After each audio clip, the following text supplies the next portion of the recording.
second stage of the South American series. Obviously, we have seen the kind of initial games. We've seen kind of, I guess you can, the sorting phase, we'll call it, where you get an understanding of which teams are going 1-0, 0-1.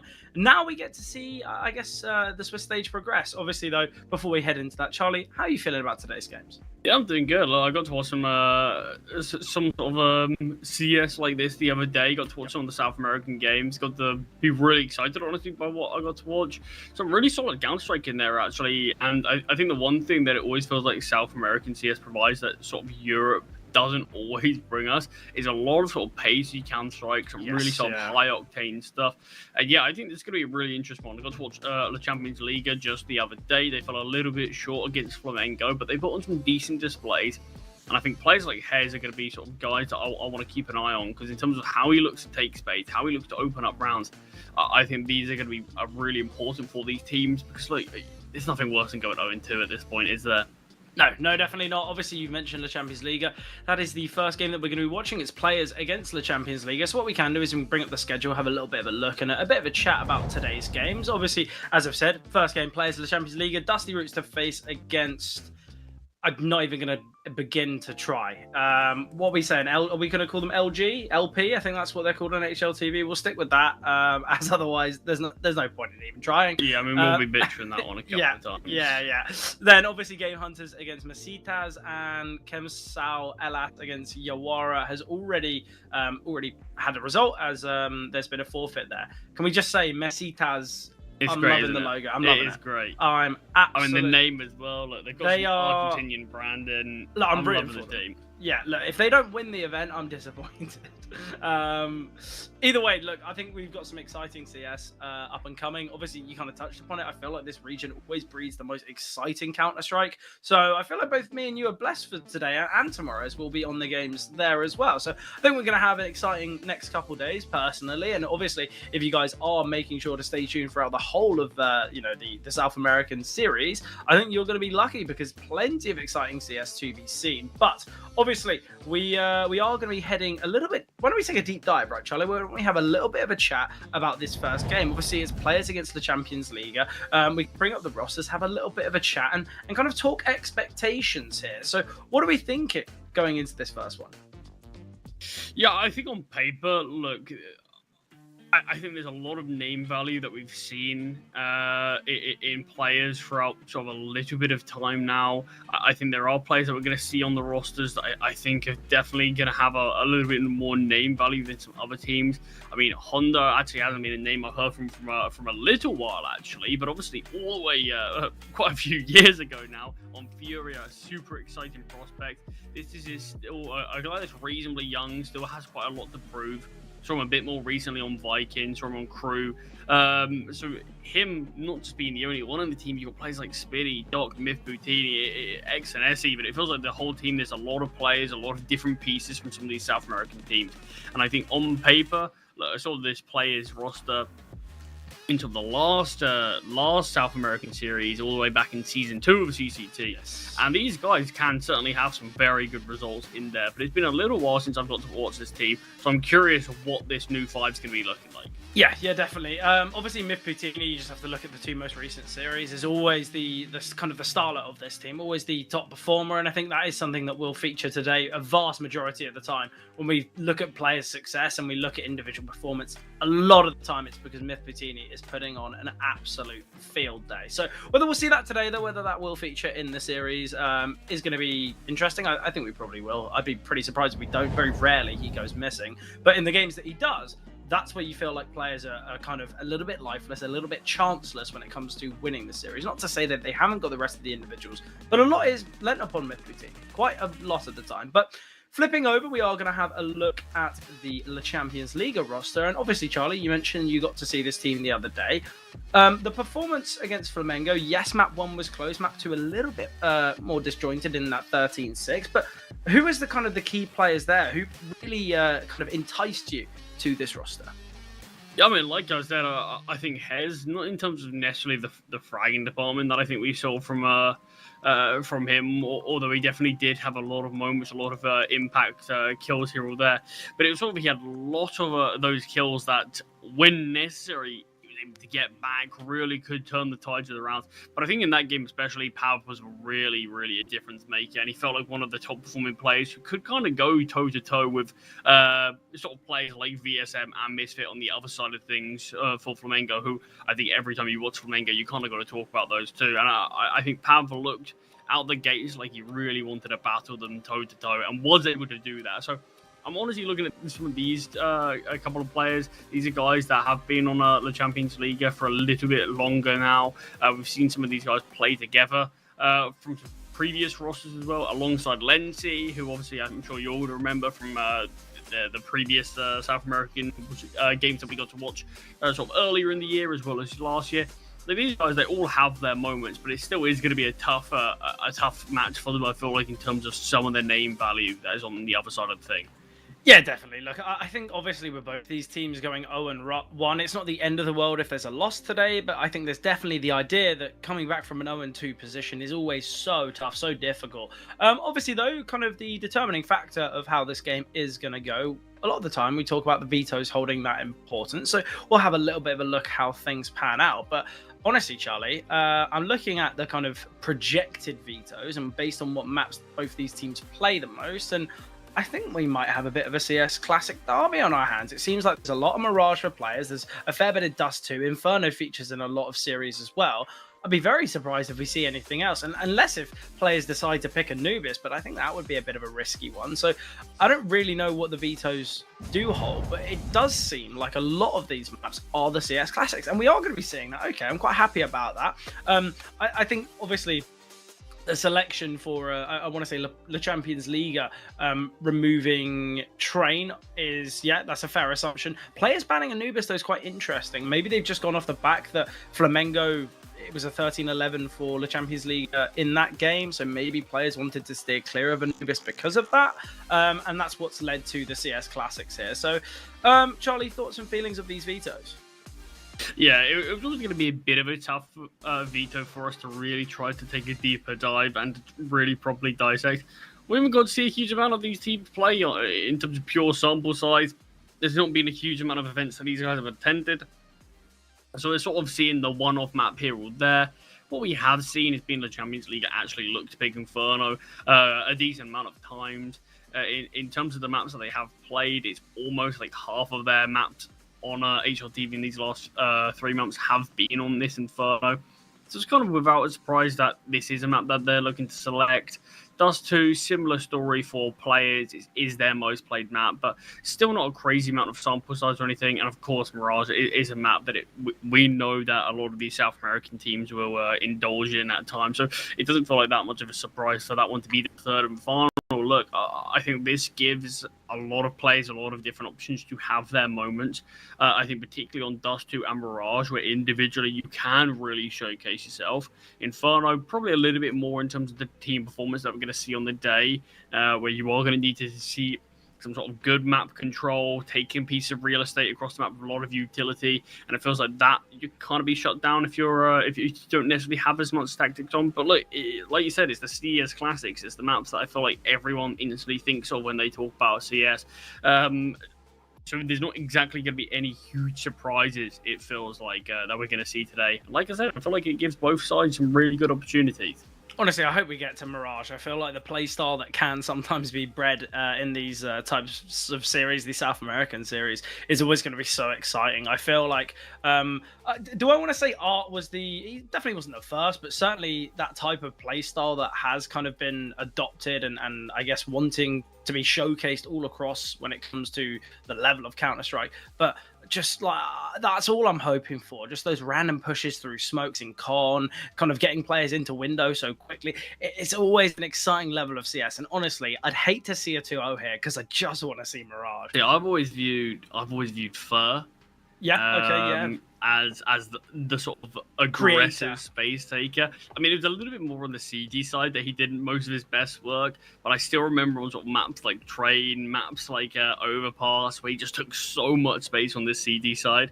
And I mean, look, it's one of the reasons why that Brazilian roster ended up being like the best team in the world at Train for a period of time. But I mean, he was great to watch there, and I'm getting nostalgic about missing some of the old rosters that we don't necessarily have to the same degree. But Look, these guys are going to be the future of the Brazilian scene given time, and it would just be sort of. There's always options for events like this where some of these teams, some of these players can showcase themselves. Because look, Fred, we're not far off heading to a player break. Yes. And it feels like a lot of teams in this period, a couple of rosters are sort of in limbo where they've either just made changes or they're about to make changes. So it does sort of give a lot of players chances to sometimes just put themselves in the sort of shop window, isn't it? As well as for a couple of these newer rosters to actually get some reps under their belt with a new 5 or a new couple of additions. So yeah, it's always a super interesting series and event here for me where it is going to be, there's a lot of question marks around so many of these teams, but that always does make some very exciting CS to watch. Well, I think there's quite a lot of turnover with the South American region. I feel like a lot of teams, I don't want to say brutal. I don't think brutal is the right word, but I feel like they're quite they like to chop and change when it comes to the rosters. It's clear that when there's an issue, they like to address it from the get-go. They're not going to leave it for 6 months to a year in the hopes of positive change when it comes to the synergy. And I actually quite like it. I like the fact that there's usually a fresh face amongst the bunch, because as you said, a lot of the time it gives a chance for these youngsters to kind of make a name for themselves and progress to these kind of bigger rosters within the region. Because I feel like a vast majority of that CS, think of how many kind of really incredible youngsters have made their way through South American CS by starting off in an event like this and dropping 40 kills in a map and really impressing those and kind of making that jump to kind of your Imperials, your Furias of the world, which I really like to see. And hopefully we can see, as you said, some of these players, that are currently fighting in the, the Swiss stage, currently making their way through to the playoffs. Give it a year, give it 2 years. And that's where we could be seeing them far above where they are at now. So I actually love that you did say that, though, because in terms of obviously the Champions League, sadly you didn't get to watch or at least cast the game. Me and Mark did. They've got a newer player on their roster who I'm surprised we haven't even spoken about yet. AGL, he's their new AWP on this team. Yep. Only played 2 maps HLTV officials, and that was the last game that the Champions League played against Flamengo. He didn't even have an HLTV profile beforehand. He luckily got one thanks to that game. Well, 0.64 rating on his I mean, look, that's the thing. He's still super young. It literally is his first proper HLTV official. This is going to be where you are very inexperienced in this level, and it always feels difficult to sort of judge a player on that. But what we did see, particularly in map number 1 of that series, is there were certainly glimpses that okay, yeah, we can see what this is all about. Inferno was a pretty hard map for LCL anyway, that they couldn't really get a lot going.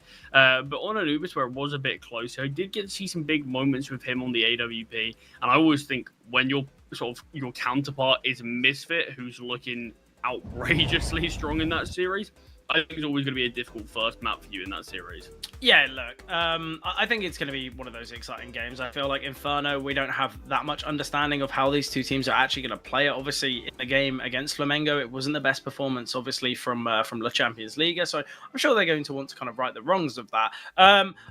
We don't really have much info about when this game is kicking off. So I think what we will do is jump to a short break, and hopefully the action will be unfolding on Inferno very, very shortly. But beforehand, we jump to a break.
Into the action we go now. Inferno underway. The selection of La Champions League.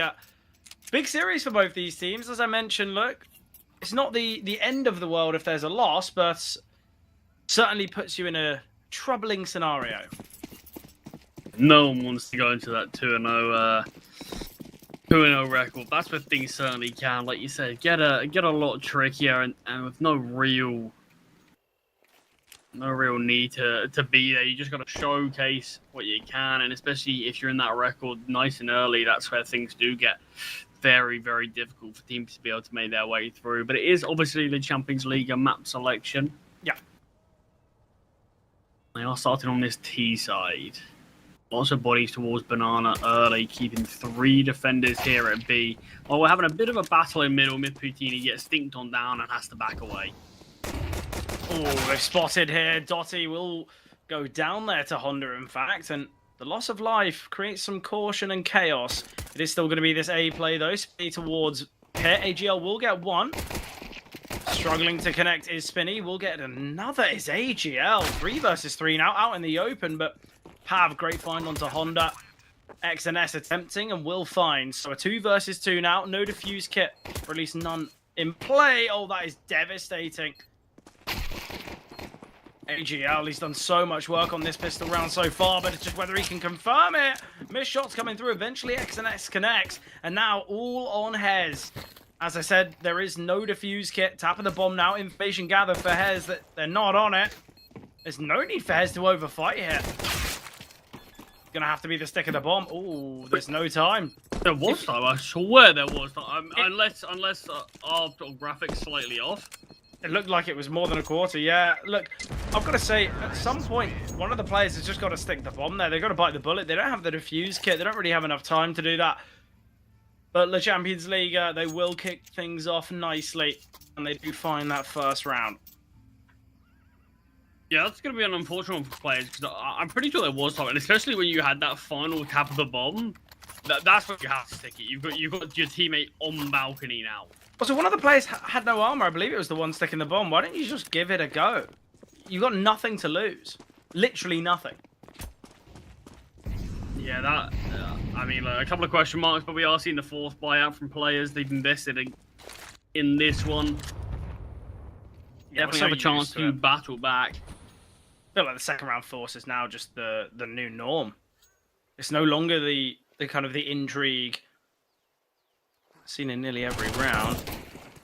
Doc chipped away at information. There's 3 players here now towards B, so they should just rotate away. And the Champions League, I think they will go for that game plan. Mythputini just saving a little bit of money in the bank, just to make sure he can bring out the weaponry, bring out the big green as soon as possible. And now to bolster up the A-bomb site is players. They make a full gamble. All 3 shifting through CT. Honda and XNS just need to survive for as long as possible. Nice HE grenade will soften them up. Not the greatest of spams there with the Deeg, so surely just a save from these remaining 3 players. They will go 2-0 down now. Important start from the Champions League. Yeah, nice hit towards the A-bomb site. Honda falls back with a Molotov, and then instantly you see the Bombers player drop out behind him. And as soon as Honda goes down for nothing, you've got that Deagle towards Cold, and that's not exactly the greatest spot for a Deagle. Need a lot of fortune or some incredible shots to really be able to keep you alive there.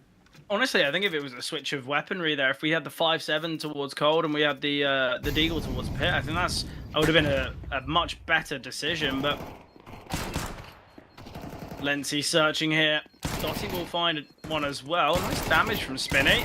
Spinny's looking to continue here. There is a MAC-10 that he could look to retrieve. There isn't really much need for this AK hunting, but the AK will find risk averted. Takes everything out of the hands for players. So it's just going to be USPs in this next one. An expected 3-0 start now for the Champions League. Yeah, this is going to be where obviously we do have to look at things in terms of this veto and say, yeah, the Champions League, they are a team that we know that they can do decent things. They showed some reasonably solid things against Flamengo in the first map, but I will be surprised if players don't put in more of a fight, and I am expecting a lot more of one. As individually, if they do come alive, they are a very threatening team. If Puccini falls to the flames, and the B-bomb site slowly will be taken by the Champions League, only yet to be defended by Spinny. Needs to connect a lot of headshots and just slightly miss. Yeah, Honda has invested in this Deagle in the attempt to restrict some of the finances. Pav, though, simple find there. Nothing out of the ordinary. Myth Patini now can get the big green in hand, so this is where we could see a real positive performance from players. As I've mentioned, though, in the past, sometimes this player's roster can fall silent in the server when Myth Patini isn't stepping up, so hopefully we don't see any of that. Hopefully we do see kind of an exciting game where Myth Patini is having, you know, the heroics that we've become so used to seeing. Team on the AWP here, though. And that's a luxury that the Champions League don't currently possess. Through the flames, Dottie taking so much damage, maybe just mistiming when that flame was going to expire as he takes a ton of damage, more than 22.12 with Puccini finds the opening kill towards A on the Pav. Only one more player here to contest this A, almost like that being Lenzi, and I doubt he's going to look to peek into that short angle. No, Myth Puccini's there with the AWP. Yeah, look, I don't know whether it was a miss of timing or just a miss of decision, maybe wanting to peek into the Molotov to catch someone off. I don't really know what happened there, but Myth Puccini has fallen. XNS now, somewhat caught off guard. Honda can find from long. Has a coin flip fight that gives Le Champions League a look into this round. They are still disadvantaged and players are chipped away at. This is where I think a player retrieving that AWP could have been very beneficial. We know how vital the AWPs can be in these post plants. No defuse kit currently. They're just waiting out the smoke. Utility coming over now. Smoke on the center of the bomb site. Molly as well, soon to follow. Honda, he's got two flashes here from short, but he will find Hez just with the weaponry. Steps seen and heard, and Honda finds players. They'll have enough time for the defuse, so they will post their first round on the board. Yeah, then this is what we're expecting to see. Honda, nice triple from him. And players like Honda on the other side of the server, you just know that any given round, the Champions League can never really feel safe, as these guys can't really just step up when needed. But due to the success from the first three, the Champions League is still having no issues with an investment. Still got a decent bit of money in the bank on actually quite a few players here. So if they do get a bump on, they can still likely just get another buyout, even if they lose this one as well. Yeah, it's because the MAC-10s. It's because, you know, so many of those rounds, you know, those two rounds, we saw the MAC-10s finding plenty of kills and the lack of reinvestment as well. A lot of damage already dealt to Hez, though. The utility looking good, but speaking of util, oh, Hez, I don't think he needs to smoke that. Jumping up, though, is Hez. The flashbang looked good, but Hez just not quick enough to find that frag, so mad advantage the weight of players. Lenzi searching here from Boiler. Dottie will take down Doc. Honda can escape, in fact. But it does seem like it's going to be this A plate. Myth Puccini repositioning now to the library. Honda swings wide and can find re-smoking apartments as well. This is where Spinny could get caught off guard massively. The base Honda in though, and Honda almost doubles up onto AGL. Spinny indecisive whether to go full fight or back away, loses life. But XNS, bit of aggression towards apartments, will find the kill, and AGL in a 1 versus 2 clutch. Taken out by the first, XNS doubles up. And players will be able to string 2 rounds together, but like we were saying, we should be able to see a buyout regardless, as long as this bombs down. The only player who can't buy will be Pav. But I'm sure that's not going to be that big an issue. You can get him on a sort of a MAC-10, something like that. It gets for util. There's a lot of space where you can take these MAC-10s nice and early towards B, for example, apartments maybe, and still get out a really good looking buy. But it's going to be Hez that takes the hit in terms of weapon rate. We are seeing another investment for the Champions League. So players, they've really got to grind to get these rounds and haven't been given the luxury of just going up against the eco just yet. Nice information from Myth Puccini. Great utility from Doc and Pat, Doc and Spinny. Doc looking to continue. He gets a triple in this round. It's a 2 versus 4 already. Spinny can just drop this smoke now. Great utility here, though, from players. Even with the util alone, if we don't see Doc get that double kill and they look to back away, they're still in such an advantage scenario. And it might force the Champions League to think twice about going for fast B hits. Honda just holding. He's been spotted.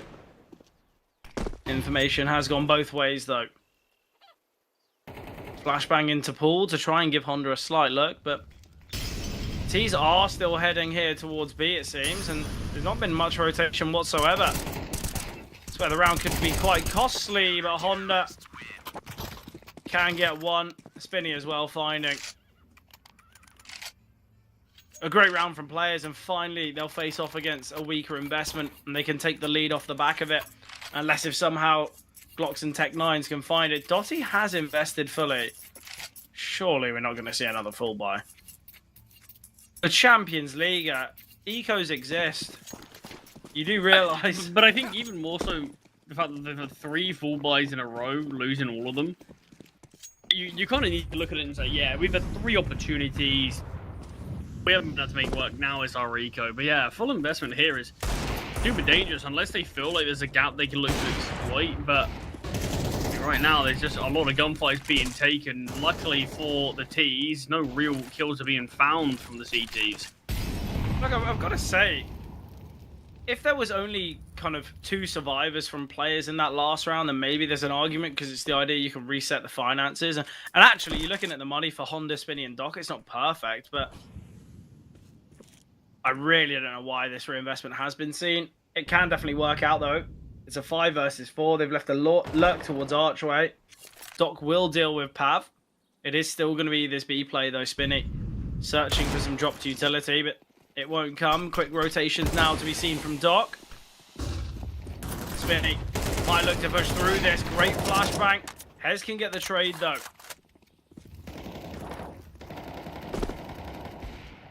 Bomb can get planted. There's no util here for the CT side to deny this. XNS can rotate in. He's got this smoke and this HE grenade. Well placed. Can take down Hez. Not quite hitting the mark. And Hez, great deagle shot there on the Dock. We will get a kill back. Bikini seems aware of Dotty's positioning. Is he going to be ready for Lencion elevated up? He will be. Important find from Mifutini, and XNS can find. And I'm massively surprised players were able to win that round. They just could not connect any shots early into the round, and it allowed LCL to actually get themselves into that one, into a reasonably competitive position, just even with those pistols. And they made that fourth buy not look necessarily as poor as it probably should have. The players and that 2 versus 3 do come out on top. They do end up winning it. And now LCL, they can still go for an investment. Not going to need to be a full buy, though. They don't actually have any utility invested. Not entirely sure about this. But they do at least have some weapons to play.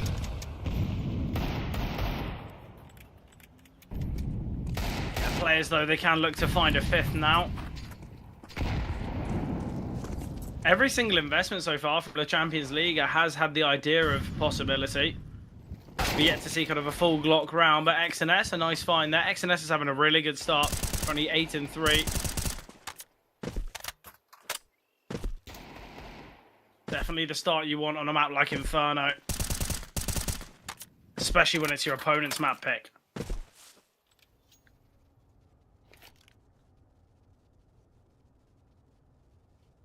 Hey, it's here with this Deagle.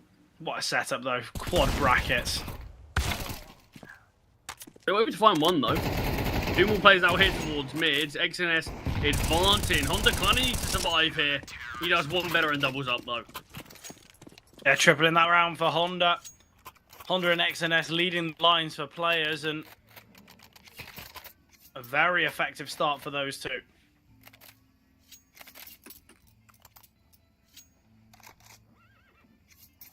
Yeah, from 3-0 down, Honda's really had a good game, and this being a player that for a long time, I think a lot of people really wanted to see the best out of him, but weren't actually quite able to see it. So I'm super curious to see what he can do here. It's been a while since I've got to watch Honda.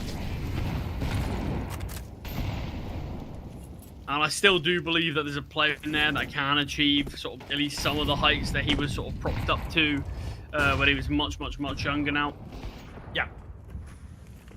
1-for-1 trade in mid though. AGL will find Doc, Myth Boutini through the smoke and Wallbang gets the trade.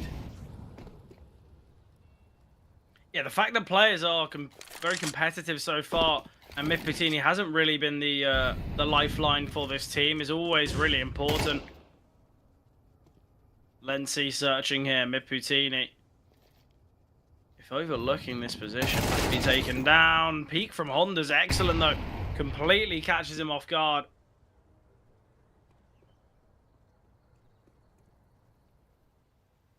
Myth Boutini. Actually ended up going decently for him after spotting out the play, but it's Honda again with another multi-kill. 4 kills in that one.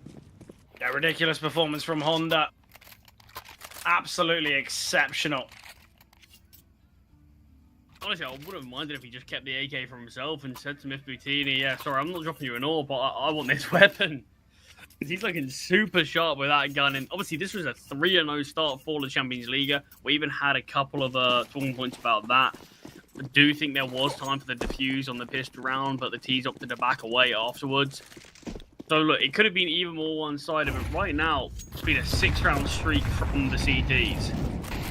It's crazy to think that Honda was on that Furia team 4 years ago. Which makes me feel so old. Oh yeah, exactly. Dog behind this smoke hit. There, the smoke opening up. Not actually spotting anyone though.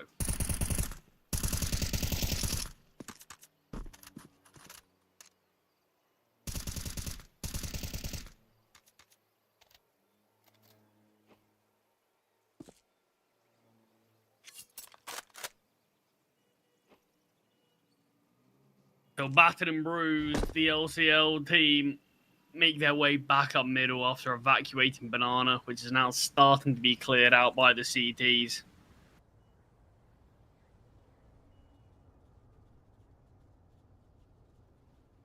The rotations have come through. Molotov in apartments to delay.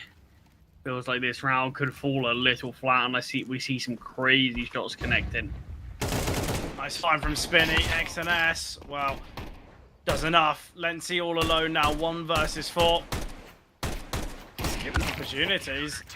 Honda will eventually find 16 and 5 is Honda.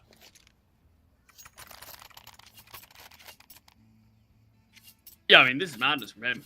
Yeah, really impressive. He's absolutely brilliant. XNS was his sort of partner in crime, but even he can't get as much of a look in anymore as Honda. Feels like he's taking most rounds as his own personal grudge and is being the one to sort of end them by himself. But finally, we've seen a tactical pause from the Champions League. It feels about time now. They have lost 7 in a row. Well, I think as well, with it being the Champions League as map pick, I think the way they've kind of shown themselves so far hasn't been enough. We haven't seen the individuals really stepping up, and this is where it can go south quite quickly.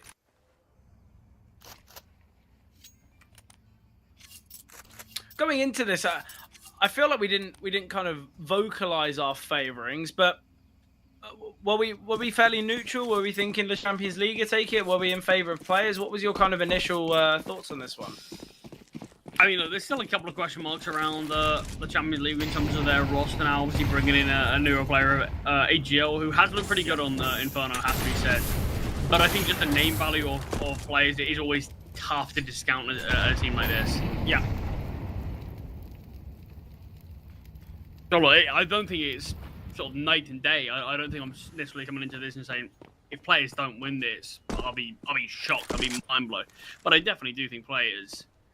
probably for me, have a slight leaning in this one. Got to watch a decent amount of these guys in Season 2 of the South America series, and I was impressed on a number of occasions about what they can provide. They feel like they always were a team that was pretty solid, but they kind of fall flat when they come up against some of your Oryx. your sort of teams along the lines of that. A little bit though. Perhaps of the upper echelons, but Mid-Patini in this round, like you said, not the greatest HE grenade ever thrown from XNS, but look, whatever they lack in utility uses, they certainly make up in raw firepower. That's a flawless round victory there, and Fred, that was offered the tactical timeout from LCL. Yeah. Yeah, look, I didn't mind what we saw there, actually. AGL went for an early peek in middle. Mid-Patini, or actually, no, it wasn't Mid-Patini with the orb. Someone else was being a bit of a nuisance towards Bout. I really liked the idea from AGL, but it just couldn't connect the shot, couldn't find the peak. And I think maybe that's what the tactical pause was called for. Look, let's try and get aggressive with the orb. Let's try and have a little bit more impact there, but unable to be seen. Mid-Patini, though, he's not shying away from an early orb fight as he goes for the peak in middle. I like this from XNS, could really catch someone off, but it is Lindsay, in fact, that finds. AGL now might look to claim this open space. Mid-Patini elevated. Great information gathered here. Mid-Patini with a fast reposition. AGL could really capitalize off this, but Mid-Patini gets one. Can't switch to the Tech 9 in time, so it's now Honda as the lone defender. So much work for Honda to do here. Dotty still in boiler, patiently waiting here. I like the reposition from Honda. He's going to push through this smoke and clear towards middle. Whether Dotty even checks this, I doubt it. Oh, what? Okay, well, that's perfect information now for Honda. Oh, I say he gets a free kill. We'll take him down eventually, but certainly not for free. Pav, though, untraded here. Honda now needs to speed things along. Aware there was a player towards Graves, spamming through the box, and oh, Spinny gets the kill. Now Hez all alone in the clutch. Spinny needs to find him shortly. All about wasting time. He's got it. Has he? Yeah, he's got it there. Crazy. There he is. So close. I mean, that's really unfortunate from Honda. You saw how close he was connecting those headshots there. I thought Spinny did just enough to win that there.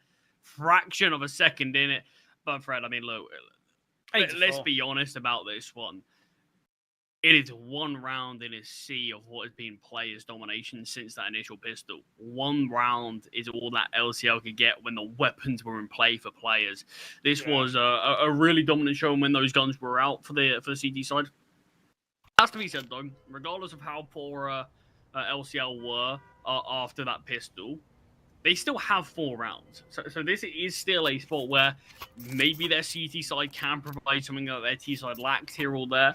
And look, although right now I think we can say sort of with a pretty confident certainty to it that players have been the better team here, as soon as the second half comes around, it gives you a fresh chance to prove to us what you can do. So if this is another pistol that goes the way of LCL, if they can go on to win that and get themselves sort of closer in the scoreline and then have some good gun rounds, look, that first half might just be forgotten and might be looked at in a different light. Yeah, definitely. But I guess we'll find out. Lenty a little bit alone here. He's got AGL in boiler. It was kind of a triple apps play there. And they back away. It seems like the Champions League are going to be playing with a little bit of a passive nature here on this pistol. B is just being defended, I believe, by Dotty. He has sent the smoke out now. Dotty's had a tough game, though. 2-11. Pav finding Honda, though. Honda, the heavy hitter of players, falling early. We do still have Doc here towards second middle. Needs to get this kill, but taken down. And now we can see some rotation. We've got 2 smokes, a molly and a flash. X and S. Question is where he decides to send set molly. Mid-Patini still holding here for the back flank. Spinny finding one is important. Still on the bomb site is Dotty, but unable to connect. Eventually found again by Spinny. It is this 3-on-3. Now the bomb can get planted. This is where the round gets really costly. A lot of damage dealt to Spinny, but he's still surviving. Pav and AGL to make their way through Banana, and Lency to wait out this smoke, and it now has faded. Great find from Spinny. Even on low HP, he's having more impact. A triple from Spinny in this round, and this round has turned massively on its head. The Champions League are in a 5 versus 3, and it's now come down to a 1v3 for Paz. He needs the ace to clutch this one out. He will find the first. Minimal time here. Baited out the shots of X and S. Pav needing to isolate here. Needing to find, but kills are given away. Opportunities found, but Mifutini will put the round to rest. Great pistol from Spinny. Completely changes the round and the outcome here for players. Yeah, gives them their 9th. Puts themselves even closer to the finish line here as players are just continuing from where they left off in the first half, seemingly. We are going for that second round forced buy from the Champions League. I think they realise that, yeah, their full buys haven't quite been there, so let's see if we can capitalise on this opportunity. But obviously, if it doesn't go their way, there's a great chance we see 11 taken from players and they put themselves even closer to the finish line. Charlie, Pav's got a quad kill, and he's opted to drop a rifle over. There is some typing going on, so we're expected for this to be a round restart. Yeah, it's going to be the case. I mean, yeah, look, Pavi, he gets these kills. He's got enough for the M4. Wants to drop it over to a teammate. Alenci, at least for now, is being given that responsibility. Pav didn't have a weapon dropped to him, though. Are we going to see the same? Are we honestly going to see Pav with just a USP and a flash?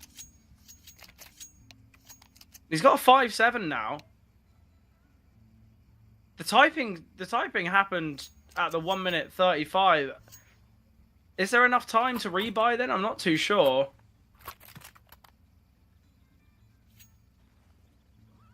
I'm interested by this. I mean, regardless, there's a lot of weight on Lenci's shoulders. Yeah, yeah. He goes down. He is the heaviest hitting weapon. Out towards middle. Molotov dropped. He's pushing down with this M4. How aware are we going to see players of this? Doc takes him down. Lenci's M4 finds nothing. Not even a point of damage. It felt maybe just a one tag onto Doc, but other than that, nothing. And this force buy from players has fallen pretty damn flat. Well, not only is it the unarmored Pav, but it's Dotty, who is 2 and 12.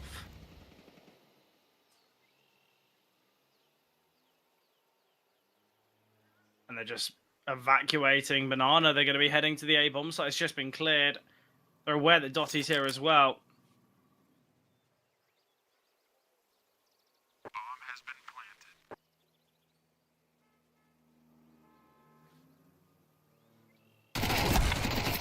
planted. And on this Mac 10. Catch him off, players. They make it look like they were just against the eco there. Yeah, it felt like it. Yeah, I mean, a really easy way for them to get to 10. And obviously, LCL, that felt like one of their final chances, perhaps on their map selection, to really try to bring themselves back into the game. But with it not being at all successful, not even able to find a single kill, players are going to have a free road to round number 11. There's a great chance we only have a single full buy remaining for LCL as players look to brute force their way to the finish line after being 3-0 down on this map, only losing a single round since. They're quite poetic. Great utility here. Doc searching for many. The Mac 10 moneymaker, Doc. On Dotty and Hares. Expectations very limited. Dotty will get his 3rd kill of the game. Terrorists win. Bomb has been planted. Well, players, it's a great performance. Obviously, we know the namesake, we know the individuals and what they can provide, and I think this is what we, I don't want to say expected, but this is what we have come to know from this roster. And look, when you think of how things could go on map number 2, I'd be quite worried here if I was the Champions League. And look, even if we see players capitulate on Dust and are unable to close it out, then it's Mirage, statistically one of the players' better maps. So right now, I think this is scary times for the Champions League. If they lose this round, it's one full buy that they've won in the entirety of their own map pick. But I think that's the worrying thing when you look at Dust 2, and it is a map that we often do look at that can be very dominated by individuals. You've got players like XMS, 13-7, Honda, 19-8, Spinny up there as well. This is worrying times, and Doc with the weakest weapon threat takes the Mac 10. Honestly,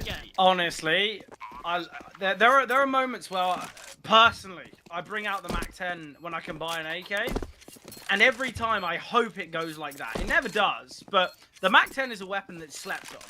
For moments like that, the money isn't right. It's not perfect for the Champions League. They're going to take the gamble that players aren't going to be on Mac 10s, that they're going to upgrade to AKs. And it's just so easy for Doc's Mac 10. And look, we said one potential final fall for the Champions League. It's another round where it feels like they just can't get anything going. There's not been any point of damage that's been dealt so far. Honda will get taken down, but Dotty, I think there's a limited chance he survives this one and will get found. Honda's more than happy to sacrifice his life for that, as it is going to be it's obviously going to be the full investment, but it's not going to be all the bells and whistles. There's a lot of equipment that's going to be missing. Some weaponry might be short as well.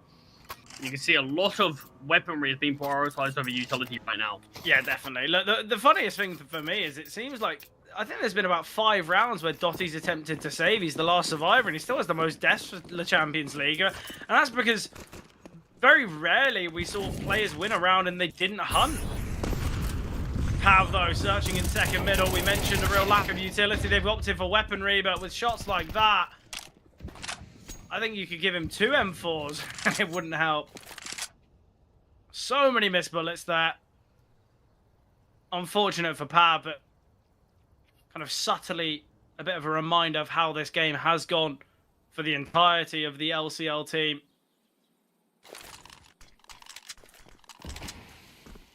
Smoke drop towards top banana, and there's a lot of bodies here for players on the other side. Yeah, an MP9 to defend this. Look, we know it can be a great weapon at times in certain scenarios. Dotty does have 2 flashes as well, but the utility is going to be raining down. These flashes from Dotty are going to have to be perfect. Nades are nice, and look at that utility. Hez hasn't even spotted anyone. Perfect util here from players. Spamming through the smoke here is Spinny. It's a 5-on-2 with a low HP Dotty. Well, maybe not the expectation of how I thought map 1 was going to go, but we asked for exciting CS. We asked for a bit of chaos, and we've seen it.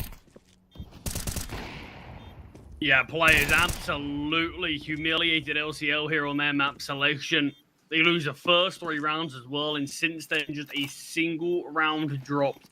13 out of the last 14 rounds are going to go their way. It's all on AGL, the final stand-in player, and does get taken out. Players, what a showing on their opponent's map selection.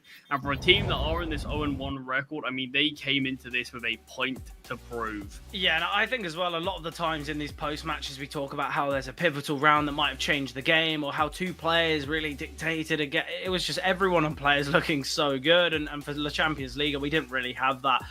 Obviously, you mentioned the Champions League, they brought in AGL, and I actually thought AGL had a few good moments. I think there was times on the AWP where he looked quite nice. I think he was probably the top performing player. I'm not 100% sure on that, but it seemed like he was the only fragger there. So I've got to say, it's a tough one here for the Champions League. I guess the positive is they're moving to maps they're going to be knowledgeable with Dust 2 and Mirage as that 2nd and 3rd. But look, Charlie, I doubt we're going to get to the 3rd. The way the players played was incredible. And I think if they bring half of that firepower to map 2, I still think they win it. But we are going to be heading to map 2 shortly. It is going to be Dust 2 underway in about 10-15 minutes time, but beforehand we will be jumping to a break.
Hello everyone and welcome back here. Dust 2 underway between these two rosters.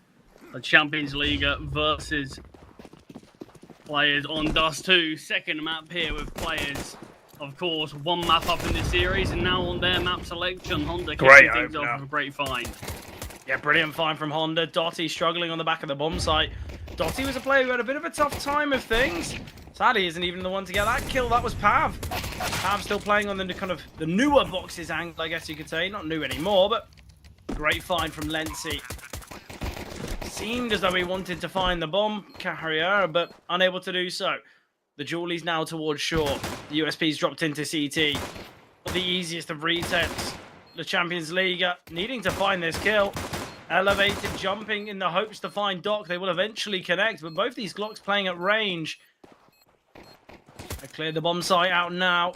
The stick of the bomb is going to be so difficult. Lenzi needs to find this frag soon. Oh, damage dealt. AGL trying to stick the defuse. No chance of winning that one otherwise. XNS can find and players will win the pistol. Yeah, it's unfortunate there. When there's no defuse kit, you just got to stick the bomb. I mean, you know that round's never going to really go your way. And AGL just desperately... I mean, he does a couple of bullets, but still not enough time. Maybe with the defuse kit could have got that off, but... Opening pistol there for players.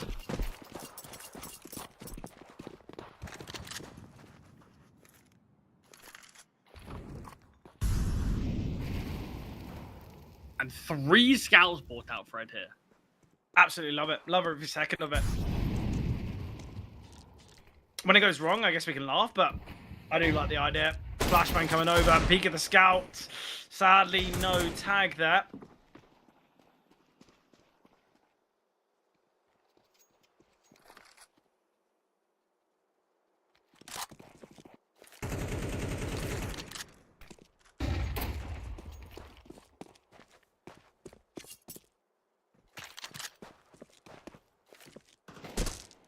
You're not really giving your thought process on the triple scout. You happy with the triple scout? Are we thinking it's a funny idea? Are we thinking it's a competent, compelling idea? Can it work? Yeah, I mean, like, I don't think a double scout would be particularly out of the ordinary. I think if you can find those sight lines and you can connect the shots, and there's really a chance for it. But the issue is just not enough scout shots have been connected, so these players can just overwhelm on the bomb site. Take this round pretty easily as players are going to get their second to find, and AGL goes down as the final player. Flawless round there up against the fourth spy.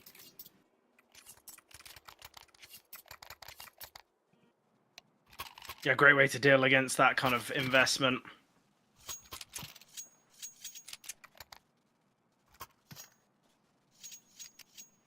Just going to be this weaker investment here. It is. Couple of upgraded pistols across the board. But with only one player of armor, with only a single flashbang, this should be one that players don't have too many issues with. And if they can look to win this one also sort of just as dominantly as the last, money can really start to boom nice and early for them here on this on this start of Dust 2.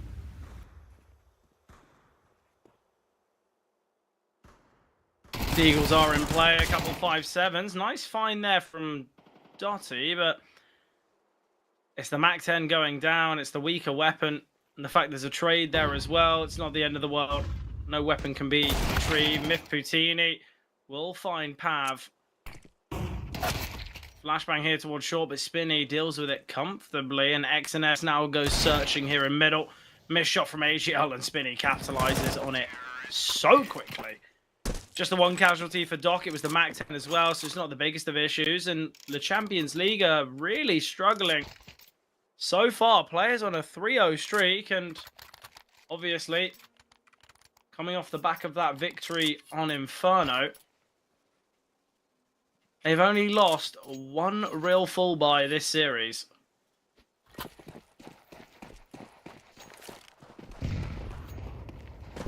Yeah, I mean, look, we need. It goes without saying we need to see more from LCL. Without a doubt, on their map pick, I mean, 4 rounds in total shows how dominant it is when you even look at how the scoreline and how those rounds went. With LCL finding 3 initially, I think it even shows how more one-sided it was. But we really do need to see LCL actually deliver something here. Honda opening kill onto Pav. Look, 16 of the last 17 rounds played, spanning across Dust and Inferno, have gone the way of players. Just truly goes to amplify how one-sided this series is looking so far.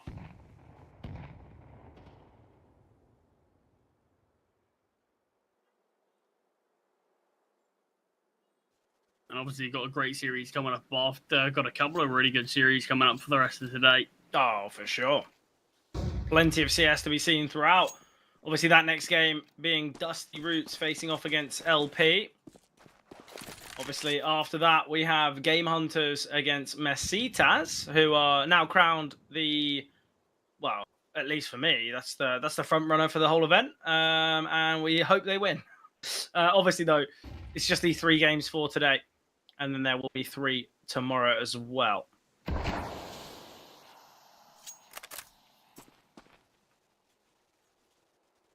And still, just with that one-man advantage, players now look to set their sights on this hit towards B. Is being defended alone by Lenzi. Peeks into the angle, can't even find the first, and this is the so wrong. Already going to be started for LCL as they know this round is gone. How does it go so wrong for Lenzi there? It seems as though he's definitely to get 1 and maybe even a second, yet he can't even find the first. Doc might think twice about peeking that angle again.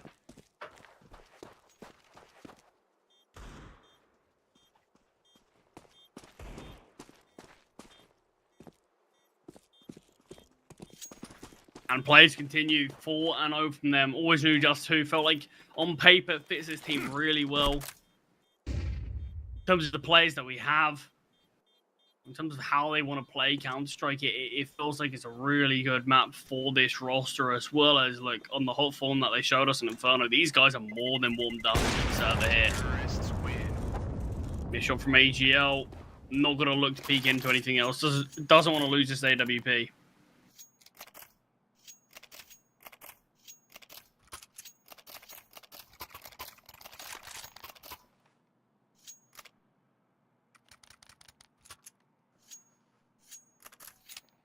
Number 5 here, and with those 3 saved weapons, no issues in terms of LCL getting reinvestments out. But look, it doesn't matter how many buys they've got in their hands, they've got to start to get rounds on the board. Yeah, definitely. 17 out of 18 now for players. A damning stat.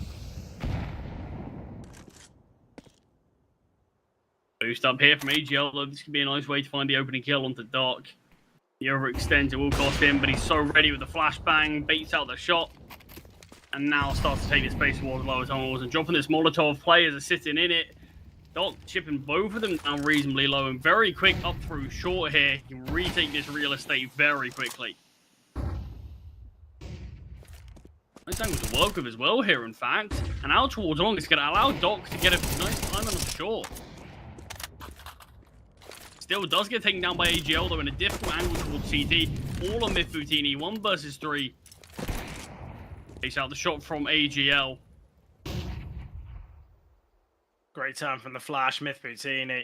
He's killed dead to right. Oh, not with that flashbang coming through. How has that gone so wrong? Mythbutini just took far too long to kind of convert that kill. Not an easy clutch anyway. It was that 1 versus 3. So the Champions League, they finally put pen to paper here on Dust. Better late than never, but they've got to show good form here. Because this is for survival in the series. A loss here puts them 0-2 in the Swiss stage, which gets very scary.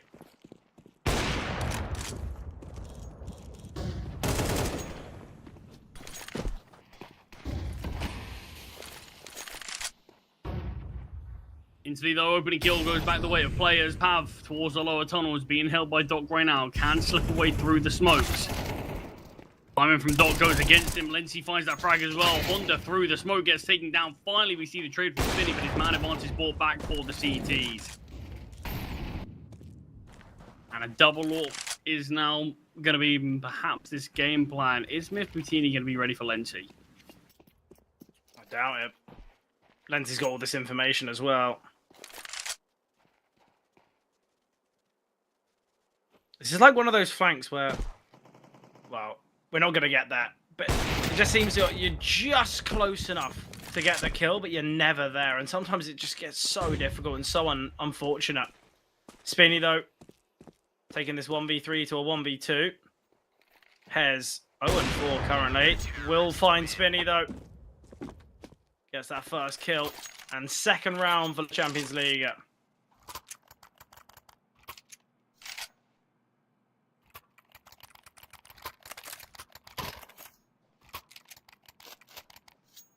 And this is more like it. This is what we needed to see from this team. Actually starting to get some rounds on the board. Starting for them to show us what they can do, what they can produce. Orb elevated in mid from Mid-Butini. He misses the first shot, misses the second, and won't be given a chance at the third. Too many missed shots from Mid-Butini. And Honda trying to reposition, retake that AWP, but also misses the shot. Advances the way of LCL. And it seems like players are the ones that are lacking regarding individuals and kind of the ability.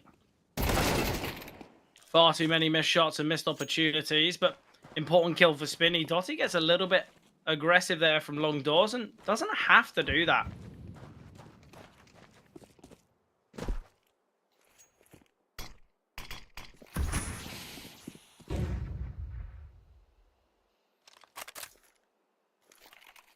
It's just jiggling here. Got to be aware that there could be this AWP in Pip.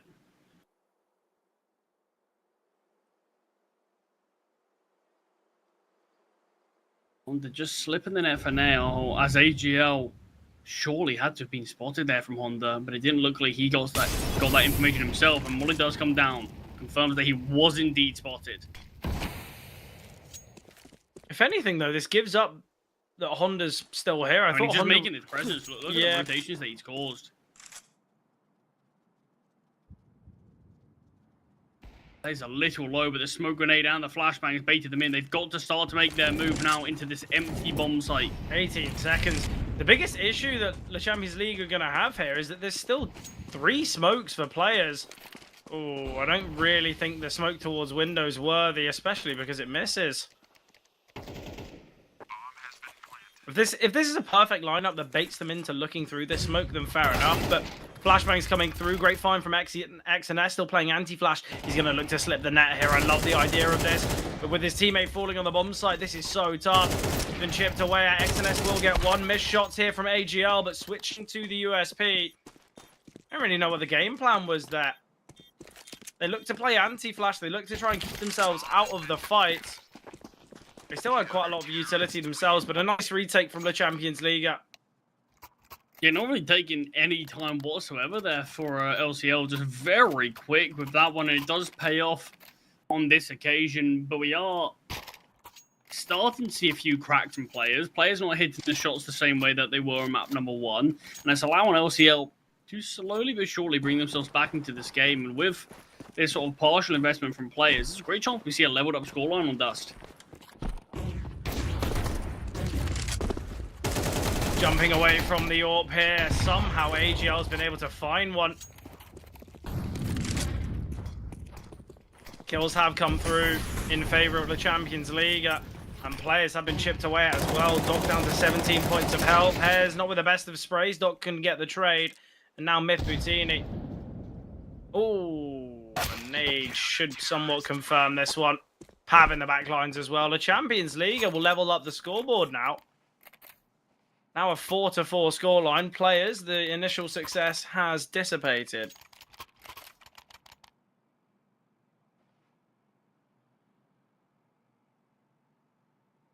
No AWP on Mid-Butini, just sitting on this Galil.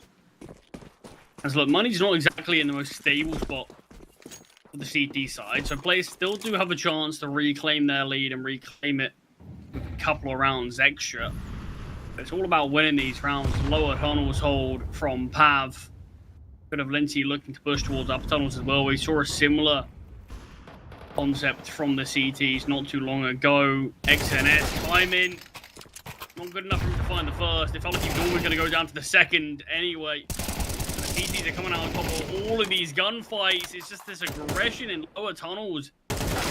And players can't seem to win, and even shots like that, Spinny, I mean, map number 1, you've seen him connect that every day, but Had's able to turn, find the kill, and LCL 5 on the bounce, and they bring themselves back into this equation here on map number 2.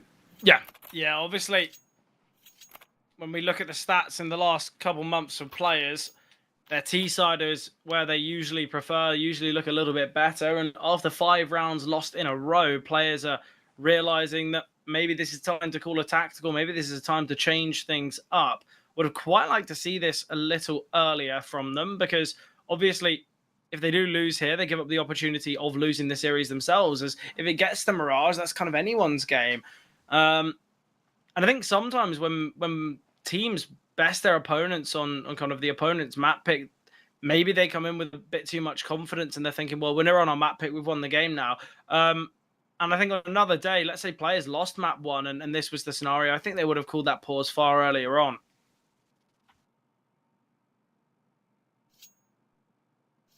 Just the upgraded pistols here from players. It doesn't feel like they can necessarily just look to brute force their way into these bomb sites that the same way that they could previously. They're all going to need to show us a bit more what they can do tactically here on Dust 2. This is their map selection. Graded maps to bring us onto Mirage will leave the ball in anyone's court to take. So something that players certainly aren't going to want to allow to happen. There's just jump spotting here. Information will drop the Molotov. A couple of the T's are already past it. AGL going to look to post here towards long and leave the riflers defending short. Smoke's still down though, and they've wasted a little bit of utility here. Still looks as though it's going to be this playthrough short. Speaking of util, we do have a couple smokes, 3 flashes. Players do have this opportunity here. Trying to get a smoke on the corner, though, for where the AWP will be is going to be surely a big goal. Miputini lining up the flashes while he's kind of in the corner and then throwing them on the run. That's the goal. Flashbangs to be coming through now. Dotty will get one, dropping into CT as well. Overlooking AGL's angle, but Miputini can find AGL backing away from long. Pav's a fast flank here. Nice tap. Miputini not put the pieces together, tapping his Pav. Missed shot here from AGL and X&S. He's got the game plan. He's got the time. Oh, actually thinks otherwise about said time. Stick of the bomb now. AGL. He's going to look to maneuver his way here. USP in hand. He's been spotted and found. An important round for players. It denies their opponents extending the lead. It's back to this 5-on-5. And obviously, it was just that half buy. Yeah, unfortunate there from AGL. Just as he elevates himself up, that's when he just misses his timing onto X&S. So, nice easy find there from X&S towards the end. But it levels up this game. And finally, we do see players break that streak of the Champions League as we are heading into these final 2 rounds of the half. Still anyone's game to play here. Weapons back in play. Obviously, if we do see players win this one, that will break the money of the Champions League into the final round. If the Champions League do win this one, sure, money's not going to be great for players, but the loss bonus is still super high for them. Yeah, it's Pav pushing towards upper tunnels here. We've seen this type of play so frequently. This time X&S can find missed shots here from Dotty as well. He will get one. Lenty's shown his positioning as well. Lenty worried about getting crunched in from top middle, but made the decision to maneuver. He is going to look to flank now towards long, and although they're disadvantaged regarding numbers, this is going to be a really nice round, it looks, for the Champions League. But it's all conditioned on whether Lenty can get in the back lines, and with his teammate of AGL falling and the timing of this nade of the smoke, Miputini. Oh, it's all about timing here. Lenty. Oh, Lenty with a missed shot is devastating. And Hez has been found. As you mentioned, finances aren't great here for LCL, so we could see that 7-5 scoreline here. I did actually get towards something similar for LCL in their first game versus Flamengo.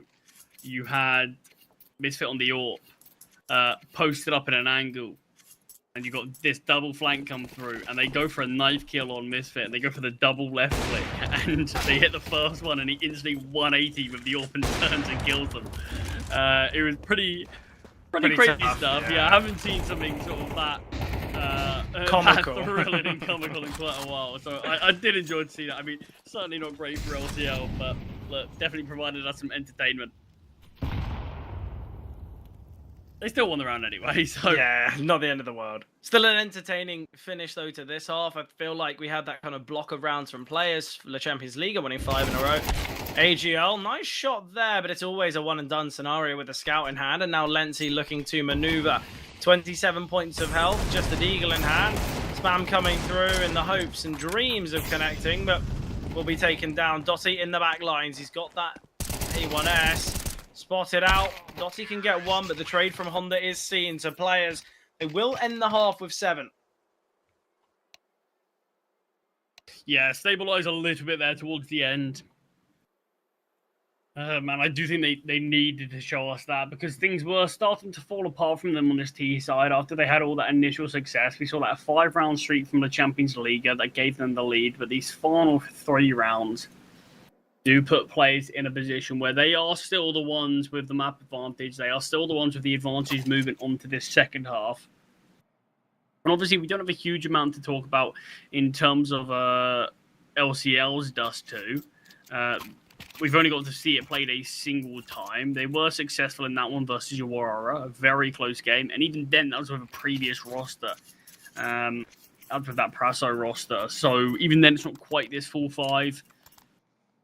So look, we don't exactly know what to expect massively from either of these two teams. But we know that players tend to enjoy this T side slightly more, but they still are the ones with the more experience on this map in recent history.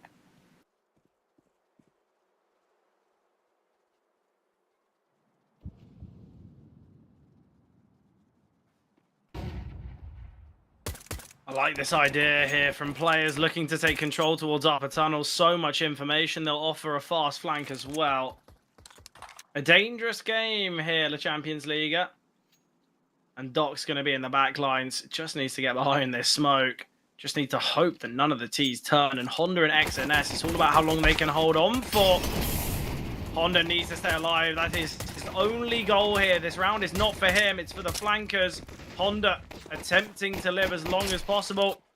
Will find Dotty there. Honestly, I thought he was going to go for the knife kill. Yeah, that's one of the most awkward rounds of Honda, where you're kind of amongst all the action. All the presence is around you. None of the shots are quite connecting onto you, though. You sort of feel like you're just running through the carnage and gets a free feed towards CT. But players with their second pistol round here of Dust 2. But it was a great pistol call. It was a great decision. Even if we don't see those kills come through from Honda, we had that double flank from short, and that's what gave them the round. That is disgusting from AGL. Just pre-aiming the door, awaiting that jump spot. A great way to get that opening pick. Doc, though, will get one back. Will find Dotty. Mipatini hasn't invested here. Just got the Julies in play in the hopes that his team can do the heavy lifting and he can get an AWP out as soon as possible. Doc, worried about getting chased down, so he backs away. I love it from Doc. I love the decision-making there. You know, worried about being hunted, so he takes the fight to his opponents.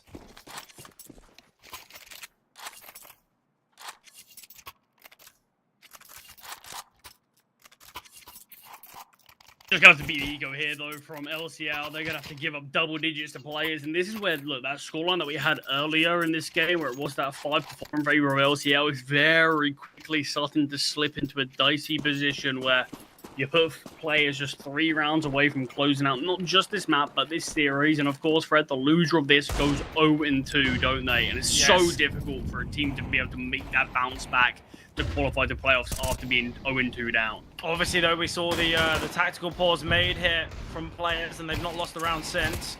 XNS, maybe not the best of shots, but he will find, still with a silence weapon, not his primary, though, it was the USB. Hez and Lenzi, all that remain now.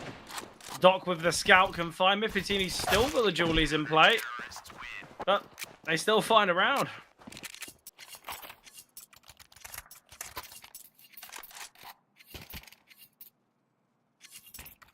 Look at the finances. The money's looking so good here for players. Even if they lose the round, they'll get an investment in the next.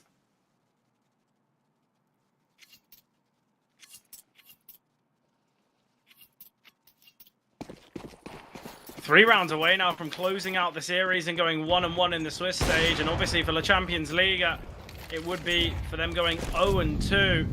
And as we've said, the difficulties that could be. Spinny finding the opening kill here. Excellent find. And with that, they've got full control of long. Av looking to be quite quick on his approach towards short. Mythbutini had a slight look there. He's got an idea of it at least. Av's going to send this Molotov and it's going to... Oh, well. I love the idea of that. The nade behind Mythbutini. Look at Honda. Honda is so fast here. Great shot from AGL. Necessary without it. Honda gets a double there at least. And it is still going to be this playthrough short. Doc sends the smoke. Mythbutini. There's going to be mollies. There's going to be flashes. There's a drop in CT. Damage is seen, but Pav going to look to hurry things along. Pav can double up here. Doc has got to find this kill. It's going to be the nade of the smoke here. Missed nade though. And now these remaining 2, surely just a save. I mean, look at the damage. That's There's crazy. so much of it done, but players just couldn't quite convert the kills. Even Mythbutini's first on the first tag on that short entry was just a wall bang through the box ever so slightly. Look, 138 health combined on the remaining 4 players. Yeah, it's a difficult one. 4 players, they're going to watch that back in the demo and realize, wow, so close to winning that. If a couple of bullets strayed slightly differently. But still, with these saved weapons, with money being pretty good, players are going to be able to bring out another buy. Yeah, XNS can drop over an AWP as well to Mythbutini, which is going to be very helpful. But important for the Champions League to deny.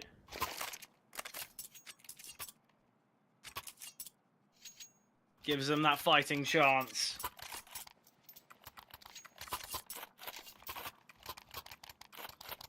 You know, 10-6 is where we're saying it's possible. 11-6 out of reach. 12-6 near impossible. So I think the fact that the Champions League are denying that round, it does give them that fighting chance, which is so important.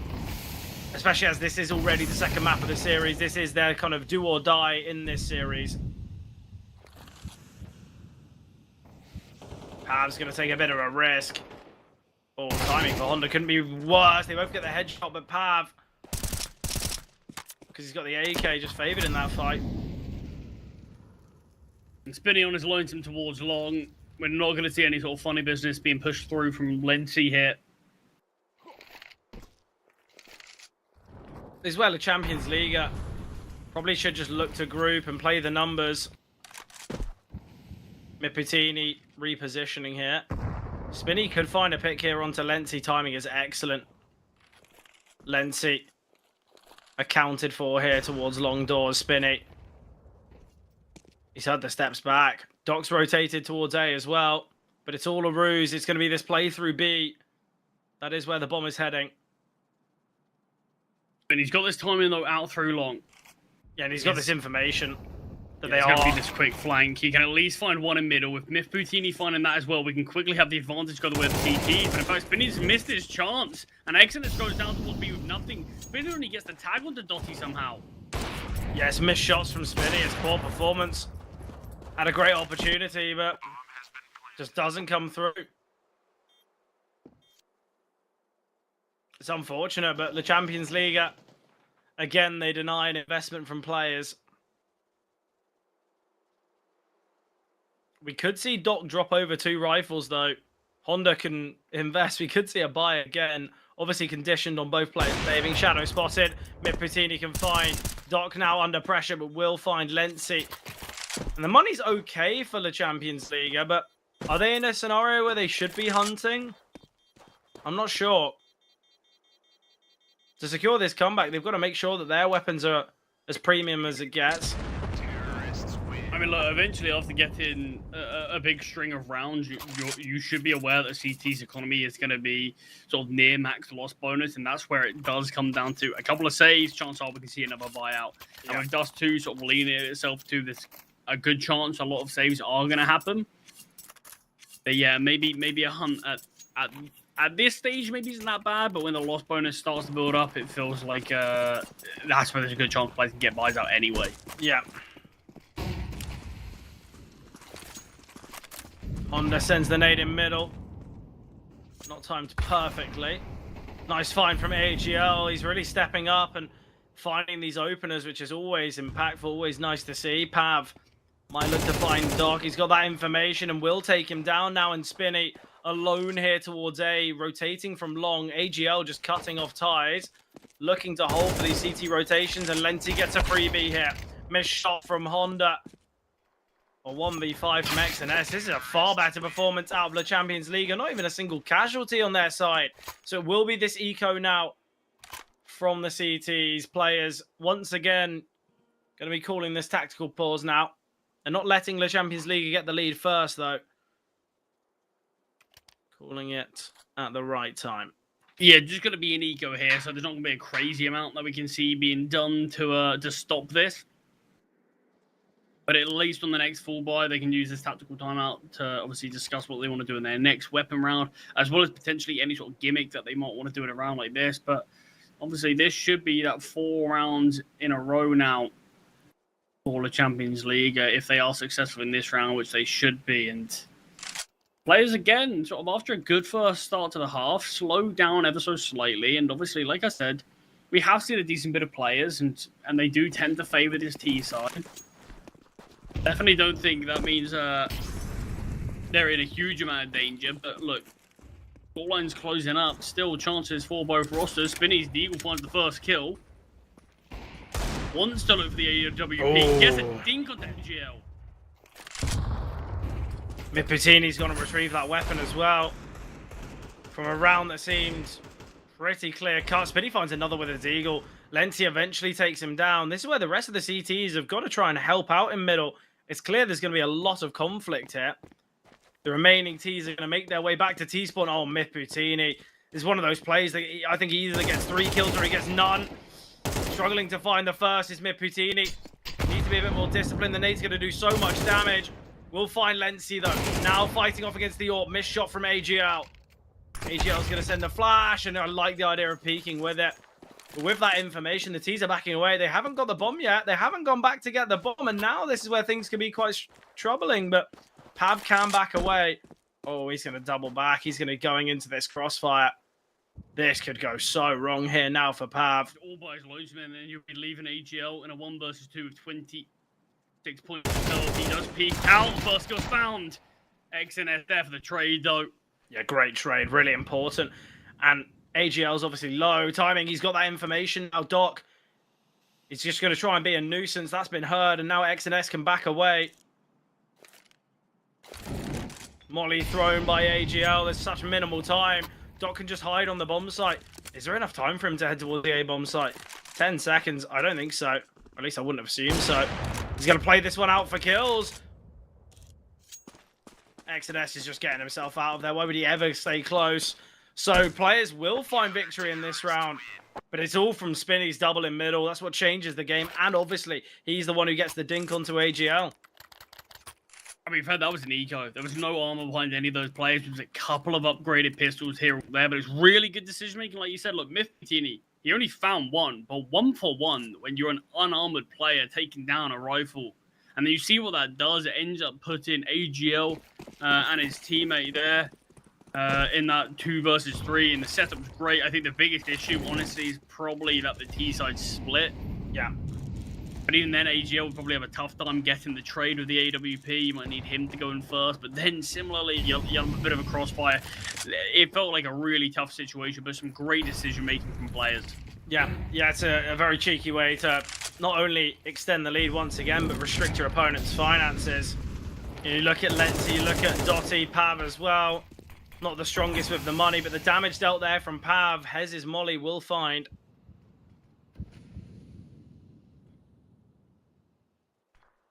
So disadvantaged are players.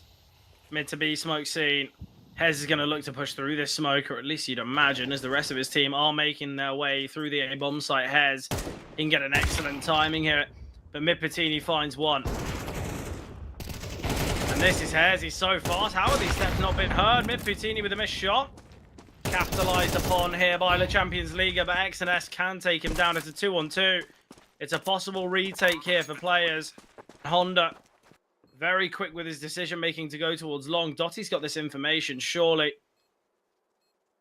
This round is all on XNS. Oh, he's not going to reflank through long. He's going to head to CT. These steps will be heard now. Obviously, that's information that Honda's gathered. Time is ticking, though. Oh, damage onto AGL. XNS has to find this kill, but it's not looking too favored for him. Honda, he's been given that fight. No defuse kit for Hole. He has got one, but is there enough time? I believe that... Oh, I don't know. It's going to be close. Devastatingly close. We'll be able to get the AWP. Can survive as well. Yeah, that's unlucky there. It felt like we were at a point where maybe the CTs were questioning, do we save this actually? But there was so much information, and then all the damage that was dealt from AGL from long, I think Exodus realized, okay, yeah, we can go for this. But yeah, the issue is slightly too slow to actually emerge out. XNS being the player to go down made things very tough in terms of having to retrieve that kit. It's a close round, but the Champions League do come out on top, and still financially, they're looking really sound. Yeah. Yeah, money's looking good here.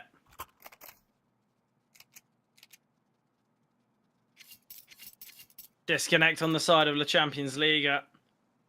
Hopefully, we won't see a continuance of this. AGL has returned, but as you mentioned, money's looking good. For certain players, they will be able to get an investment regardless of the outcome of the next. We still have that AWP for Myth Poutini, obviously saved over by Honda. XNS can invest, and with Spinny and Doc struggling with finances, honestly, I wouldn't mind the idea of a full buy here.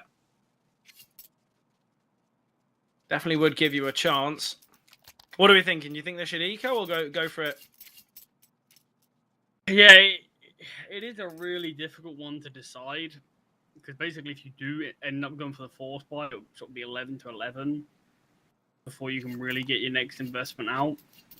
Obviously, they can buy in the next, and Myth Poutini can get an AWP in the next as well, because XNS does have the finances for that. So I guess I think the eco is probably the correct choice, I guess, but do you think players are going to make that decision, or do you think they're going to go for a bit of a gamble, bit of a risky one? But seeing as they haven't invested yet, I guess they will kind of play the correct decision. I mean, look, Dustu's getting closer and closer. The Champions League, a completely different look from them that we saw map number one, and yeah, far better. Was a little bit worried we were going to see them fall completely flat in this series, and then there you move to that 0-2 bracket, and we haven't really got to see a huge amount, probably apart from Anubis against Flamengo. Especially with how this game started, players they had that really strong start. It was that 4-0 start, and I think many were worried and were kind of thinking, well, is this kind of done then? Are the Champions League going 0-2? But they have been a lot more competitive here.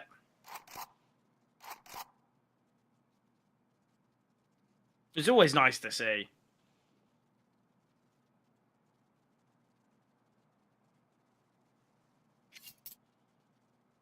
I mean, do you think the Champions League have shown us enough that Dust 2 could be leading us on to Mirage? I don't know. I feel like we definitely could get to Mirage. I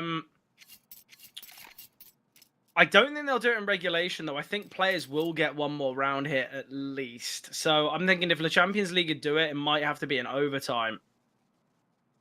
Obviously not 100% sure about that, but I just feel like the way that players have played throughout Inferno, Honda's having some good moments here, Spinny's Deagle, I still feel like if you're a Champions League, there's got to be some worry here. You know, that last round, or the round before, sorry, the kind of the half-buy victory should be the clear indication of that one little mistake in middle, giving up 2 picks and damage kind of cost them their chances.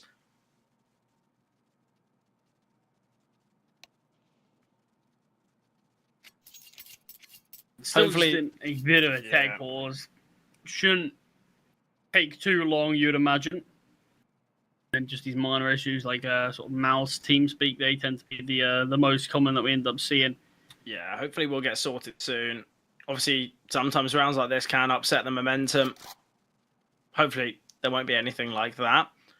You do have the scout on XNS, though, and in investing this, it might limit whether Myth Poutini can get the AWP out in the next. I don't mean the loss bonus is ridiculous. I mean, look, it certainly feels like periods like this in a game can at least give. I mean, like you said, it can at times upset a bit of momentum, but it also can equally just give teams a bit of a breather. Yeah. Just a bit of time to settle. Because it's been a pretty intense Dust 2 here with the Champions League, for the most part, trailing, but never really. Never been out of it. No, not at all. They've always shown that, look, they can even take the lead. At the start of this game, they ended up managing to take the lead. Sure, it was just for that one round. That 5-4 scoreline, but still have been battling back.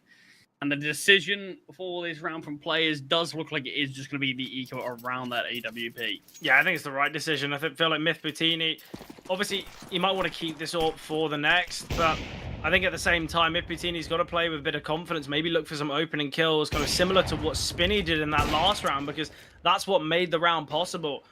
And although it is risky, and although there is that kind of opportunity where you could lose that AWP, it's still the idea of going for the round, giving it a chance. But they've taken some space here towards B. Steps are going to be heard. There is a CT and under. Nice damage onto Lenzi. There's been a disconnect as well. It's a 5-on-3 currently. Oh, this could be devastating here for the Champions League. They've had a disconnect come through. And AGL's missing the shots. It's a 2 versus 5. Oh, well, this is not how I expected players to get their first round. I did say I think they'll get a chance to get one more, but there it is. 4 survivors. That is devastating, I have to say. From an outside perspective, that is the toughest way to lose a round. Obviously, the kill. 2 D2s? Was it the kill at the same time? I don't know whether the disconnect happened at the exact same time as the kill. It seemed pretty similar timing. I don't know whether there'll be a round restart, whether we could get a replay of that first kill, whether the kill feed will show whether the disconnect was beforehand, but I'm unsure. I think that's what the typing's going on, but the disconnect and the kill happened pretty much at the same time, so it's not like the T's would have had enough time to react to that disconnect. Yeah, I'm sort of glued to HLTV right now, just looking for that game log, just having a look what did come through. I mean, from what I saw, it did look like the first kill did come through beforehand. Yeah, same. And I just don't think there's a lot you could do about that. It's just one of those moments that you kind of sort of that unspoken thing that can occasionally happen with online CS, where there's a lot of technical things that can go wrong in theory, and you sort of just pray that it's never actually going to impact you when it matters most. But you look at some of the kills that how it goes. Honestly, you look at some of the kills that came through, though. You know, don't get me wrong. I feel like the round would have been obviously a lot more competitive, but even let's say that disconnect doesn't come through, we still are going to be seeing that AWP kill found onto AGL. He just whiffed so many shots there. I don't think the round would have been the exact same, but I think it still would have been a 5 versus 3 opposed to a 5 versus 2. It's so tough. We're kind of just waiting on word for what is going to happen here. I mean, look, we still got 2 players out of the server. It's like a VAR decision in football. I'm just waiting to see what have the refs got it right, you know? Technically, HLTV does say Hez left the game beforehand, but it was literally the exact same time. Yeah, it was the exact same time. Oh, yeah. We did have a double disconnect, of course. Was it? It was double disconnect. It was a double disconnect. Oh wow, I didn't think it was double. I thought it was just single. Hez and Pav. Hez and Pav. Yeah. Hez disconnect as soon as Myth Poutini finds the kill on Valencia. Hunter takes down AGL, and then Pav disconnects, and then it's Dotty in that 1 versus 4. How do you decide this? Is it based on when they disconnect, or is it based on if a message is put in chat? I mean, but that's the difficult thing. In theory, it's sort of if any damage is taken or anything. I don't know. Production, are you here? Are we able to go back and get the start of that round, or kind of get the highlight from when the kill comes through, so then we can see if damage is dealt? Because I'm really intrigued by this. Yeah, I mean, it's a difficult one because it's also in terms of the disconnect came through mid-round, sort of as soon as we see that kill come through. And sort of as soon as that kill comes through, obviously everyone's playing the round, util's being thrown.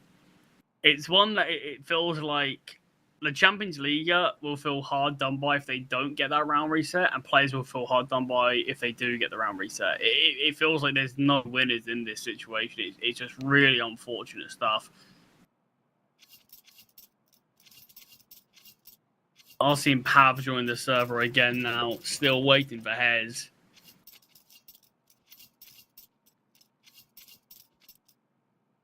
But I mean, look, before we saw the second disconnect as well, it was like 2 versus 5, but it is still... Yeah, I'm interested by this one. We don't have a replay from the game, so it's not as though we can kind of go back and pick apart and see.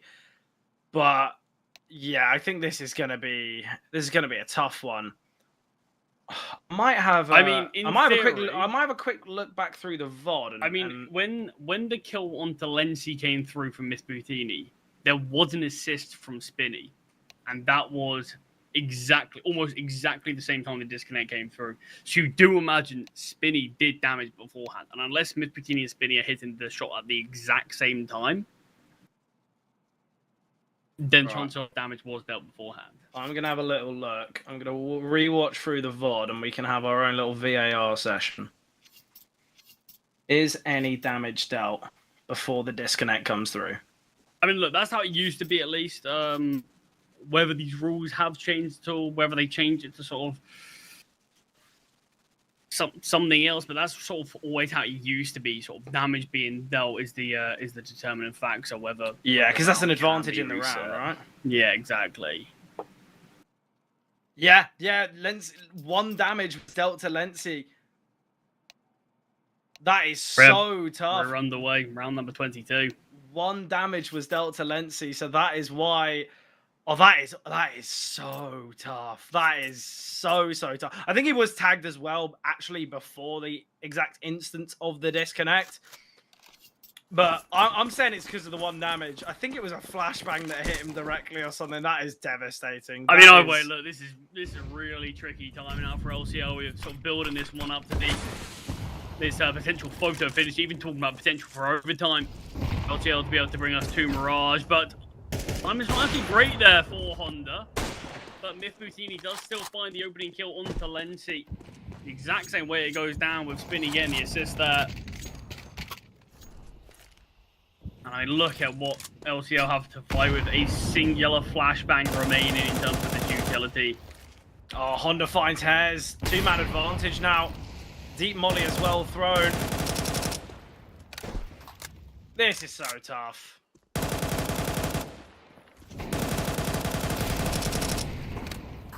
What do you do if you're the Champions League? You've got 1 flashbang.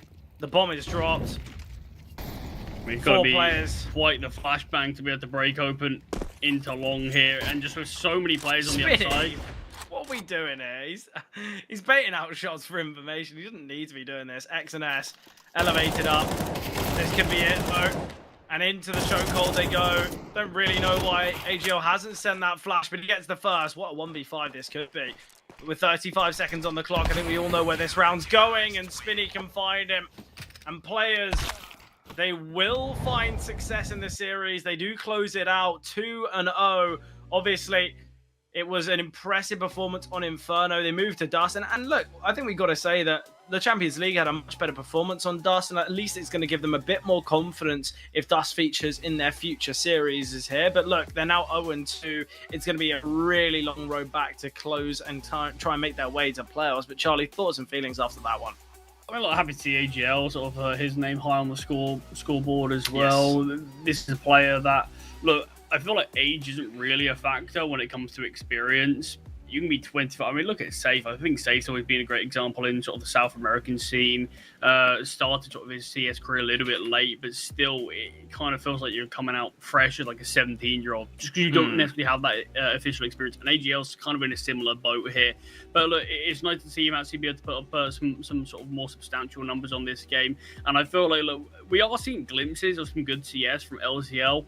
It's just throughout the whole series that we've seen versus Flamengo and now obviously players. it's not been enough to be converted into a win. But I am excited to see what they can do in that 0-2 bracket, and hopefully they can bounce back and do a really difficult task of advancing to playoffs while in this difficult spot. Yeah, obviously we do have another 0-1 record game. It is Dusty Roots playing against LP. That is going to be kicking off in about an hour or so's time. So a bit of a prolonged break, but if you guys are staying tuned for that match as well, you can set your alarm, set your timers, because that is when we'll be back. But beforehand, as I just said, we'll be jumping to a prolonged break.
Welcome back. We're going to be heading to the second series of today. Obviously, it is Dusty Roots against LP. Once again, this is an 0-1 game, so we've still got that similar idea to the previous series where the loser will go 0-2 and the victor, obviously, do that kind of neutral stage. But Charlie, thoughts and feelings as we head into this matchup?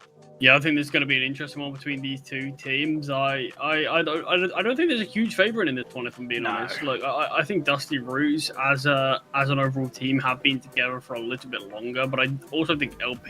You look at some of the success that they've had on obviously coming in from that sort of previous Nitro roster there as this 4-5. We know what we could have expected from this roster. I haven't got to see a huge amount of maps under this sort of LP banner. What we have seen haven't been the greatest of things, but they did at least get a map off of Crew. Yeah, look at that second and third map. They were kind of close, 13-8, 13-10. So it's not as though they were out of the equation. It's not as though they were out of the question. But obviously, it's going to be an exciting game. Why don't we have a little bit of a look at the rosters, have a bit of a chat about the teams, and I think we'll kick things off with Dusty Roots. We can have a little bit of a conversation about this Argentinian squad. Anything you want to talk about? Any players you want to mention? I feel like a lot of the time we talk about MaxCore. I think a lot of the time he gets quite of the favouring with his kind of AWPing ability. Him in the clutch, he seems to be so consistent. But anyone else there?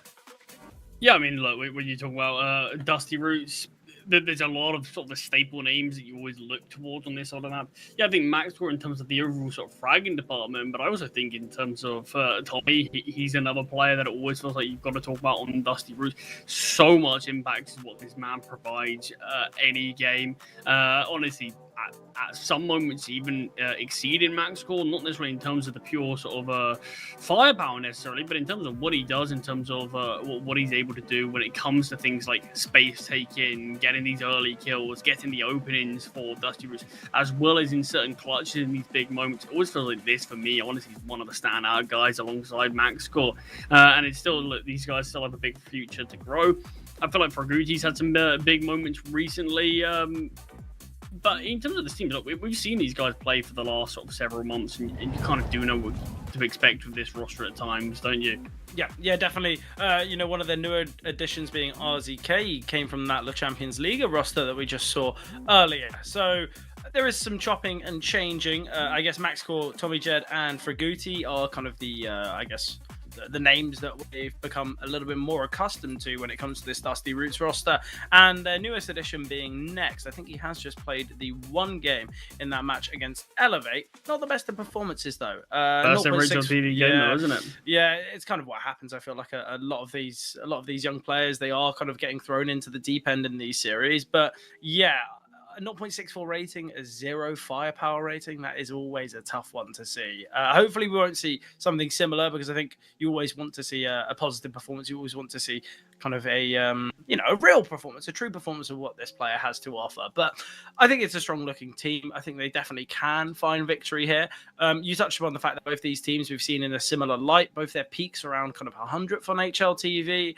So I think we are going to have an exciting game, but could be determined by the success of their opponent with LP. Obviously, we know this to be that kind of ex-Nitro roster. As you mentioned, under this new banner, it's just that one game played, that one map played. So maybe not the best of performances there when you look at their ratings, but anything we can expect here. Yeah, exactly. Like you said, in terms of what we can expect from rating, like, does slightly get thrown out of the window. But in terms of this core of the team, they were on Nitro. Not for the longest amount of time as this core, but it was a couple of months that they had under the sort of Nitro banner.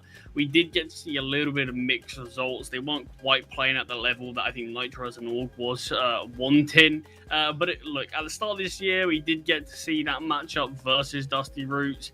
The issue is, like I said, it's just with a bit of a different roster, and there wasn't a huge amount of events even played with their sort of newer five that is now LP. But I think just what they saw, results were very inconsistent, alluding to teams that you're kind of hoping Nitro would have been able to take. But under this LP banner, maybe just a sort of lack of pressure, and coming into this event before the play break, it's going to be really important, I think, for this five to show themselves.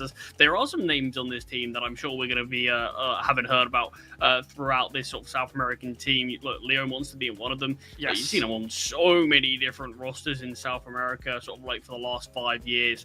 Very much in and amongst a lot of these other South American teams that we're going to be very familiar with.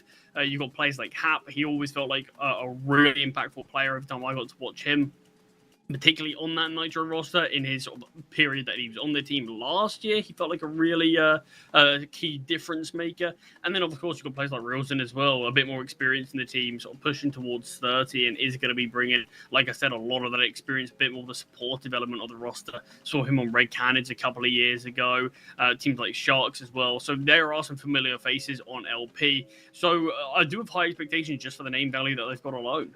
Yeah, and I think obviously the one player we haven't mentioned is probably their top performer, BSD. You look at kind of current rating across the last couple months. Obviously, that last game hasn't helped, but it's still a 1.11 rating. Definitely a strong fragger, and certainly will bring some excitement for today. Obviously, though, an important part of this series, talk about the vetoes having that importance. We'll have a little bit of a look over any kind of expectations. Again, both these teams, we haven't really seen all too much of sample size when it comes to kind of total maps played in the last couple months. The only map that we haven't seen from either team is Anubis, so I'm guessing that won't be featured here. I guess a question of which team decides to ban it, whether the other side will have a one-up there, but we could see another set of, the CS Classics is what we saw before. But no Mirage, actually. It will be Nuke second and third. We're getting double Nuke today. No, it is Nuke as the second. Inferno is the decider, I believe. But yeah, so we've got Dust, we've got Inferno. Whether we'll see them, I'm not too sure. But I like the fact that Nuke's in play. I feel like Nuke is a map that is kind of quite prevalent within the South American region, and I'm loving that it's on display today. Yeah, I wouldn't massively mind a bit of double Nuke, to be fair. Just all three. Yeah, why not? But there you have it. It is going to be changed to Inferno, unsurprisingly. Yeah, honestly, I feel like Nuke and Dust kind of expected from what we have seen from these two teams. I mean, Nuke is Dusty Roots statistically their best map. But for me, most importantly, it's their most played map. So it always felt likely we were probably going to see that. Similar for LP, you've got Dust 2 statistically being their best map, as well as being one of their more played maps. So I don't really think there's any surprise in terms of the map vetoes that we're looking out from both of these rosters. Yeah. I feel like Dust and Nuke kind of expected, to be fair. And then Inferno, as they decided, look, this is going to be an interesting one, because this isn't being a map that we have seen a huge amount of from either of these rosters as of late. We haven't seen LP play it since they were on this Nitro roster, and that was a few weeks ago now. They did get a good win there. On the flip side of things for Dusty Roots, 1 win, 1 loss. Got to see them actually play it here in the CCT against Elevate, where they did actually fall 13-8. So there's not a crazy amount of maps played on this Inferno. So if we do get there, it could be a great finish for these two teams. I'm quite interested as to why we didn't see we didn't see Dust get banned by Dusty Roots. Obviously, there's the option for Train, and yes, it might not be their best map, but I feel like Train would have been a better battleground. You look at the game for Elevate, 13-6 is not great. They've played 3 maps on, with this roster in the last couple of months. They've all been losses, and they haven't really been close losses either. I feel like Train might have been a better map for them. Maybe not. Maybe, who knows? They might have had a lot of work over the last few months on a map like Dust, realizing that it is going to feature in a fair few of these vetoes. But look, maybe Train could have been the better one. Who knows? I think the vetoes, it's going to be similar to the last series. I feel like the vetoes, they are going to matter, but I think a lot of the time with these games, we don't have the most, the best idea. It's not as though there's kind of 20, 30 games played on each map where we can really see how teams fare over a wider sample size. So we could be coming down to the individuals today.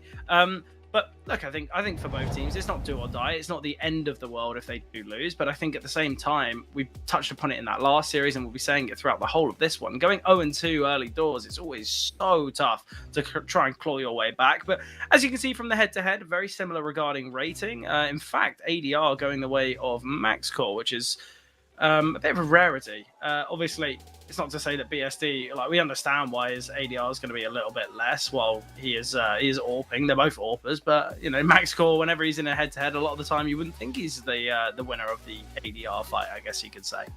Yeah, I think it's going to be an interesting one to sort of highlight both these AWPers. Both had, like you said, a reasonably similar form, both reasonably similar age. It feels like sort of like for like. There's not a huge disparity between either of these players. And I think as well as sort of team recent form hasn't quite been there for either roster. So I'm super curious as to see what we are going to have here between both rosters.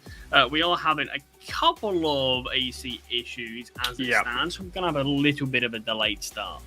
Yeah, and look, with that, I feel like we've given a good evaluation of our expectations for today. And look, why don't we leave predictions to kind of the early start of Dust? Hopefully Dust is underway quite shortly. But Charlie, what we will do is jump to a break, and then hopefully Dust 2 underway very shortly. So we will be right back.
Heading into the action now, the selection of LP, Dusty Roots on that CT side, a big game for them. Obviously, they're going to want to have a strong start. Quite like the investment here. We've got a nade and 2 flashes from Tommy.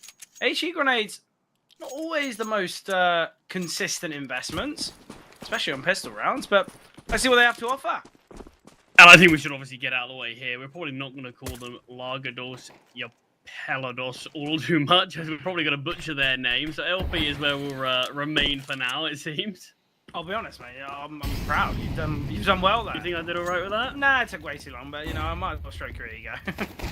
Well, you need some help. Fraguti does find the opening kill, despite the flashbang being super strong there to look like it was forcing him back. But opening kill does go the way of Dusty Roots.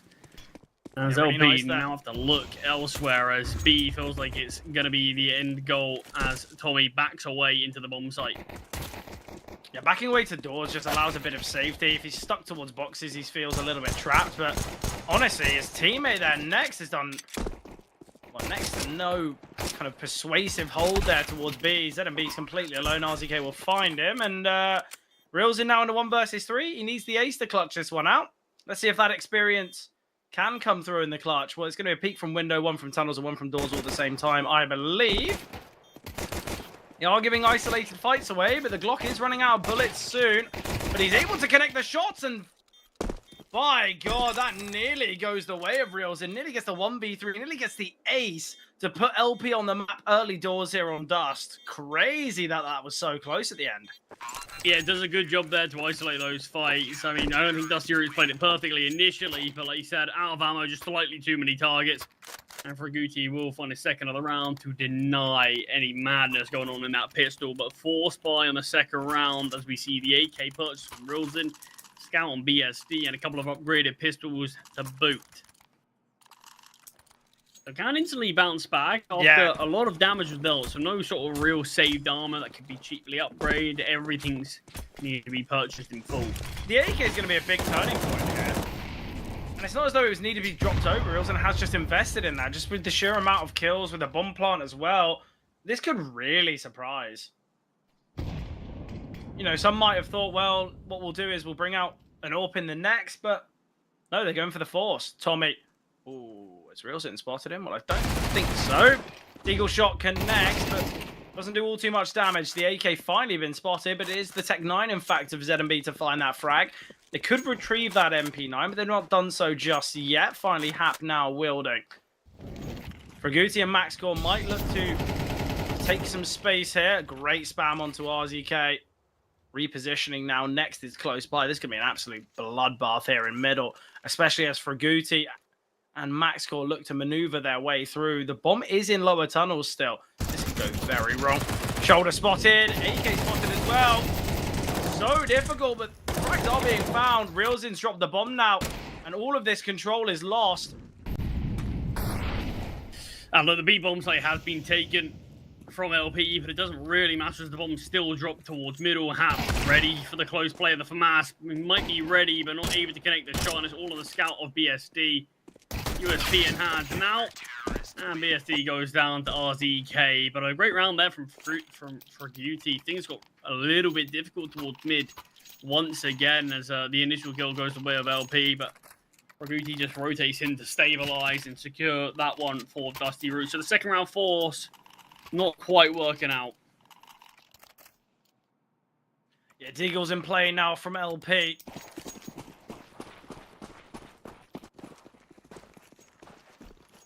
Just jump spotting his ZMB in the hopes to gain some valuable information. Maxcore has maneuvered to under once again. To lower tunnels.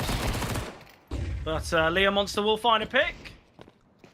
Leo Monster doubles down here with the dig. Okay. Creating a lot of interest in this round. And many might think, why isn't Maxcore not just pushed through T-spawn? But the idea is it could be a play through middle. It could be a play through long very shortly. So he's going to be joining his teammates just in case. And these steps now finally to be heard from Fraguti. Bomb's been dropped. I love the idea of the run boost. It could work out so nicely. Maxcore didn't really take his attention away from the run boosting players. Fraguti's alone. This is so devastating. Shots finally connecting. Next has rotated up. pistols have done so much work, and they've got an argument they could win this round. Just needs to isolate the fight, and next will confirm the round. So costly, though, for Dusty Roots. It's Deagles and Glocks, and they bring it down to a 1v1. It's a 1 versus 2. Really, yes. Yeah, I mean, LP there towards long played it super well, not actually giving up any clean fight, and kind of just jiggling, baiting out, drawing all the attention to so many different angles, and then eventually we do see players swing, finish off someone who's looking the wrong way.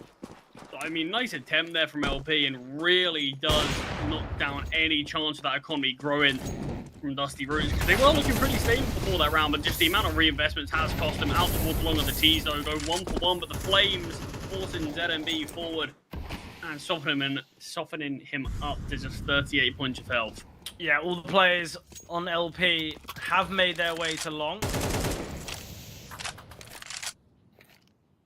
Max Court is quite worried about lower tunnels while playing towards short, which is understandable. Smoke now towards CT. Tommy's got to be cautious here. Flashbang comes over. Massively blinded here. Tommy can get a double. RZK gets one as well. And BSD, 1 versus 3 on the AWP pit. Smoke to be dropped to allow Tommy to back away. AK now retrieved. BSD does have a lot of utility, but Max caught. Oh, Max might spot him on this peak. Missed shot from Max. Tommy still tucked away. No trade from Max caught. HE grenade to land at the feet, and the HE will find. And although these rounds are getting close, they're still going the way of Dusty Roots, which makes things quite difficult here. This is LP's map pick. We know that a fair few teams do prefer the T side here of Dust. For LP, though, they are CT merchants.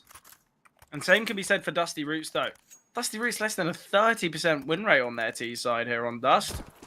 Yeah, has some difficulties on this map. Look, only played it three games, though, so it is always can be looked at as a little bit skewed, I suppose. But look, that round all started from a brilliant flashbang out towards long that allowed Dusty Roots to go 3-1 on that engagement. And in this round, this should be one thread that they look to win cleanly. You've got BSD on 18 points of health. You've got a 2-man advantage. Make sure you play the numbers, look to trade, play the longer angles, and this should be one that goes your way.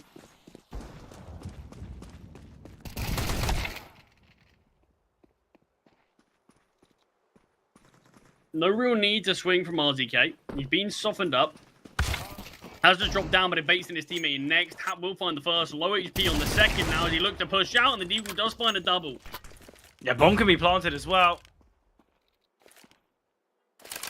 The bomb plant's surely got to be the main goal here. They're going to be pushing through. Bomb can go down, but that's all that will be found.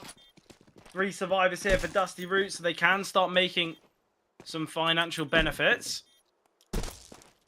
I mean, we do say that. Look, that was a 5 versus 1. Hap gets a double kill and a bomb plant. He really turns that around from looking like a great one from Dusty Roots to kind of just an average anti-eco. Yeah. So great double from Hap with the Deagle. Yeah, exactly. As soon as we see Next go down, we've got RZK, 1 bullet from Death. Rotations aren't quick enough to keep him alive or deny that plant. So 5-0 start, but still opportunities for LP here. Look, we saw in the last series, despite a good start on Dust, things can very quickly spiral.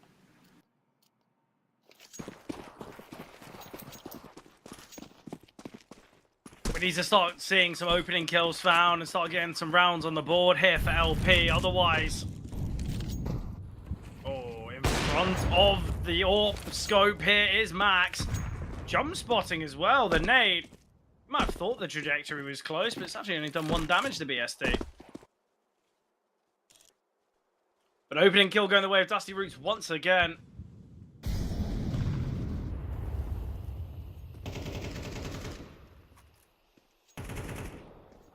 Bit of a spam through the smoke here from Reels in. Util sent from ZMB. Discipline though are Dusty Roots. Don't need to search, they can play this double beat. They can just play one towards CT and Tommy. They don't have to go hunting here, which just puts LP in a very difficult scenario because they're going to waste a lot of time expecting a push, whether it's from long, whether it's kind of upper tunnels. But they make their way through mid to Tommy. Tucked behind the smoke. Timing looks good for Hap. A lot of damage has been dealt, has been seen. Orb of BSD still holding, still waiting. Reels in. He's backing away through the smoke. Unfortunate shot there, but next he will get one. Flashbang coming over. Oh, not the greatest of sprays from Hat, but he still finds the frag. 2 versus 3 now. Great nade for Guti will find, in fact. Max Corp backing away to CT now. Fraguti's got an AWP. Max Corp kind of needs to retrieve a rifle now. Honestly, 2 AWPs in this scenario. Definitely not the right position. Max Corp. About timing, and timing couldn't have been better for Reels in on that peak. Nade coming through.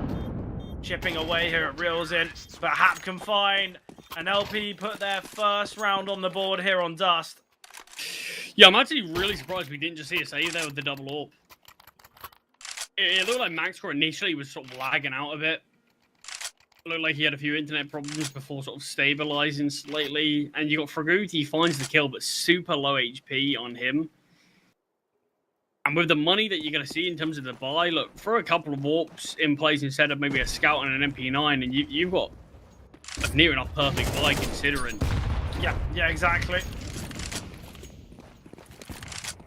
This could be LP's way back into this game. You know, loss in this round for Dusty Roots and Eco in the next, and we're looking at a 5-3 scoreline. We're looking at a much closer game.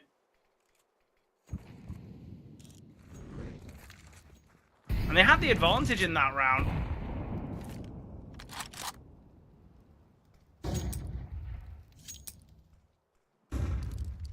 Bit of a gamble here from Dusty Roots. Going to be preemptively boosting RZK up here, which I quite like. And as it is this mid to be, or at least that's the utility, it's a great call. Molly here from short from ZMB. He's going to send the flashbang over. We'll blind the A players momentarily. Smoke and Molly in the corner, dropped by Leo Monster. This is all to allow the fake to come through here from ZMB. RZK still in a very good position if they go for this mid to be.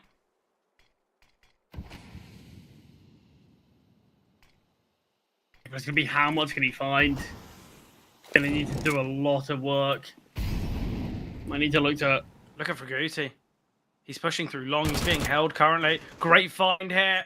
Fraguti will be found. BSD. Great swing from RZK. Absolutely excellent. ZMB's fallen back as well, but a triple here from RZK. Leaves a tough 2v4, making a 1v4 here for Hat.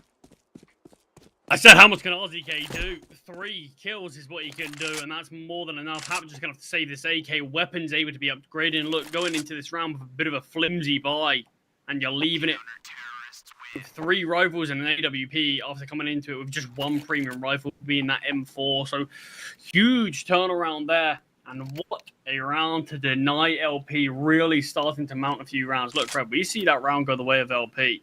We end up seeing this sort of that 2-5 scoreline very quickly. Should be that 3-5. It's likely going to be an eco coming through. And then next thing you know, Dusty Root, their promise since start, it's become a bit of a close game. Yeah, exactly. That's what I kind of hypothesized in the last. But I love the idea of the boost. It's a big gamble. It's a big risk to take. But honestly, it works out perfectly. You boost up early. You stay silent about it. You just bide your time. You wait patiently. And you reap the rewards. But it's a big round from RZK. Look, this is a player that come onto this roster with Next. These are the 2 sort of new kids on the block. Haven't had a huge amount of time to really explore what these guys were all about on this specific team. I mean, look, RZK, like you said, bought him from the Champions League. Even then on that roster, he's pretty good at that Praso team. Not a huge amount of time on there, so super curious to see what this guy can do. Haven't got to watch too much of him, but Next as well, another new star, very new in fact, and he's having a great start here. Max scored with the early kill. A great find. Max scores. Look, he's 5-3, but a fair few of these kills have just been opening doors. I mean, it's been a team performance. Yeah, There's no highlight player. I mean, everyone's had their rounds, and I think that's the worrying thing with the Dusty Roots. We've always knew sort of the core of this team: Tommy, Maxwell, and Fraguti. But the new younger guys, particularly Next, who look, he only had 1 series on HLTV before this game, and that was just their game to put them 0-1. There's still a lot of question marks, but individually, this team can have the possibility to have some real big performances. Out in middle, the flashbang's excellent, and Tommy Jed finds the final kills. And Dusty Roots, Fred, on a map that they have a 0% win rate in the last 3 months, 7-1 lead. Yeah, look, it is across 3 maps. So it's not as though it is kind of it's their worst map across the board, but it's not. I mean, great I don't for think them. it's far off because look, when you do look at the 3 maps that they have lost, Oh, it's poor. they've all been pretty one-sided, haven't they? They've only all won been 19 pretty rounds, difficult. an average of 6. So I do think already exceeding expectations for how to 7 out towards the long. Maxwell not far off connecting that shot. He wants to re-peek into this.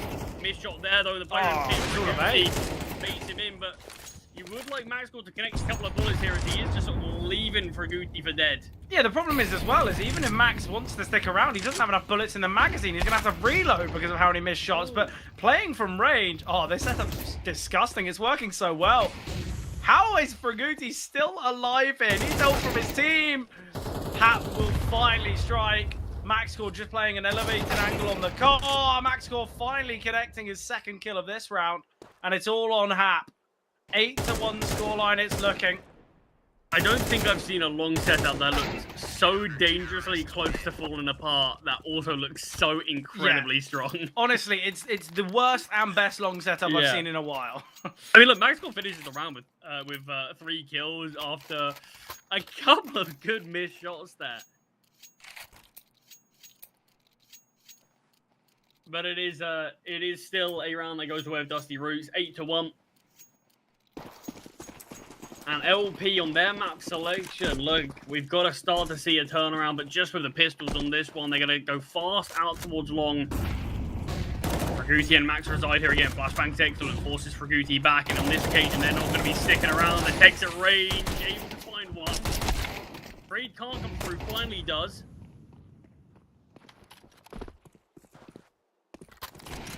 Sword sadly can't be retrieved just yet. On the bomb side, sorry, M4 can't be retrieved just yet. Is so now. Swaps to the tech. Players have been chopped up. Maxwell goes down. RZK tucked in the corner. BSD can get his 2nd of the round. It's all on next. Being held, and look, it's a bit of a frantic round, and it really shouldn't be found by LP, but sometimes that's how the cookie crumbles, and if that's how LP are going to get their 2nd round on the board, then it doesn't really matter. Look. I mean, that was 2 versus 4. That was a round that Dusty Roots certainly did let slip away, though. There's a couple of players being dinked down by the tech. And then we see BSD just swap from the M4 to the Tech 9, get a bit more in the face, and able to finish off these kills. But yeah, that really should not have been one that goes away. Yeah, the money's still okay enough for Dusty Roots to get an investment. Max might go searching in middle. Smoke here. It's going to be a nade and search operation.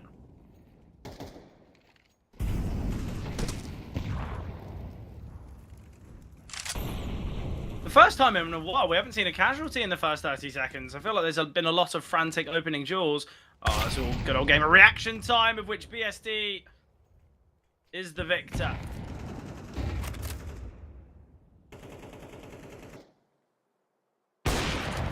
Tommy, though, quick shot on that secondary AWP. Yeah, he set himself up for a wide swing, and you can easily see if he doesn't connect that bullet, BSD will punish. An important frag for Tommy Jed to find. And obviously, because these rounds have still been competitive, and because the last one went the way of LP, Dusty Roots still don't have a great economy. So very quickly, this game could go back to a reasonably competitive halftime score, but a 1-for-1 trade in mid with 40 seconds remaining out towards B. Next gets caught out by Reelson. Yeah, great from Reelson that ZMB's just going to back away, realizing, look, I am alone, I am untradeable, and if I give this kill away, it could go a little bit sour. So I think it's the right decision. Just going to be the save here from Tommy and Fraguti. ZMB now retrieving and all playing a pixel angle. Already on the hunt, though, is Reelson. Bomb's only just halfway ticked. Let's pretend for a second that Dusty Roots wanted to give this round a go. Reelson was so fast to get off that bomb site there. Like, it's not going to cost them, but let's say if Dusty Roots did decide to give that a retake, I think LP would have looked a little bit silly, and Rilzen as well, because it's not like he even hunted. He just went towards T-spawn.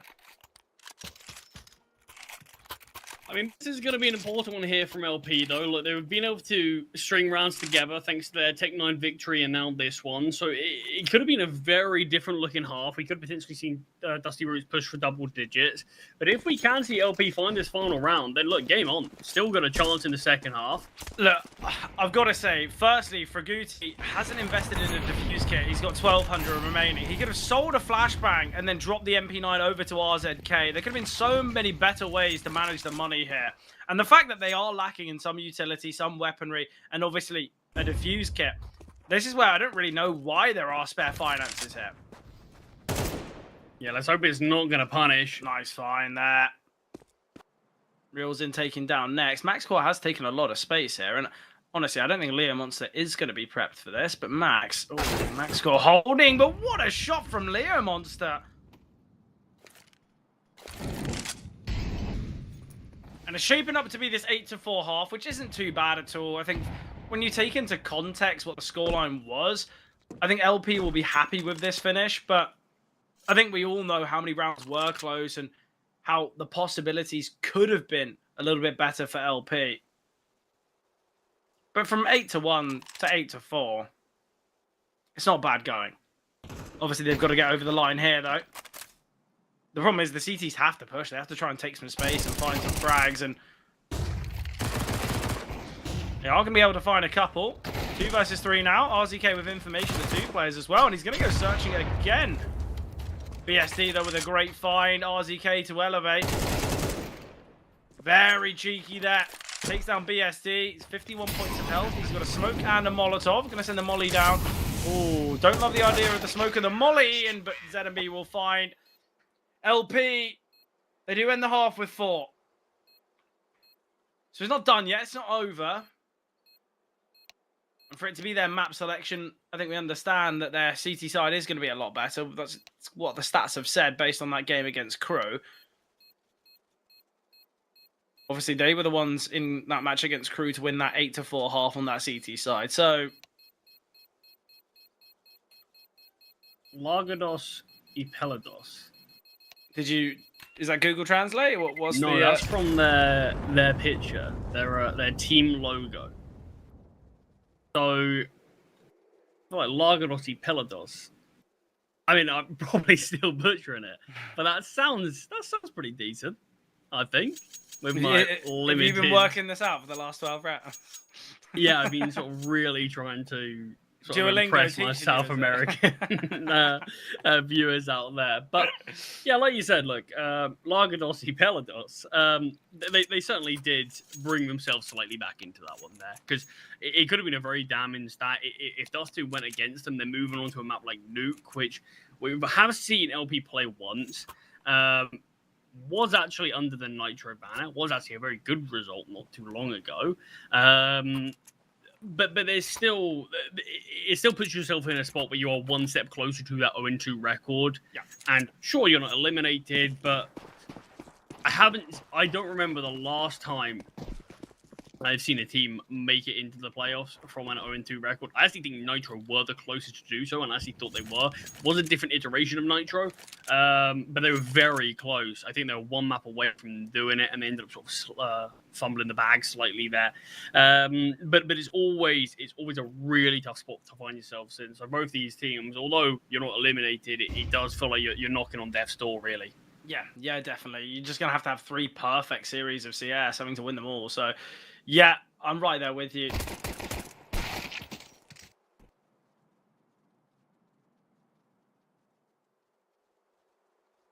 Opening kill found here from Dusty Ruse as ZMB goes down out towards long. Dusty Ruse, they are taking the space mid, but if they look for a mid to B, there was a lot of bodies on this B bomb site for LP. It could be a bit of a surprise for them.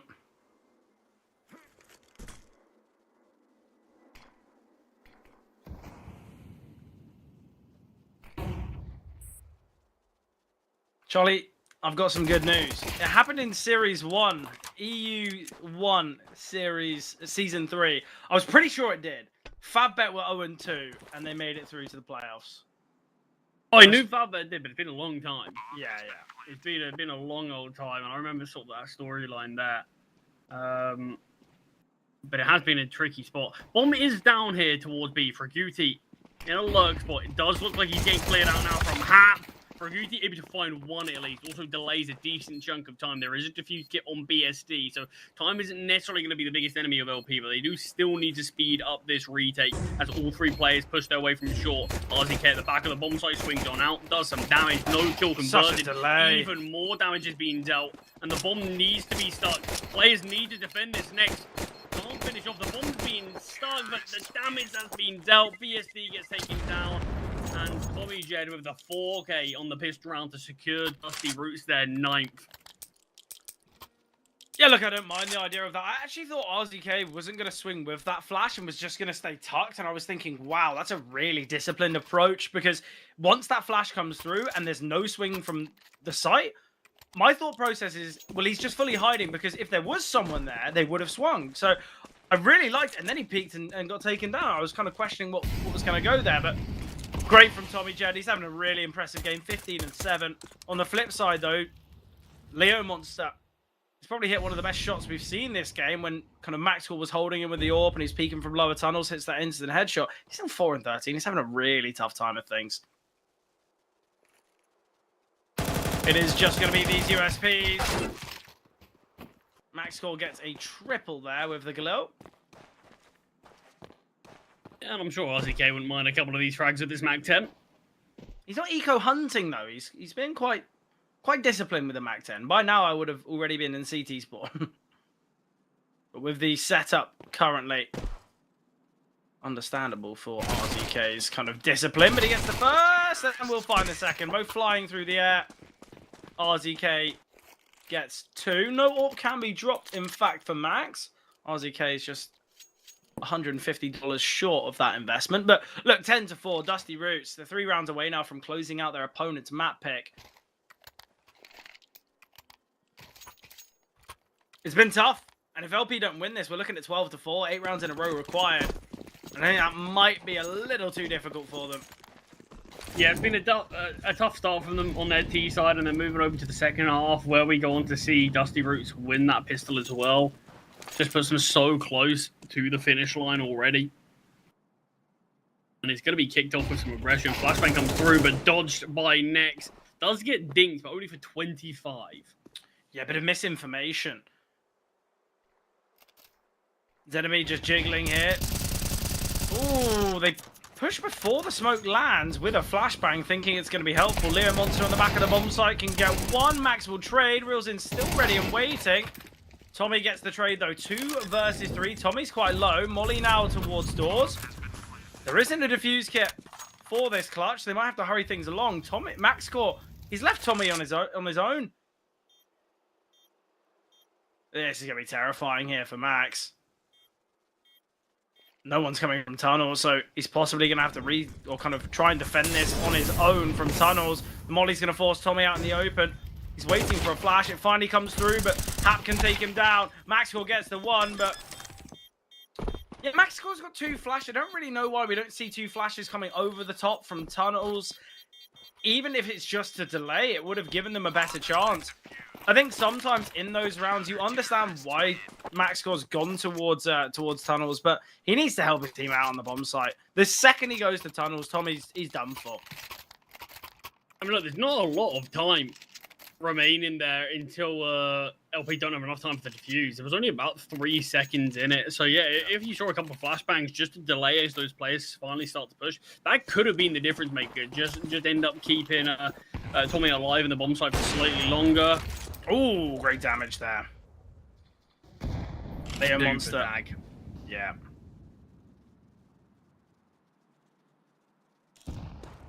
Still got the Mac 10 in play on next.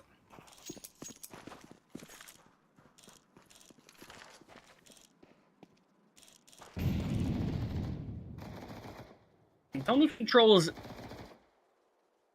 in favor of the T's, as is middle so far.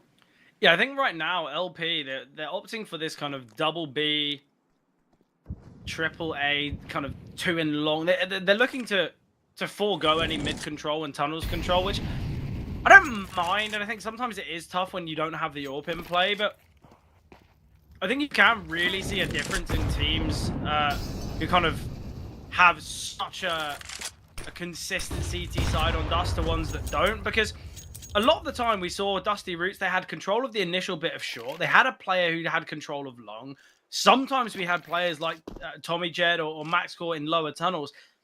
There was a lot more control and kind of information for Dusty Roots' CT side than what we're seeing from LP.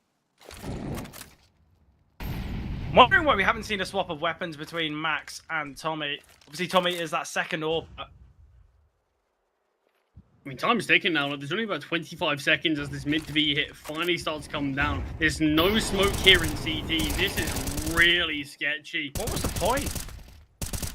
I mean, this is the issue. It just felt like they were contained with utility. They had an idea in mind, but not really sure how to execute it. And maybe this is signs of, yeah, their poor T side on this map coming through. Because, I mean, why are you looking for a mid to B when you don't have mid to B smoked? Just, at that point, hit 5 plays in tunnels. Yeah. Yeah, definitely. Yeah, you can't make a mistake like that. It just looked really poor, really easy for LP to be able to pounce against that. It looks very amateur. You know, it doesn't look like, you know, a side that have looked very dominant in this game. And for a team that have been quite systematic about their CT approach, to have a round like that, it looks a bit kind of out of the ordinary. I think the first call should have been, oh, should we go mid to B? And then they go, well, we don't have a smoke, so we can't do that. But they gave it a go.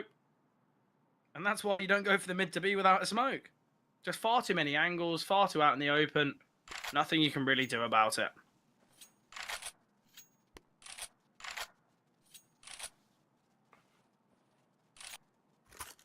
I mean, finally going to have to be a weaker weapon round for Dusty Roots. As LP can start to bring themselves closer in scoreline. Maxcore obviously the only real difference maker here with the AWP. Holding for the jump across. Oh! Wow, what a fight. Leo Monster tagged in the round prior. Eliminated in this one. What a flick to the head. And what a way to get an opening kill. There is still a chance in a round like this, but you're so heavily reliant on Maxcore. Or at least that AWP being recycled. Yeah, exactly. Not only giving chances to your team, but great information gathered that Max can now stay tuned on the angle. Oh, he's spotted again. BSD. It's the type of play that can work well if BSD finds a couple kills. It's a double short swing. Maxwell gets another from CT. Tommy Jet chimes in with the Deagle as well. They know ZMB's here. It's a 5-on-2. Realzin and ZMB, they've both been spotted towards middle, so they know the B-bomb site's open. Pistols are still the name of the game, though. Fraguti's going to maneuver all the way round towards long, back into CT. And it's a question of how long can these pistols hold off for? I mean, if RTK can just get this intel, there we will go. spots out at least one, and Fraguti soon get clear middle for the T's, and they're going to be where everyone's in tunnels. This is going to be a save now. LP, they lost to a round with a saved AWP and unarmored upgraded pistols. These are rounds, Fred, that it always feels like on the cast. We say, oh, there's still a chance, though. Maxcore can do this, can have this impact. I don't think I've actually seen it come through in a long time. But on this occasion, it is. Maxcore's double works great, and you can see the pistols being able to play off of that pressure, play off one another. It just works out there, and chaos in middle as Dusty Roots find the success. And it is finally 11 hit for them, and it stops LP right in their tracks. Yeah, look, I think a lot of the time in those rounds as well, when we say there's a chance, a vast majority of the time, the hero rifle or the hero warp will play really passive, wanting to make sure they can make the difference and don't die. Whereas in that one, Max just plays with pure confidence.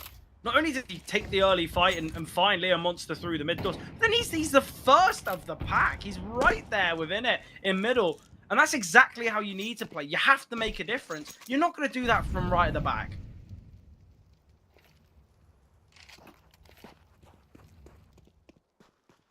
Hefty long setup here from LP. We have actually just seen a bit of a back away from ZMB. So it is just Hap defending. Molly coming through behind the doors, just in case. Smoke landing to long. This could be disaster after this round, of course, if LP aren't successful here. Yeah, the money's so bad. It's going to be awful. This is the type of scenario that, because they're playing this AAA double B, if they lose the A bomb site, if we see kind of a 2 versus 4 scenario, this is where LP surely just have to save.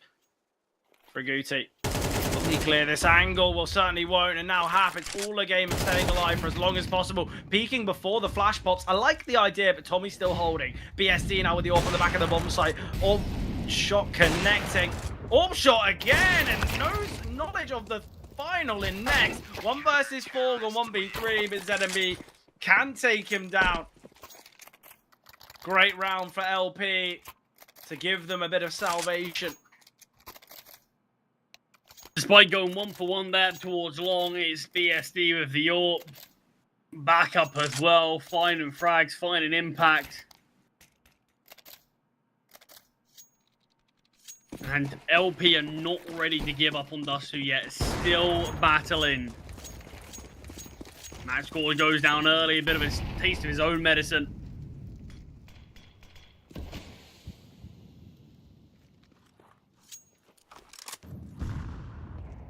At what point do we think that Dusty Roots are going to realize that a mid to B fake is literally all they need to do to win this game? Because we're seeing a double B being employed. We're seeing a triple A being employed. All you need to do, a mid to B fake, you keep all the eyes contained, assuming that they're going to win because they're going to crunch in from either side. Just make your way up short.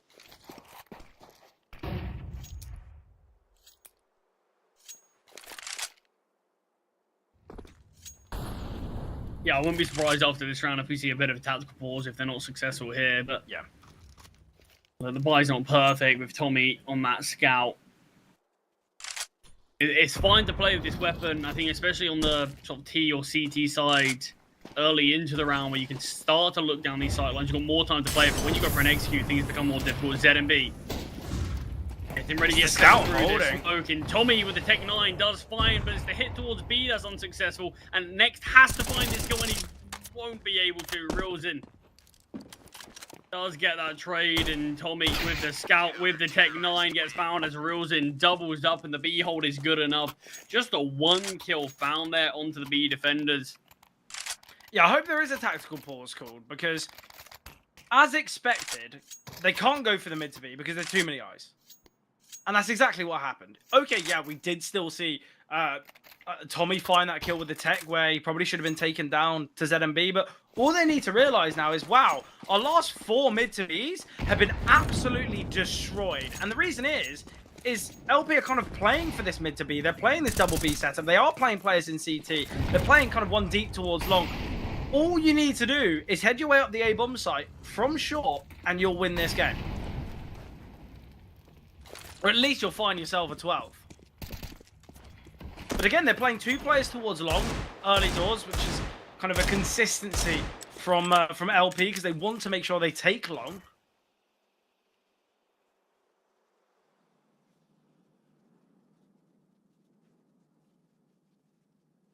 I mean, it's going to be a 9-11 scoreline before we see Dusty Roots with their next full buy, before we see proper weapons in the hands. Is the loss bonus good enough for Max Core to get out an AWP?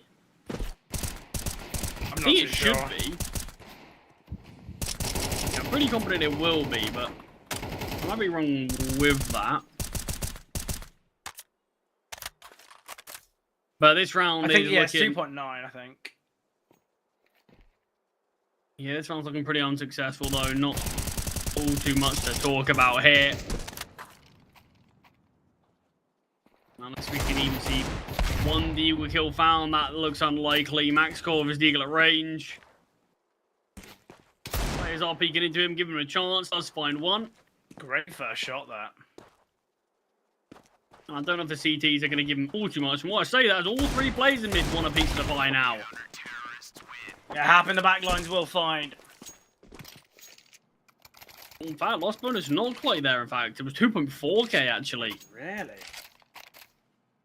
So no AWP for max scorers. Dusty Roots. They do have weapons still. That's the most important thing. just 2 rounds away from the finish line to a map that, at one point, if you remember rightly, did have an 8-1 lead. Yeah, very true. And obviously 2 of these 3 rounds that they have found, obviously coming off the back of the pistol. Honestly, it feels like LP have realized their issue and they're now playing towards middle. But Fraguti will find ZMB. The one time that they look to aggress towards middle and towards upper tunnels and lower tunnels, we're seeing it goes so wrong for LP. Honestly, I don't know why they've changed up their game plan. A double long setup would have been great, as it seemed like Dusty Roots wanted to just send a couple players out there, and LP's utility was always so excellent for taking long. And yeah, it's tough. LP, you're on a really good win trajectory. Things are looking up. I don't know why they changed things so drastically, but it's not worked out.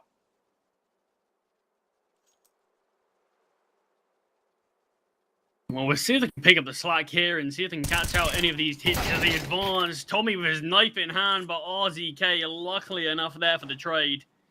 Yeah, it's still a 4 versus 2. A hit towards B here, Fred. Things can go wrong. Yeah, 2 players very close. I think they are going to allow, I want to say it's next, or actually RZK to go searching here towards A. We are going to be seeing a change in positioning here. They will make their way down to lower tunnels. Got to be the same, good right? Call. I mean, it's a good call from the teaser. Just sent RZK to scout and probe out towards A. If he spots players, instantly just going to see that B hit come through. But knowing it's a clear bomb site, the bomb makes its pathway back in the air. Like you said, just needs to be a save. It's going to be the 1.4k loss bonus. In theory, they could lose these weapons and still get a buy, but that's where you have players like Leo, Hap, and ZMB lacking a little bit of util. And when you are back against the wall, when you do need to win 3 rounds in a row, you never want to be the ones in that spot. The thing is, I think if they were maybe one in kind of deep T spawn, maybe with a flanking opportunity, and the other in CT as the bomb goes down, you could make an argument for a slight look in, maybe. But they're just so far from the action.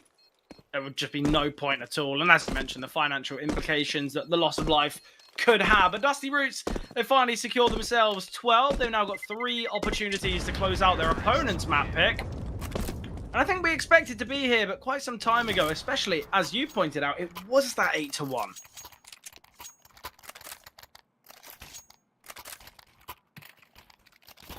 Yeah, I mean, there definitely was the chance that they could have got to 12 a lot sooner.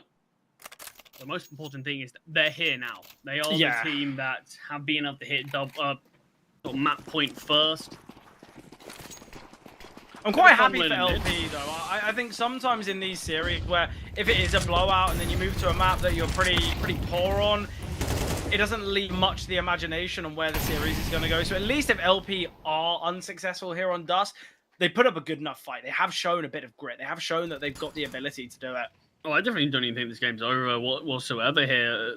Look, we did see that 8-1 lead, but since then, LP have proven that, look, this is their map pick for a reason. They had a really poor start to this game, but since then, they have slowly made their scoreline closer and closer. I think the only thing that we can say for Dusty Roots is, despite them not being great on this T side, they are winning the occasional round. And when you are 1 round away from being able to close out the game, that can just sometimes happen. And the disadvantage here, though, this should be an LP round as long as all things go to plan, but it's going to be a hit towards long. To give some context, LP have a 25% win rate difference between their CT and T side. That is how good their CT side is in comparison. Obviously, that is just across 1 map, so I guess we can have a bit of an idea there, but it is going to be this playthrough short. Utility has rained down now. The York defending from a bit of an awkward angle within the flames. It's BSD. The utility looks pretty good. Yeah, now Util's finished. Tommy will get 1 AWP in a very frantic position. Shots missed from both sides. Next now playing towards short, but that double from RZK changes everything. Finding the long player takes that kind of threat away, and it's a 2 versus 3 now. No utility. Next finds 1, and there it is. RZK with the triple in that round, but the double kill is what completely changes that one. And we are seeing the victory go the way of Dusty Roots. Obviously, we said when it was that 8-1, we were expecting it, but a great performance from them. And now they move to their map with not only the first map victory, but with a bit of confidence under their belts. Yeah, I mean, it was a really grueling into that series. Took them quite a while to actually be able to get it over the finish line, but look, at the end of the day, that's what they did. And from a map that they have looked really poor on recently, look, it is only 3 games, but what we saw in those 3 games didn't inspire me with a lot of confidence, if I'm being honest, going on to Dust. But look, it was a great start that allowed them to give this platform to actually be able to close out the game. They had a lot of issues when moving to the second half. The second round pistol as well, the second half pistol, sorry. That gave them just a couple more rounds as a buffer, and all they needed was just a few rounds to be able to bring them over the line. And eventually, when you do have that much of a lead, and 2 teams that I do view as pretty evenly matched, eventually Dusty Roots are able to do so. But Fred, we're moving on to Nuke now. This is a map that we've seen once from LP. It was under the Nitro banner. They had a very good win against MIBR Academy. It was a little while ago now, but this is kind of the home turf of Dusty Roots, isn't it? Yes, yeah, and I think for Dusty Roots now, all they need to do is kind of do what's expected of them. They are thought to be the better team here on on Nuke, sorry, and if they can convert it, obviously it kind of saves their Swiss stage. As we mentioned, this is a 0-1 game. This is the loser goes 0-2. Such a tall order to come back from that scenario. So they've got a good chance to do it. Even if things go against them, there is still possibilities of that third and final, because we could see Inferno to finish things off. But as mentioned, Nuke up and coming, but we will be jumping to a break beforehand.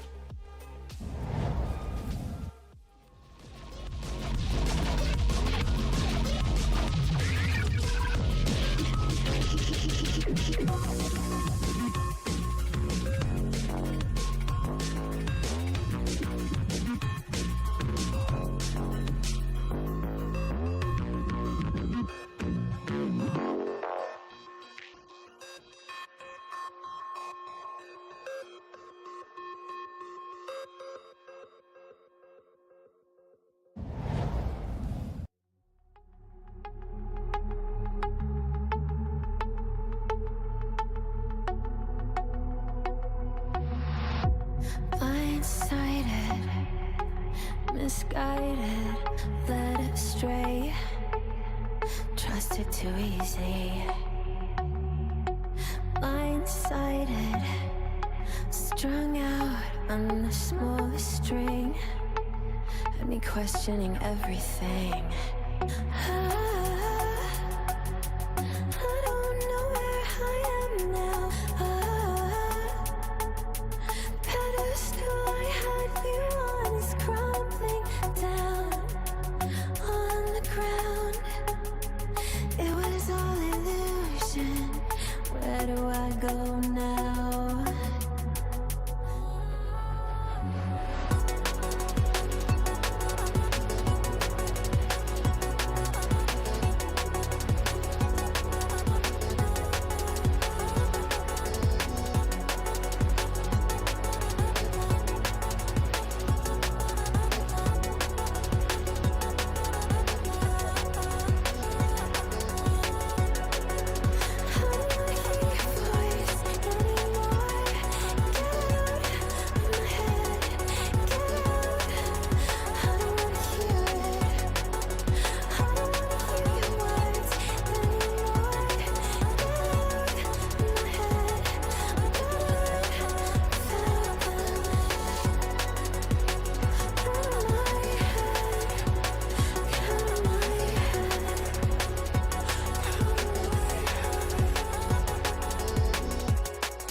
Into the action we go now on Nuke, the selection of Dusty Roots, and look, I think we spoke about Dust. We expected a bit of an intriguing game, and I think we certainly got one. There was moments where we thought LP could have made their way back, but it's got to be said, it was an impressive performance from Dusty Roots. Many players stepping up. Tommy Jed having a lot of impact throughout.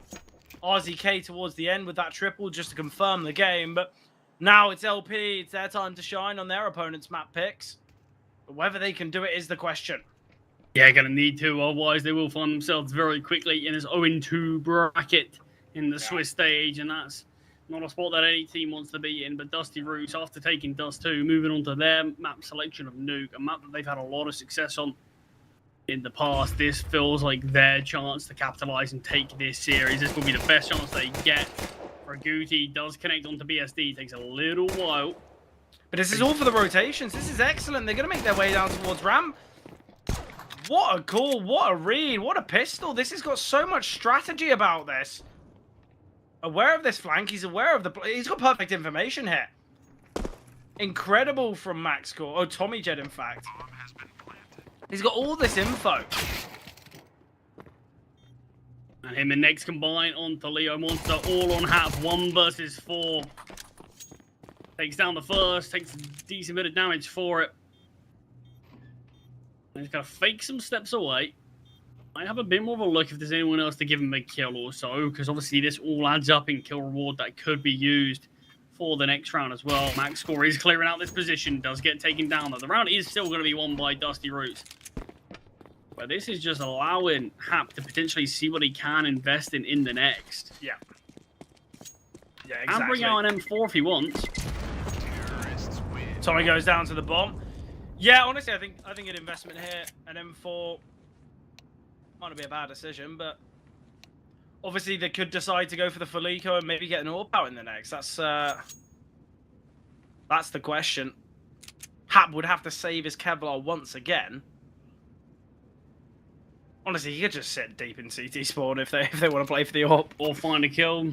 Yeah, I think that one, surely sitting in CT spawn is going to guarantee saving. I mean, boring round, and I don't know if any player would want to play that out necessarily. Decisions, as we are in a bit of a tech pause for Fraguti. So Dusty Roots can all have a bit of a think about what is the right play before in freeze time actually making that decision. But can we just say, what a pistol round call, right? Fraguti gets himself into main, finds a kill, takes some pot shots at the Heaven players. We've got, it was Tommy Jed close towards single door, so he gets the information, obviously, of players dropping down the vent. It looked like he wanted to take that kill, but then he heard the steps going towards Hut, so he's kind of torn there, but gets all the information of those final players. And obviously, with the contact that's made from Fraguti, the ramp players are rotating off. It's a lovely call. It's a lovely pistol. And I think maybe this is showing signs of things to come, because with a level of strategy like that on a pistol, that's where things could get quite scary for the future. I mean, it's a great way for Dusty Roots just to go on to take that pistol without too much really heads-up fighting. It was mainly just Fraguti. Mainly just him sort of finding that intel and looking for one gunfight. And once that's happened, he does, like you say, just sort of keep the rotations, sort of all the pressure on him. One player rotates away from ramp. The Heaven play drops down in, so it makes the ramp hold just occupied by one. So, yeah, it's a really masterful call on that pistol round. A great way to give the T side just a bit more success and give themselves a chance to see if they can start off how they did on Dust 2.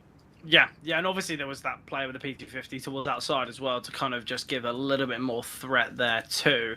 Look, we have had a disconnect. We saw a fair few tech issues throughout Dust, and you know, a fair few of them did have their extended time to them. So I think what we will do, Charlie, is we'll jump into a short break, and hopefully everything will be back underway very shortly here on Cedar Creek. And yeah, we'll see you shortly.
into the action quite a while. We did have a switch of venue for one of these players. I believe it was for Guti. Did have a power outage, so had to move. I guess playing location. Pretty crazy, but it has been sorted now. Back into the action we go, and Dusty Roots, they have just got themselves the pistol. Yeah, I mean, it feels strange to sort of remember that they did win the pistol. It was a long time ago now. I think it was about a 40-minute delay there getting that all sorted. But we are back into the action now. And, of course, Dusty Roots on the T side of their map that they do favour a lot. They are up against the force bite of LP here, as there's quite a few upgraded pistols. There's that 1M4 that, if you remember, Hatpack quite the pistol round and has dropped that over. Surprised he's not the one wielding it after a nice pistol round from him. Nice couple of kills.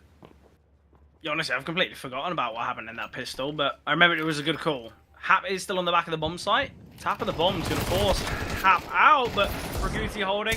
BSD finds ZMB as well. Leo Monster, it's the pistols connecting, and now Tommy needs to rotate in.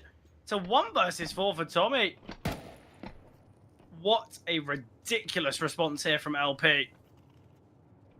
Yeah, I mean, I don't really know what we've even seen from Dusty Roots. They just didn't clear out even the back of the bomb site. Look, they had someone holding it, but clear it out, allow you to have someone watch towards heaven, things like that, because they became the pieces. It felt like they saw a bit of an angle that they had on the A bomb site and was just like, yep, let's try to get this bomb down now. They didn't clear it, yeah. It just seemed so unnecessary. If they peek towards the back of the bomb site, Hap gets taken down and maybe are aware that there's a little bit less space.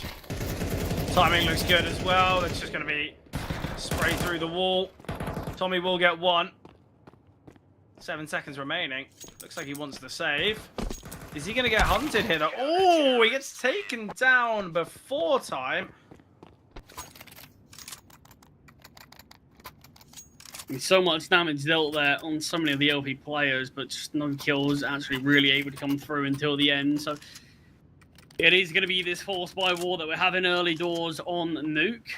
So the early pistol that Dusty Roots did win, all going to account for nothing if they can't win this round. Yeah, and obviously for LP, it's to get a kind of a good start, a bit of a foundation, a bit of a baseline for their CT side. Obviously, if they want to push that third, they've got to win this, being Dusty Roots' map pick.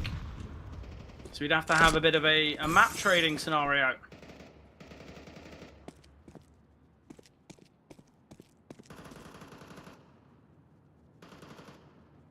Monster playing the range outside, as is BSD. The Deagle tries to connect from range, but the M4 is always going to be favoured here. I mean, he desperately wanted to take that fight, but does get punished for it. And the man advantage goes the way of the CTs. The bomb, by the way, still dropped towards T-spawn. Yeah, clearly Dusty Roots going for a bit of a split and search approach. Try and find some picks across the map and give them a chance. But the discipline and the reserved nature of LP not really going to be too easy to find these picks.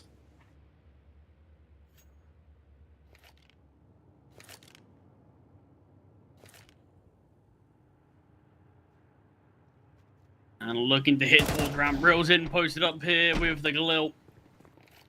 Fires off a couple of shots, the flashbang comes out, reels in, does a backup in BSD. The Devils break into the ramp room and look to head their way down. Already 2 CTs on this lower side. The bomb just about managing to get down that one for Guti. But the Deagle's luck has seemingly run out. Yeah, it's just that double kill coming through from ZMB that kind of confirms this one. There's 13 seconds left. Max, honestly, I think it's better if he gets taken down. I mean, if he can find Leo and retrieve that AK, it won't be that big an issue. If he goes down after time, though. And he is found after time. $100 to his name. Honestly, I don't really know what I'm watching right now. Look, I'm hesitant for the idea of the split and search with the Deagles. I would much prefer to Tech 9 rush towards A. I think anything can happen with those types of rounds. They opt for a passive approach. Max kind of has to die, but now it's a question of there's going to be weaknesses again in the next for Dusty Roots. I mean, look, it ended up working out. They ended up finding man advantage towards the ramp, but the issue is that they go down. Already the rotations have come through. Fraguti tries to get up to heaven. If he does find that kill onto Leo Monster, he can plant on A for free. And you've got Maxwell who can hold those rotations. But you kind of look at it and say, is one Deagle fighting up against an M4? That's always going to be a challenging fight. If that sort of decision was made earlier, where there was those 3 players towards ramp crunched on heaven, I mean, that probably is a T round, but it's not the case. There is just the Glocks in this one. A couple of missed shots from BSD. As the Glocks feel like they're just toying with him from range. Another missed shot from BSD. Does Next not realise that there's an MP9 flanking? Doesn't seem worried about that whatsoever. If Leo Monster got taken down there as well, I would have actually thought, well, not a bad eco at all, but we do have this limitation. It is Max Gore wielding a Tech 9.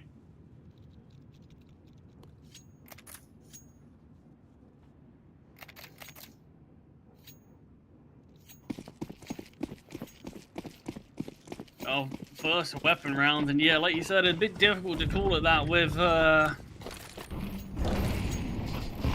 that Tech 9 in play, but it is LP with a decent lead and a lobby aggression and a round like this. Players line up though, and Fraguti's never going to get an easier double than that. One player of util in hand, the other looking the wrong way. They line up perfectly, so quickly Dusty Roots get that advantage into their favor, and the smoke dropped, going to allow Tommy to cross, but with the nade blowing that open, Tommy seems ready for it. Yeah, Reels in out to be under a bit of pressure.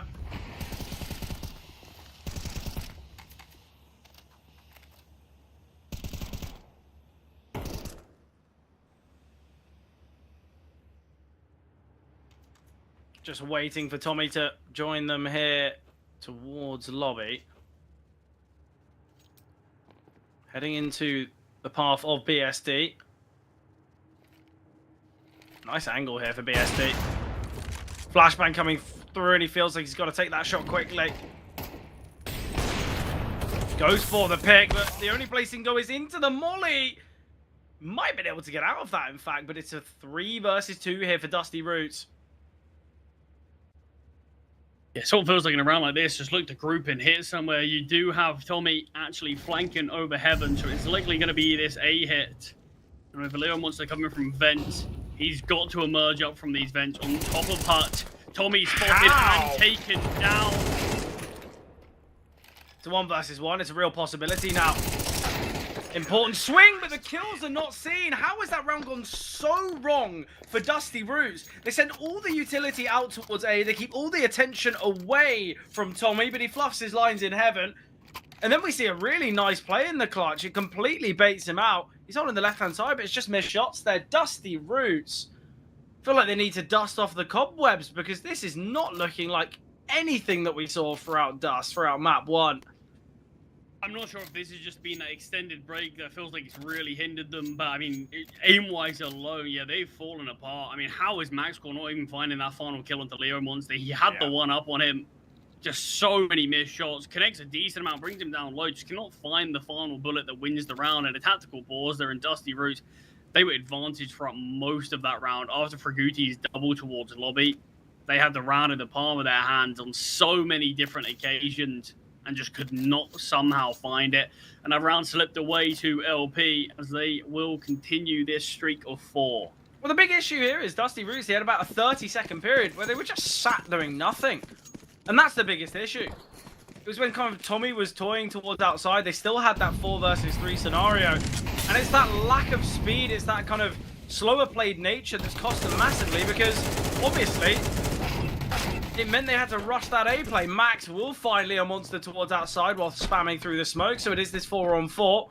Already rotating down the vents here is ZMB. Going to be under a lot of pressure. Kind of pre-firing Fraguti's angle. They're yet to retrieve a rifle now. BSD got the AWP in hand. Missed shot on the first. BSD, there's been plenty of those missed AWP shots. Great find from Next. Hap will rotate down the ramp and reels in here from Secret Next. He's heard these steps.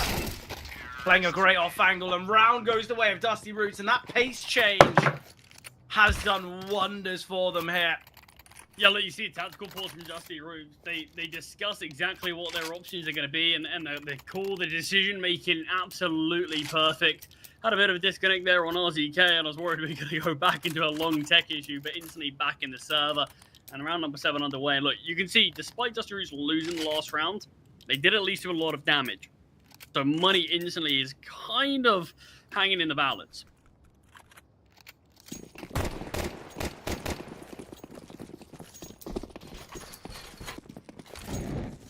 Yeah, it's crazy that we've got these 2 weak weapons in play.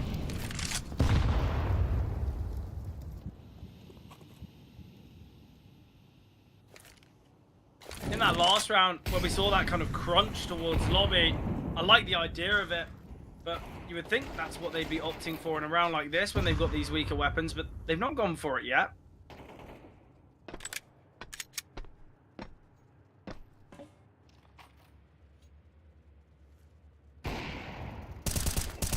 Hot shot from Maxcore kind of just offers up, okay, the AWP can't shoot you now, go on to peek, and then instantly switches to util, gets taken down. And this slower played approach from Dusty Roots has hindered them a couple of times here, and going to do so again. RTK lucky to be alive. So many bodies out on A though. Will get found.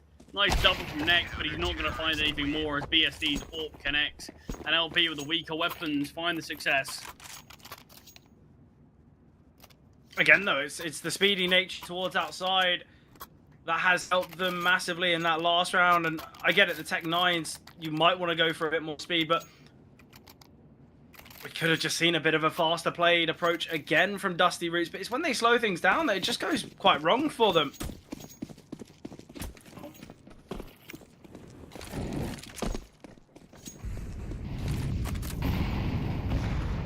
Yeah, look, they've been able to cobble together a buy in this one.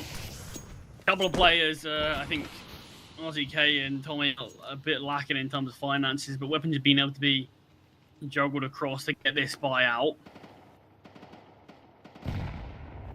And Tommy will find the opening kill with the weakest weapon. ZMB tries to advance towards Hut, but being held by Next, so it gives a 2-man advantage to BL. Look, the money's going to be even worse here for LP if they do lose this. And this is where maybe we could see a bit of a stack, a bit of a gamble attempt here from LP, but Tommy's found another kill now towards outside. Real back and forth rounds. And oh, great double from Maxcore. Now he's got the AWP in hand, feeling far more confident. And look at what this has done to LP here. It's 5 to 5 we could Has see now. to be a force buy. Yeah, I mean, Dusty Roots had the opportunity to close things up. 4 to 4 if they would have won the last round, but lost that one, went on to win this one. And look, they still luckily got the same opportunity here as it's got to be this investment. Has to be these 5.7s and armor purchased up. BSD and Leo Monster can get slightly better weapons. I say that as Leo Monster and BSD both dropping down to just pistols. Potentially a bit of a fast lobby aggression, something like that. We can get in the face, try to retrieve these weapons. But Dusty Roots have to get a call of this, have to get a read. They should be able to analyze the finances. They know it's the low loss bonus. They know that a fair few of these rounds have come close. They should have the knowledge that there are going to be weak weapons in play. And this is where I think for Dusty Roots, maybe play the first kind of 20, 30 seconds of this round with so much discipline. You know, maybe 2 towards top lobby, 1 deep in lobby, maybe Max with the AWP and a rifle next to him. There is no need for them to take some risk and allow a lobby crunch to work. That is what we're expecting from the CTs. A little bit of damage dealt there to Tommy.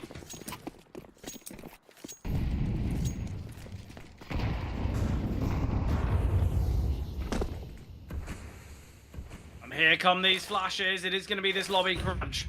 RZK be facing all of this utility. It has been taken down. It is going to be a play here through outside. Tommy needs to be cautious, and we've already seen Leo Monster rotate down. Molly landing. Reels in rotating as well. I mean, look how many players are down towards the lower side. This is a gamble that CTs feel like they need to make. So there's 3 players down on the lower side, but it does give reasonably easy entry path towards A if that's where Dusty Roots do head. Hap has rotated up the vent. ZMB, that's retrieved. AK has fallen. They are still going to head their way down towards B, but it is just Leo Monster here. Next isn't close to trade, but not even needed. Obviously he's close, but he's not close enough for an instant trade. That's more what I meant to say. But The round should be found now by Dusty Roots. Fraguti, information gathered. Nice kill there from Hap. And now the idea just to save this AK, give a weapon. But 5-5, look, 5 rounds on the T side of Nuke. I don't think you're going to be complaining massively, are you? Especially when you take into account that, yes, you won the pistol, but then lost the force buy, and you had kind of a real difficulty with the finances. Yeah, it's been quite a back and forth game here. Not necessarily in the nature of rounds, but more in terms of, apart from sort of the first few that LP were able to get on the board, there's been some real closer affairs in these last ones that Dusty Roots have managed just to about come out on top of. And finances being the biggest hindrance to LP is going to allow for them to, like you said, likely find this 5-5. Hap's going to have an AK and armor to play with, but he's going to be the only weapon that can really be afforded to be purchased. It's only the 2.4k loss bonus. BSD, if he keeps his money high, he's got the option to bring out the AWP. The other guy's just going to need some utility, so can't really invest anything else around this. Yeah, it could be a glass cannon in the next, but BSD has taken that out of the equation unless if he gets a kill.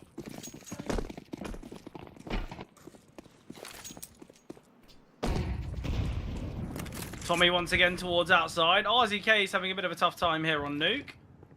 2 and 10 currently. Couple of those are disconnects in terms of deaths. Yeah. So you might be wondering how are we on round 10? He's still alive and got 10 deaths. That's how. Yeah. Realsin posted close here with the 5-7. RZK is going to go in. Spots out happen his AK. They should just disengage from this. They know that the saved AK is here. There is no need for them to fight so heavily here.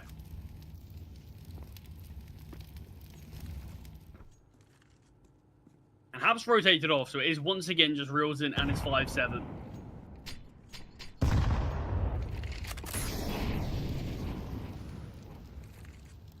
Hap making his way back towards ramp as soon as the T's leave this position. Tommy, of course, still down on the lower site. Yeah, Tommy's just going to look to maybe break through the windows and offer some help here to the ramp players. But, in fact, looks as though it's going to be a playthrough A with RZK finding BSD. Hap has got himself onto the back of the bomb site, but they make their way down vent. Okay, very cheeky. I love the idea of this.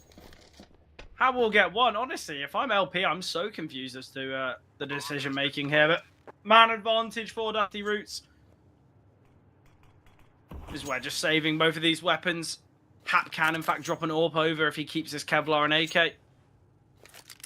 So surely the goal. And it's good info. Even initially when RZK went down towards A, that, okay, the AK is up here. Let's continue going down towards the lower site. That is an AWP that could be saved here, and I think that's what Realsin will search for.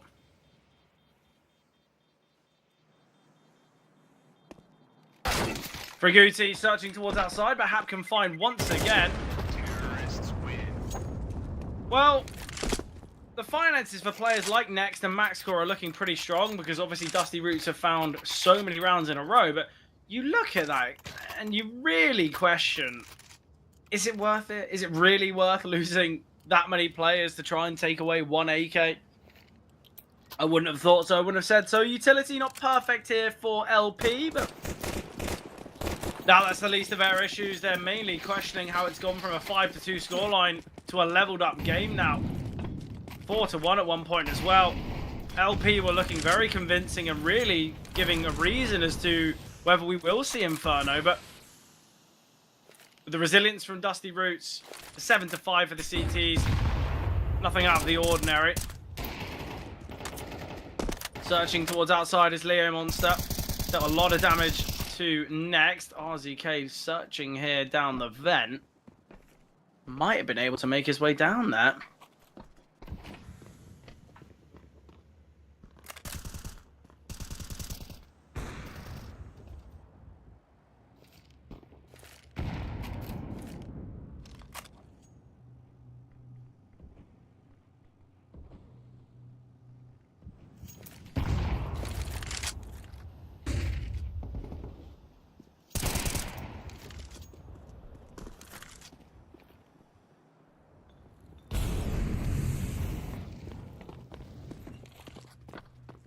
Realsin.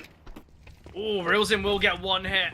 HE grenade to deal with him, but Nex will do it with the weapon. Molly to land onto BSD's position. He's going to peek into the Molotov, finally falling back. Gives time though for the T's to set up into this post plant, and it also gives LP a choice whether they actually want to go for this. The only defuse kit is on Leo Monster. He's the only one isolated from the rest of his team. Tommy advance here towards round here. The scope of BSD finds the first kill. Not ready for the second, but in fact, it's towards Decon to find. And that is that defuse kit dropped there, remember. Low HP on Next. We can just look to play the time here. Not going to be aware probably that this defuse kit hasn't been picked up, and just going to be a safe from Hab. Picks up the kit, and he's done looking into this round. Everyone going to go down to the bot. And Dusty Roots get another round on the board at the cost of everyone's life. But Fred, this is them taking the lead here. Because remember, this was Dusty Roots finding themselves, sorry, LP finding themselves 5-2 up on the CT side. Massively. Look, I think we did see a bit of a, look, it was a bit of a tough one for Dusty Roots. Obviously, they had that disconnect. They had all those kind of, you know, connectivity issues. And it seemed as though that did kind of affect the mentality of the Dusty Roots players. But they've kind of had the rifles back in play. They're feeling a little bit more confident.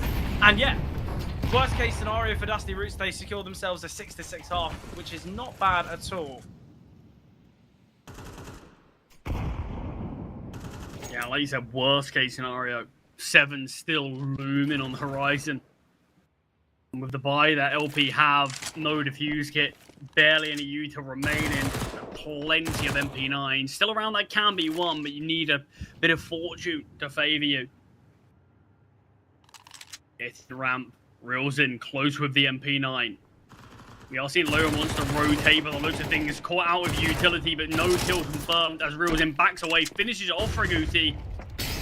And still here towards ramp, almost finding a second.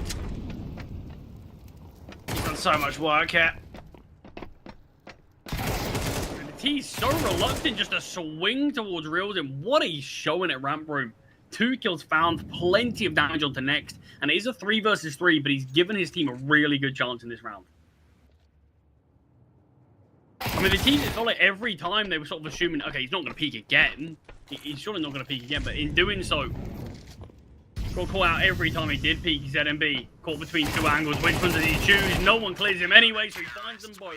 6-6 will be the final score of this halftime switch, as Dusty Roots on their map selection do get to at least get an even split at the half.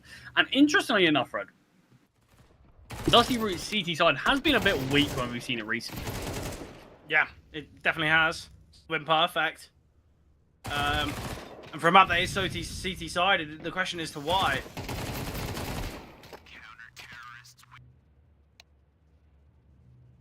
They do at least salvage an even split at the half. So pistol rounds potentially could hold a decent bit of implication here. I think on paper you'd look at this map and say, yeah, Dusty Roots certainly going to be the side favoured here. On the fact that they got 6 rounds on the T side and nuke.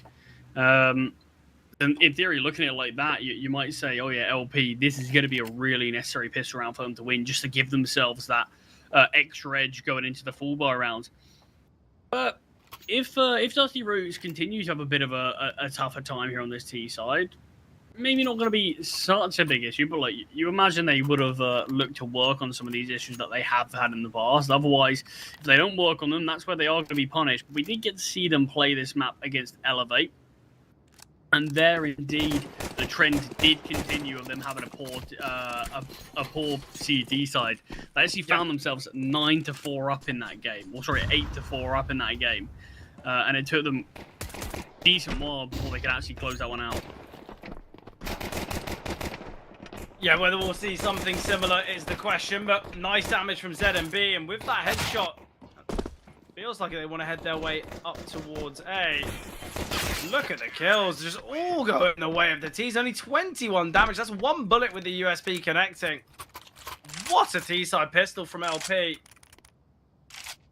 Yeah, just up in the face of Dusty Roots. They couldn't handle the pressure, couldn't connect their bullets.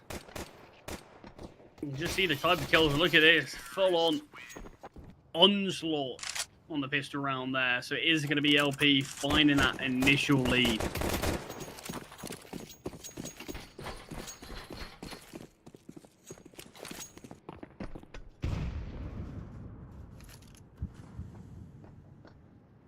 Just the eco here from Dusty Roots. Expected.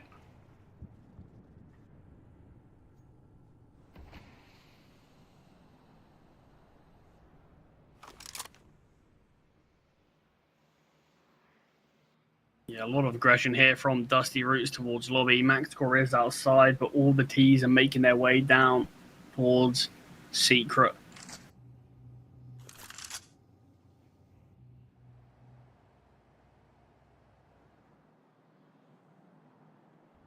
I mean, a lot of information has been gained from Dusty Roots. Hearing this util down towards the lower site as well. Where do they opt to go? Hap under pressure outside with this Khalil, caught in between multiple players, but can try to isolate these duels. Ooh. It's quite well to get that second kill there. Or third, in fact. Hap's had a really good game. 17 and 6. Strong performance. Type of performance that's needed if LP wanted to win this one. And look, they're going to be in the lead. They're going to be an 8-6 scoreline. Another kill found from Max Score here. As he looks to reposition slightly, here's the player up towards Vents in Garage. Players are looking to hunt, look to take away this Khalil, but any kills extra found, this is going to sort of hinder the T's. Great timing from Max Score, but he's lost his lines and will get taken down from there on out. So 2 kills found. And first full buy round here from the CTs. Dusty Roots, guns in hand. But there's not a huge amount for us to talk about in terms of LP's nuke, in terms of what we have seen. In theory, they've got a great side on both maps, but it's just because they won very dominantly in the one map that they did get to play. So, gonna be curious how they handle things once the weapons are out. Yeah, this is going to be an interesting one, obviously. LP, if they do find victory, that's where we're saying, okay, things are getting really interesting, and Inferno might be on the cards. I think if there's a few more rounds like this, it certainly could be. The HE grenade will find Leo Monster, but just a fast hit towards A. As for Guti's caught out, advancing through ramp. A quick way for LP to find 9, unless Max Sport attempts this 1 versus 2. With the molly down towards main, him being 26 points of health. Don't think he's going to go for it.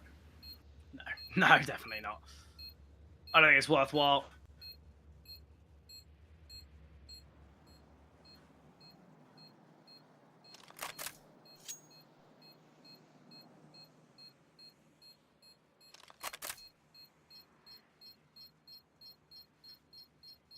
Is he safe in the bomb here? I never know with Nuke. I know it's vertical bomb damage. Oh, he's going to get so much information here. He can find them both. He's got to be disciplined. We will get them both. 4 kills in that one for Max. Honestly, I wouldn't mind. Like, this might sound like a big risk. I wouldn't mind a force here from Dusty Roots.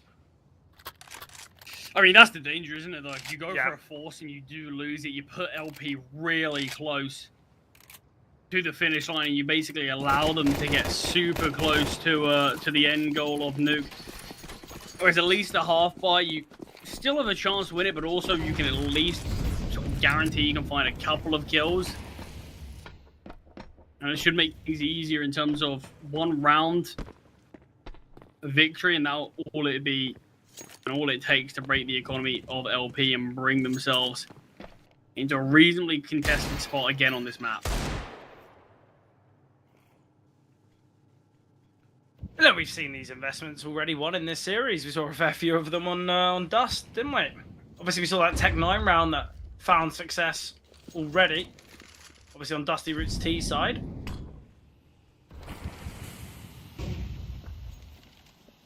Aussie K has an opportunity to find a couple here. Steps are heard.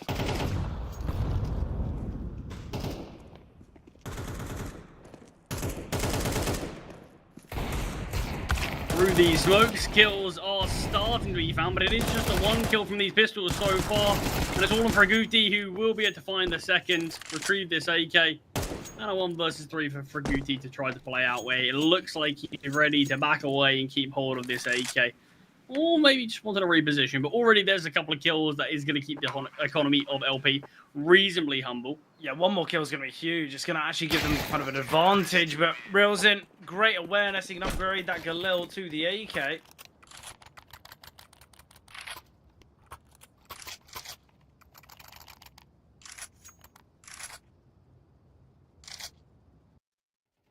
We're starting to get to a point where it's now or never for Dusty Roots. Double digits hit from LP. Dusty Roots not successful in their first full buy round. Now they've got more weapons in play. You got the AWP on max core. I'd actually love if LP looked just to fast A again. If they can rinse and repeat and catch up Dusty Roots the same way that they could before, but trying something different.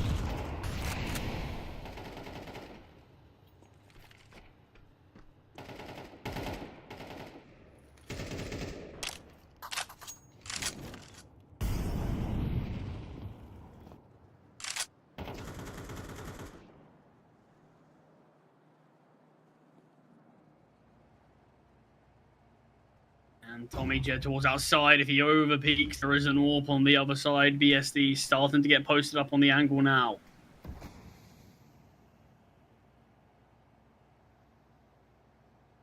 But a lot of bodies out here for LP as they start to cross into secret.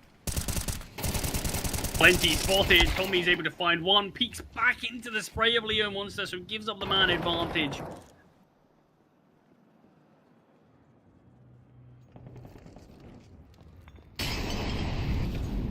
And still there's 3 versus 3 between both sides now, as positioning looks good for next. Is being held, and the flashbang's good enough for the T's to find, and it looks like Nuke could start to be crumbling for Dusty Roots. And Inferno on the horizon, unless this round can be won from the CTs here. And backing away, are they? Yeah, this is looking scary now. Dusty Roots kind of going from such a positive performance on Dust 2 to a game of which it could slip out of their hands. We could be seeing a 12-6 scoreline in a matter of moments, and it's all left to that coin flip. It's all left to Inferno, a map that I think we know both teams haven't looked perfect on in the past.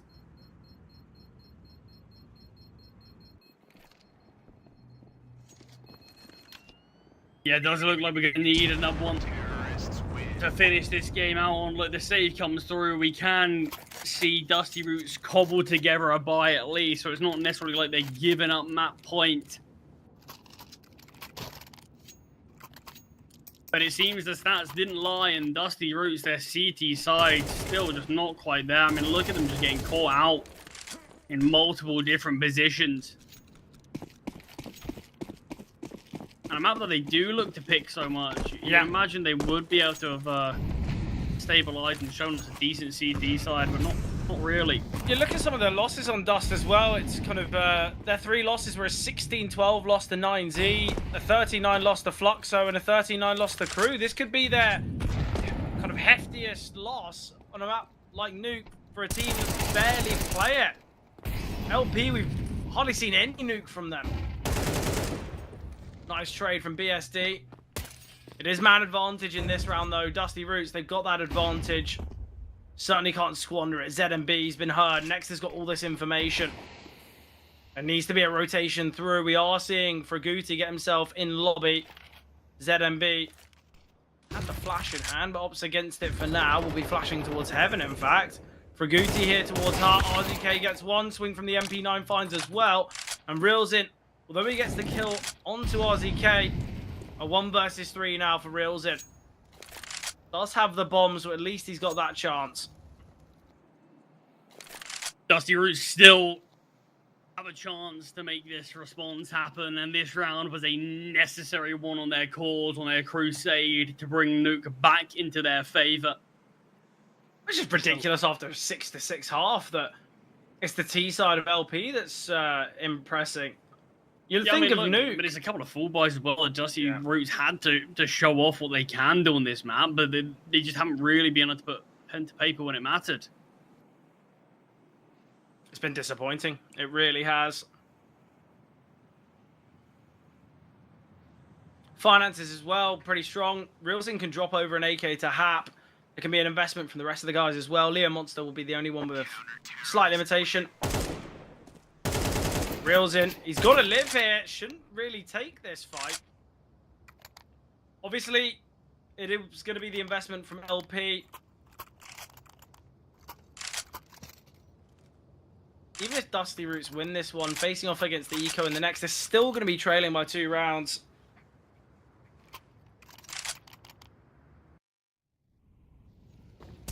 What are we thinking? Are we thinking LP take this? That's surely the idea, right? They're at 11 already. I mean, that's the thing. Look, they've actually impressed me on a map that we haven't really got to see much from them on. A really great start from them on their CT side. Fell a little bit short towards the end. But I think the C side, look, you can see a lot of teams just look really unimaginative, not really know what to do, not know how to position all of their pieces across the board. But LP, they've shown a decent amount of what they can provide here. But by no means does it mean it's over, and no means does it mean it's guaranteed. Certainly, they are the ones in the advantage now. But Fred, they're going to lose this round, and it could be a 9 to 11 scoreline. At that point, you're reasonably tied up. Yeah. Look, I'm unsure. I think obviously there is an opportunity. Dusty Roots can still close out the series, and certainly chances, but I'm liking the call here. Fraguti will get one. Opening kill found here by Dusty Roots, and the kills are going their way. Almost been dropped here, but BSD makes his way through. Max just on the edge of this smoke. It's a 2 versus 2. Max could have peeked at any moment. He's going to shift through that smoke. I like the idea of this.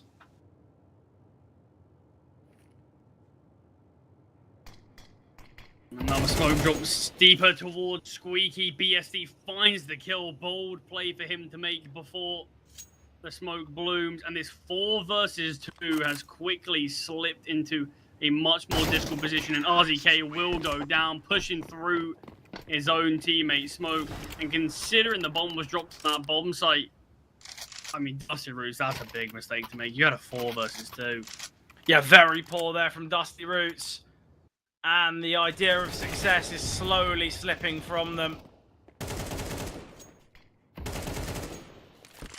I mean, that's the thing, is I still believe Dusty Roots could go on to win this game, but it would have been winning that round and winning the conversion afterwards, and then showing us what they can do when it gets a bit closer as a scoreline. But the fact that they can't convert that is just big mistakes.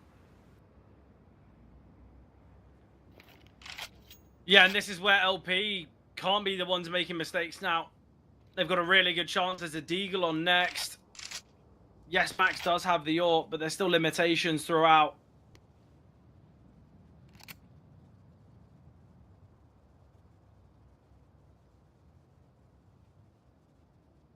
One round is all that's required, though. Yeah, 5 opportunities. LP, this should be... Now we're saying it should be a pretty comfortable finish. Yeah, exactly. Like I said, look, I think we do start to look at this being a closer game. If the last round was won by Dusty Roots, it would have broken the finances of LP.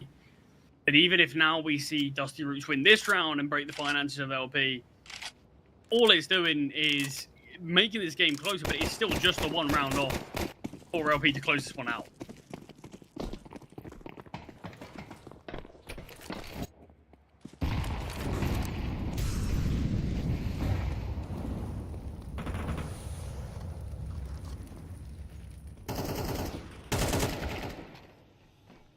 Finds the first kill, 4 kills away, but Max scores AWP, finds Leo Monster outside.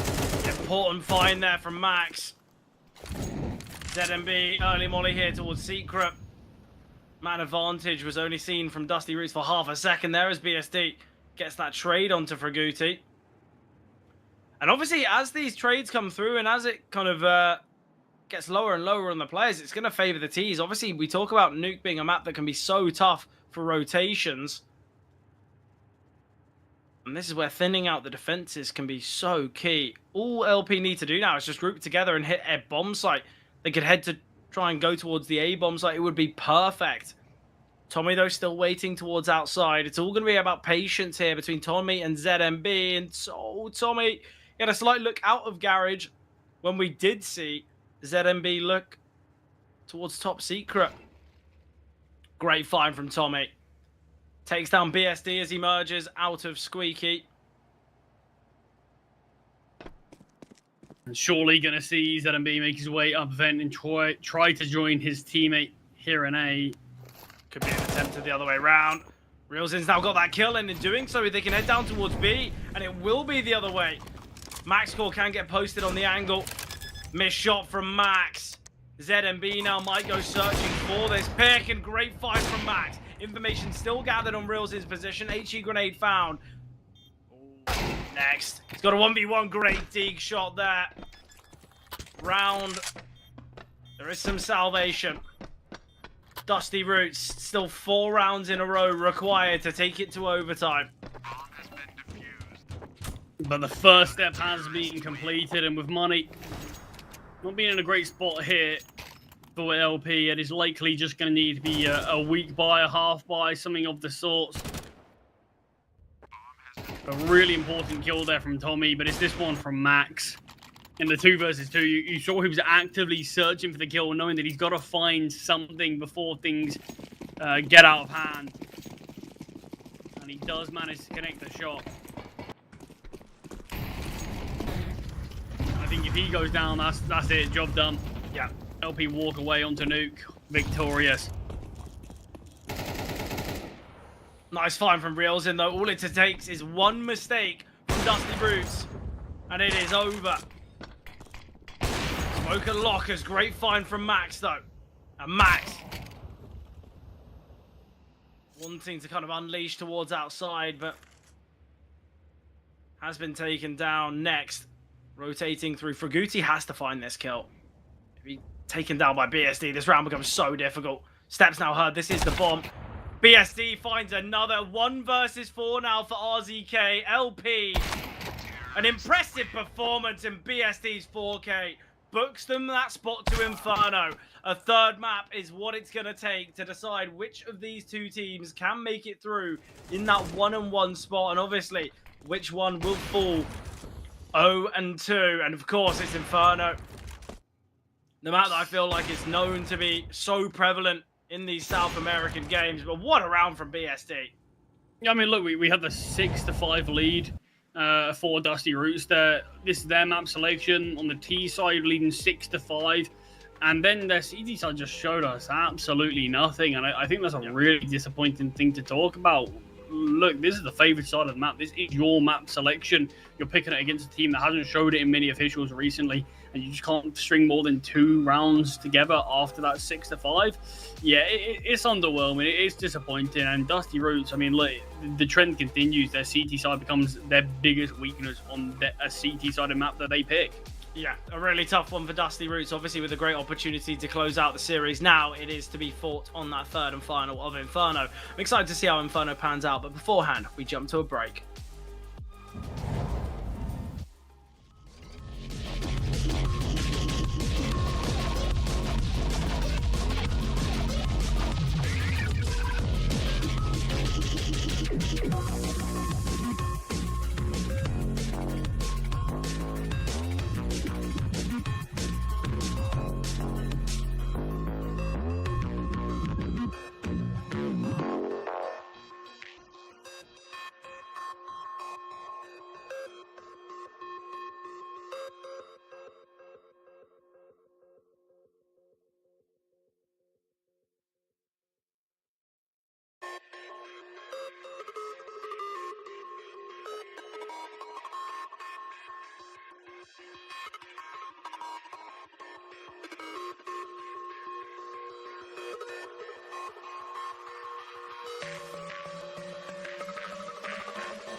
Into the action we go now. Obviously, an impressive and an incredible performance from LP to come back on their opponent's map and take it.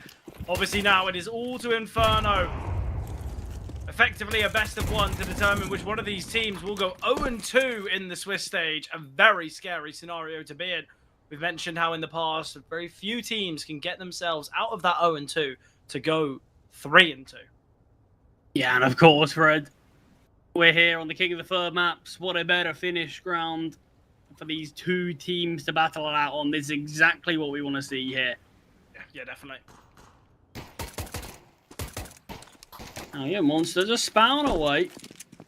Dealing a decent bit of damage, and the flashbang comes in as well. Leo Monster just for the body shot. It's good enough to find Tommy and gives man advantage to LP as Apartment's starting to get tested. Realzin spotted out, but a domination on A site as Hap and Realzin all combined. And it's all on Max score. A 1 versus 5 eventually gets put in his place, and LP with a pistol round.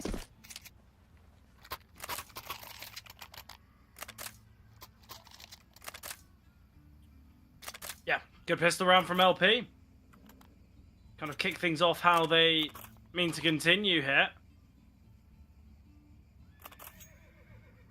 But a great performance from LP throughout Nuke. I've got to say they did look the better team. And there's definitely a lot for Dusty Roots to think about. That performance on Nuke was pretty poor.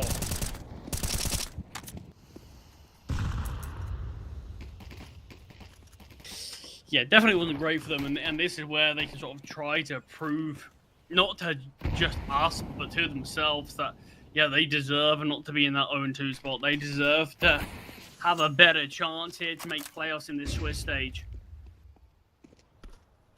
Yeah, exactly. I feel like that 1-on-1 is just a kind of a clean slate. BSD, though, nice find here. There's been a fair bit of damage dealt to ZMB, BSD, and Hap. Leo Monster, MP9 in hand. Timing on that flashbang couldn't have been better, but Tommy while blinded still finds even more flashes coming through. The bomb will go down. It will attempt to. ZMB takes him down through the wall. Excellent there. Tommy through Ruins will find that kill, and that'll allow this on to go down.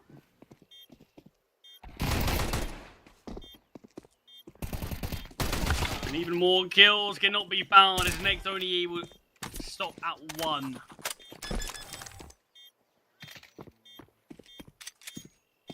And a good showing from LP again up against that force buy of Dusty Roots, but not a successful round. So it is just going to need to be probably just upgraded pistols in this one. Yeah, look, I think LP, they deal with that quite comfortably. Once we see that bomb plant to go down, that's when you see any comfort that Dusty Roots might have found on that T side just gone. You see them so frantic, so kind of scrambling to try and get the bomb down, try and have a chance at the round, but never really to be seen. Full buy from Max score. Okay, Hero Galil. So much damage already dealt now to Max.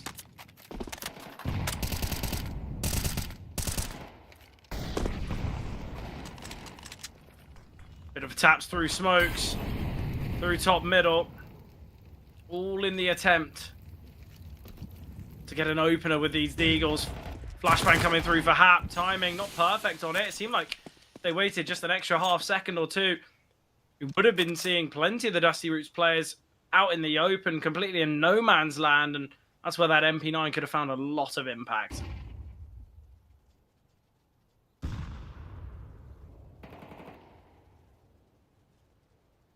As we are approaching that 1 minute mark, no blood's been shed on either side.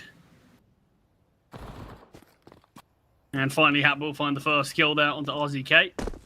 Yeah, we have got Next already crept deep towards Apps, but that's going to have much impact. The bomb's actually dropped in second middle.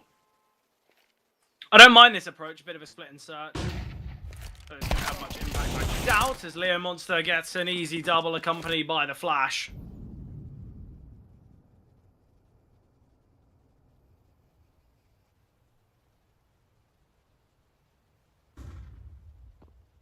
And Hap on the bomb site. Not needed just yet. And as he turns his back to Tommy, due to that kill that comes through from the pit player, but reels in will double up in a reasonably clean round there against a couple of decent weapons, if we're being honest, from Dusty Roots. But it is still that 3-0 start, and it is still the first proper full buy that Dusty Roots are able to purchase. Look, I don't mind the idea of kind of rushing for that bomb plant. Definitely would have helped MaxCore's finances. Still a Tech 9 in this one. The Glil did have some impact. They got a couple kills, but nothing major. And this is where the money could look to start to grow here for LP, and not only just finances, but the confidence as well. If they find victory here, we could be seeing a 5-0 start here for LP. Yeah, I'm curious to see what Dusty Roots are going to do with this, but I'll tell you, they've put a lot of bodies there, but right now, a lot of bodies are falling for them, as still the CTs want to continue fighting. ZMB fighting till the bitter end, as he's not even considering getting out of that molly. There's so much work here from LP CT side. It looked really good, though. Just that banana take overall. You see the utility doing a lot of damage. And obviously, the fragging power. And next, nothing he can do in this one really. Doesn't have a minute to work with, but this kind of is just a round where, look, you've got yourself two options. Do you go for a save, or you just try to do some damage and have a bit of a desperate attempt to try to win the round? But Reels's positioning is so strong. And next, I'm not sure if he meant to do that. Is that just instant reactions to seeing just a body? Whether it's a CT or a... I mean, look, talk about reaction time. Some of these younger guys are clearly sharp with it, but yeah, not exactly what you want to see it around like that. No.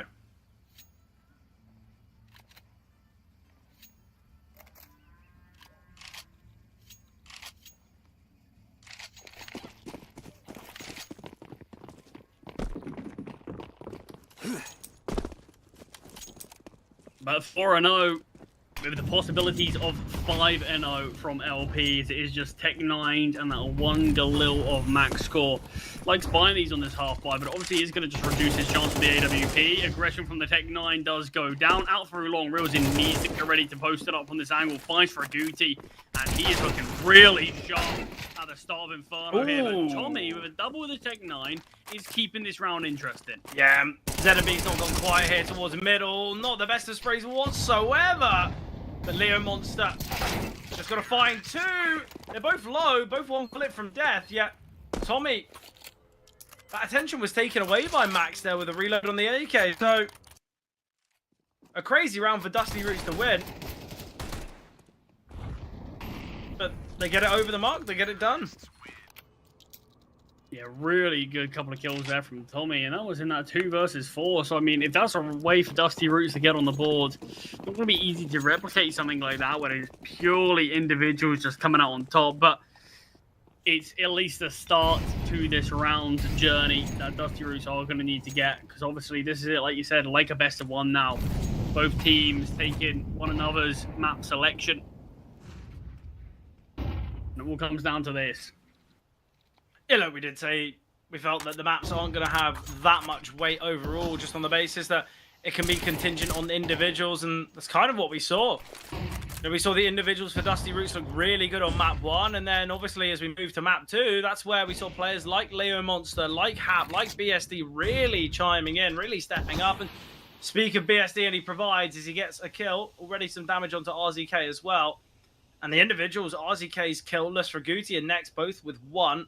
Max score just 2. Certainly not the start you'd want whatsoever. Yet on the flip side, BSD with 5, reels in with 8 kills, and Leo Monster sat 6 and 2 currently. So I've got to say, LP, with the start they've had and the way they performed throughout Nuke and kind of what we've seen so far on Inferno, I feel like many of the LP fans and LP players might be feeling quietly confident.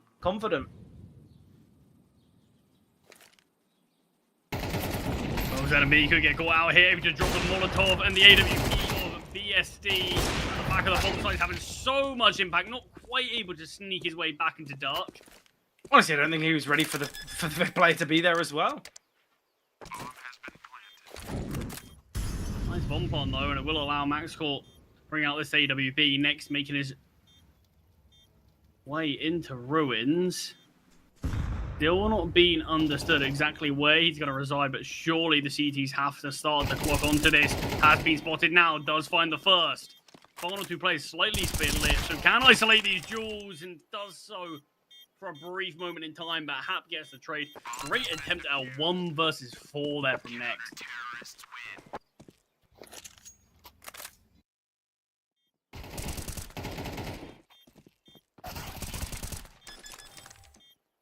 I mean, that would have been a disaster class if LP lose that 1v4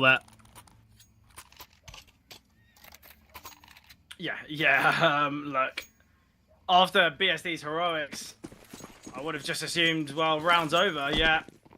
Things get a little bit interesting. And that's why we've got a FAMAS, that's why we've got an MP9 here for ZMB.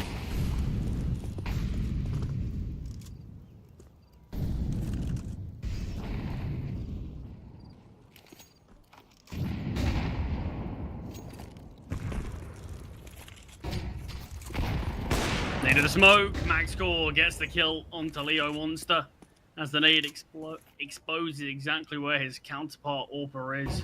Not counterpart AWP, but that's going to be BSD, but not wielding the AWP in this one. ZMB, timing on this utility could be everything. Can't escape with the weapon, so 2-man advantage, in fact.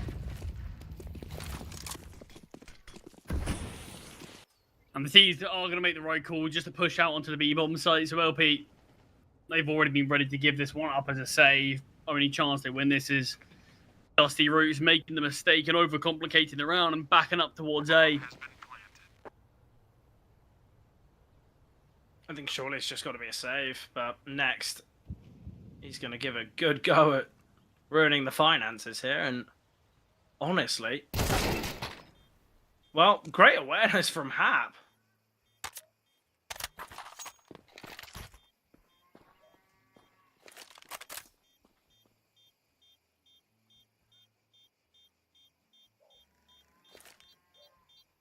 The CTs are going to be able to keep hold of these weapons. To see in terms of what weaponry we're going to see from them in the next round. I mean, look, with these 3 survivors, say guns can be dropped across. Not great guns, as it is going to need to be this investment with just that 1.4k loss bonus coming in and 1.9k in the next. They can't eco and buy, so it's going to need to be the full investment here. But with 3 saved weapons, it's always going to be a somewhat decent buy. Yeah, no, they've got something to work with, but still RZK without a kill. Really slow start for him.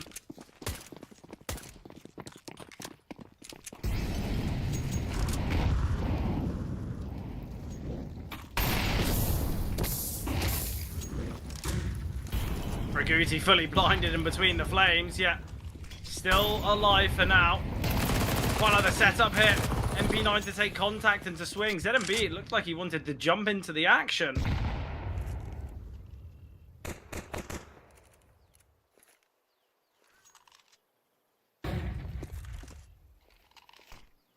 Tommy peeking out. Has a big gap to play with in this smoke that starts to get blocked. Could see a boost over though if they wanted, but the T is going to be backing up and leaving Tommy here towards Banana as they might look to take space elsewhere across the map. I think this is actually a bit of a risk, especially because these MP9s, they might look to push together, maybe try and claim some control. If they do leave RZK here as well, I don't mind it, but I don't know why you're leaving a player to lurk or leaving a player on an extremity on a round like this, because you just don't have the numbers to do this. I mean, not after the lurk is found so quickly, and Dusty Roots leaving Banana and switching up towards A. This is the perfect call, as there has been a big rotation. BSD on the boost, so might not be expected. This lane's around, finds the burst of trade, can't come through instantly. So much damage dealt, and Dusty Roots, no choice really but to save. But they are actually giving this a bit of a crack. Rilzen finds the burst. Scoring this orb is not going to be ready for the jumping spray from Rilzen, who can save that orb for his team. Honestly, look, that was they were weapons around that save there. They were weapons, 3 of which were saved. Other 2 guns were MP9s. And great work done from those weapons.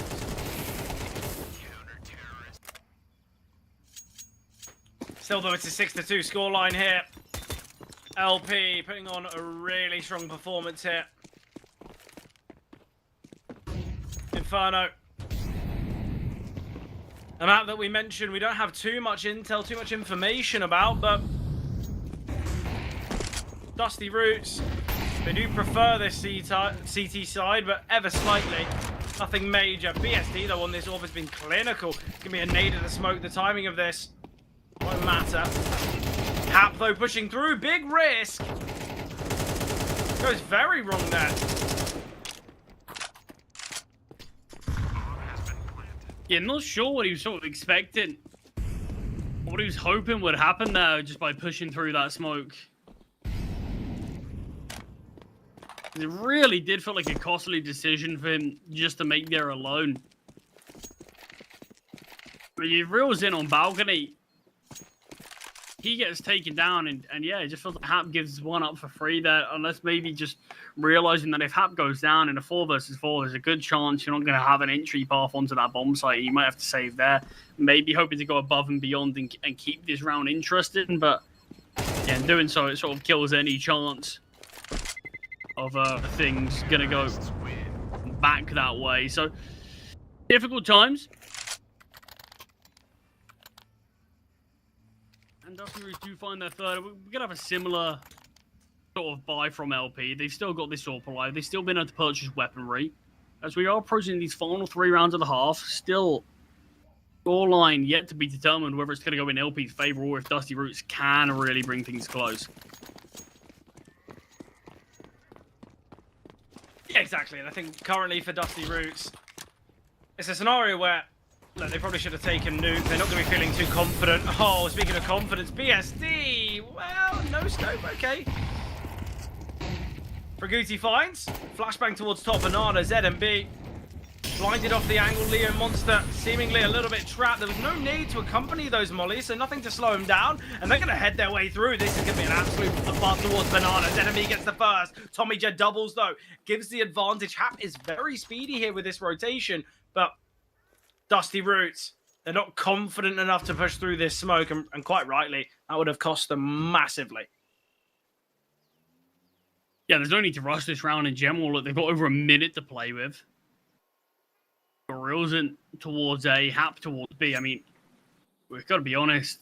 If these players are being split, we've got to see each of them sort of go above and beyond in terms of sort of individual level that you can normally expect. But Hap is backing away. And Dusty Roots do look like they're going to be able to bring their scoreline even closer. Tommy out towards mid will just go down for free. Yeah, it's his double A setup though, Tommy. He's got the information there's at least one, so Dusty Roots speedy on their approach towards B. They're systematically clearing, not overlooking any angles, but Bomb has been planted. important that Dusty Roots have got these last couple rounds, because I think we all know that if we saw maybe 8 found from LP with still a couple more to play, that's where things get really scary. And I think we're both under the impression and within the kind of the thought process that Dusty Roots probably should have closed this game out. They had such a chance on Nuke. When it's their map selection as well, yeah, you really do have to imagine that that should have been the case. But yeah, here we are with a reasonably close-looking Inferno. As Dusty Roots start to find more success and more momentum on this T side, there could still be more question marks as to where this one's going to finish between both rosters. I mean, the saves have allowed LP to get a good few rounds with still investments in the last few. But they've always been so close to being broken financially. Yeah. Well, I think that's kind of the nature of Inferno, isn't it? I feel like a lot of the time you're having save simulate, we call it on that CT side.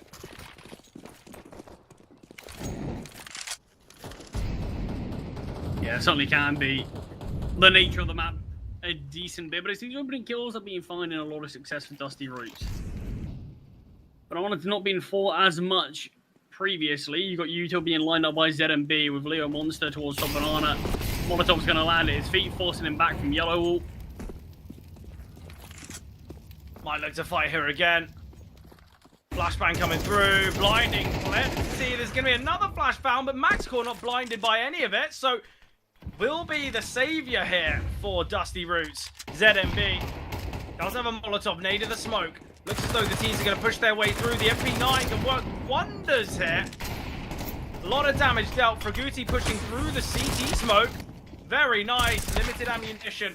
MaxCore doubling. It's all on Reels in it. Reels in. He's in a 1 versus 4. Should just look to save here, but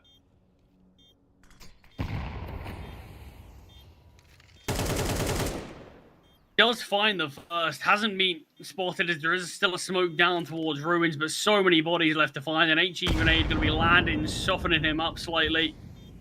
And I believe he would have just been spotted there by the player at Newbox. yeah, problem is now for Reels that he's locked himself into this one. Saving now going to be a real difficulty, but there's minimal time. Terrorists win. Didn't actually even have a defuse kit. I'm not sure if there was one down on the bomb site or something, or maybe he was just looking to take all the weapons away on the T side, which even for them probably wouldn't have made that much of a difference. RZK is still killless here, Charlie. Look, you don't want to point out a single player. You don't want to single someone out for the reason that this game could be a loss, but let's not beat around the bush. RZK without a kill, yes, okay, you can offer up impact with flashbangs and stuff like that, but we got to see more than this. I mean, it has to be said though, look, that's 5 out of the last 6 rounds. Or sorry, 6 out of the last 7 rounds gone the way of Dusty Roots. Yep. So, I mean, regardless of whether RZK is finding kills or not, which he just finds his first one there, still, this is looking positive for Dusty Roots. 2-on-2 here, though. As the final round of the half has looked a bit more competitive in favour of the CTs. RZK, though, is in a difficult position, as he's kind of caught between a lot of players here, as ZMB took a lot of space towards middle, but he has just gone back towards banana. Going to be dropping a second smoke, and RZK... Where's he up to go? I think pushing through the smoke would have been the smarter plan. I think he's just decided it. Yeah, it's the idea of dropping the smoke, faking that there's 1A, 1B, then instantly rotating from ZMB, which is a nice play in and of itself. But RZK's read it well. This is where RZK does not need to drop this smoke towards CT. He's got 45 seconds to work with. All he needs to do is systematically clear the bomb site. He's going to full gamble. I don't mind this either. He can wait out this smoke now. He should realize that if they a double A, which is what you've confidently gambled on, you don't need to use this smoke for another 10 seconds at least.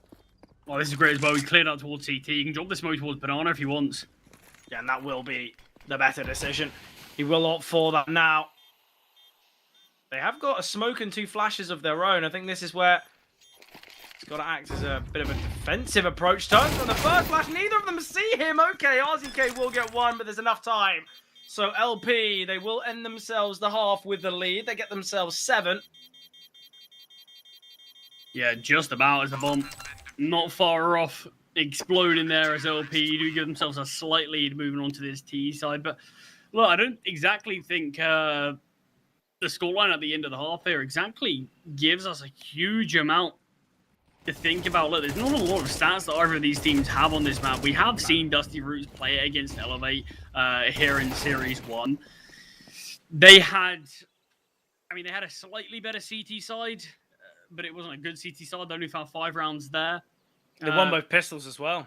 Yeah, exactly. So we haven't exactly got a huge understanding as to what to expect there. On the flip side of things for LP, haven't seen it since they were under the sort of Nitro banner, and it is just the one map played there. In fact, it was a positive game, but look, there's not a lot of understanding or ideas as to where these teams look on this map here and now. Yeah, I think the real devastating thing for Dusty Roots as well is on that game of Inferno against Elevate, Fraguti had an incredible performance, a 1.56 rating on a map that they lost, and they lost it by 5 rounds. It's not as though it was close, but usually a round disparity like that really affects a player's rating. But he had 110 ADR on near about 20 kills, 14 deaths, had a really impressive performance, and it was still a loss. So I think without Fraguti fragging that well, that was kind of maybe why we saw... or why we didn't see, such a dominant loss. Yeah, Fraguti's really struggling. RZK as well, 2 and 10. Tommy, he's the only player positive. Obviously, Max scores neutral, but this hasn't been the best of performances, I've got to say, from Dusty Roots.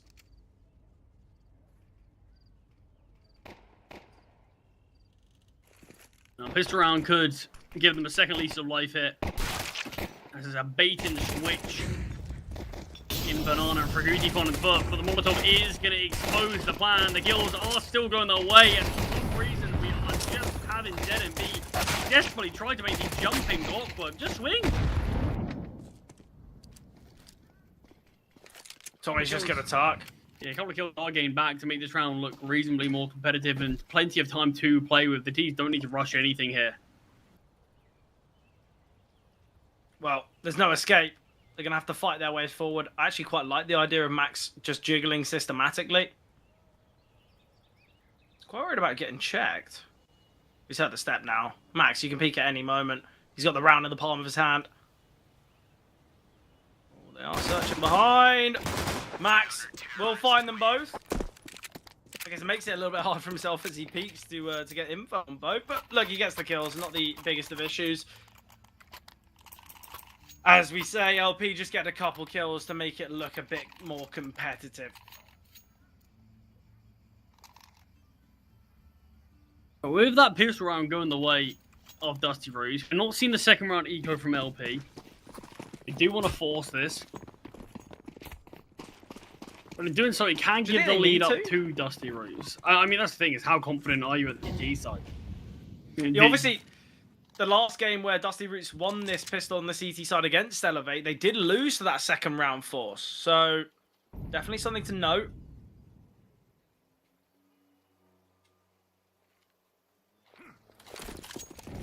A lot of room given up towards B, and the T's are just going to look to exploit that.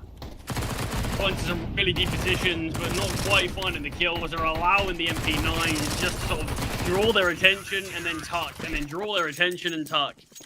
And it felt like each player that was having the fights were fighting each player is not looking at them because the other drawn so much attention. Considering the amount of room that was given there to the T's, that was managed really well on that bomb site. Yeah, and this is where, look, it's that 7-7. It's just going to be the eco give another chance at these MP9s. And obviously, Charlie, you know I hate the amount of MP9s some teams bring out when they kind of get 3-4 sets. But because it was against the Force, because it was the Tech 9s, they're going to have 2 goes of it. And the finances can now be really stable for Dusty Roots. You can have such an advantage.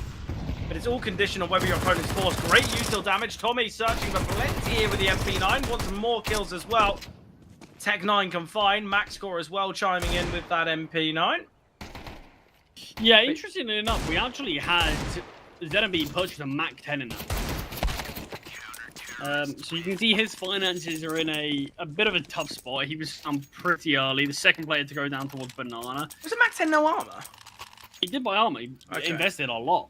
Oh, wow. Very interesting. So just going to be on Mac 10 once again. Honestly, we've seen Mac 10s rip apart Banana defenses before. If it works, he's a genius. So I don't mind it. It means, what, 1 weaker weapon in this? It's a Tech 9. Could have opted for a Galil and limited armor, but gone against it. Gone for the Tech and utility, which I don't mind.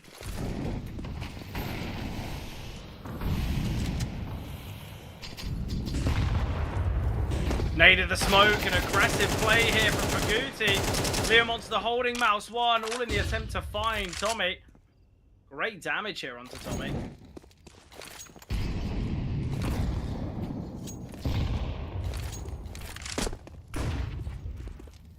Yeah, banana taken now. But the Molotov forcing Leo Monster just to be a bit more reserved. He's the solo player here towards B, just here to sell presence. But Dusty Roots have a good inclination of this as they play 3 towards A. First kill goes the way of the T-Zone. Max score, he can peek into middle as much as he wants and spots nothing. Because it is Tommy that is getting swarmed upon 19 HP and MP9 and a dream. Yeah, well, expectations very low from what Tommy can get.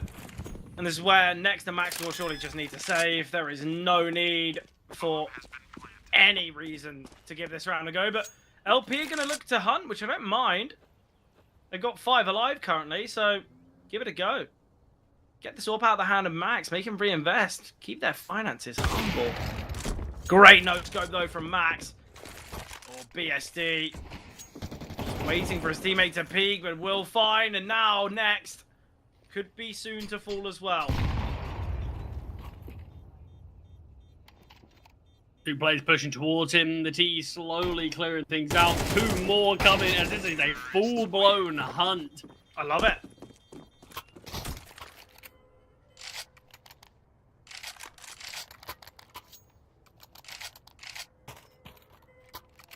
All tied up here, though. SLP are going to be up against the weapons. They made every gun fully invest.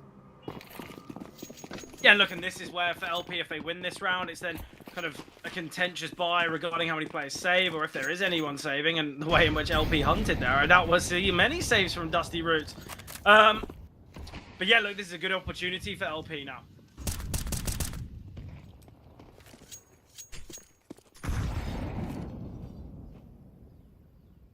Good line up utility. That score is posted here with the AWP. Yeah, it's going to be this retake util. He sends the smoke quite early, in fact. Mollies have only just come down. Leo playing in front of this.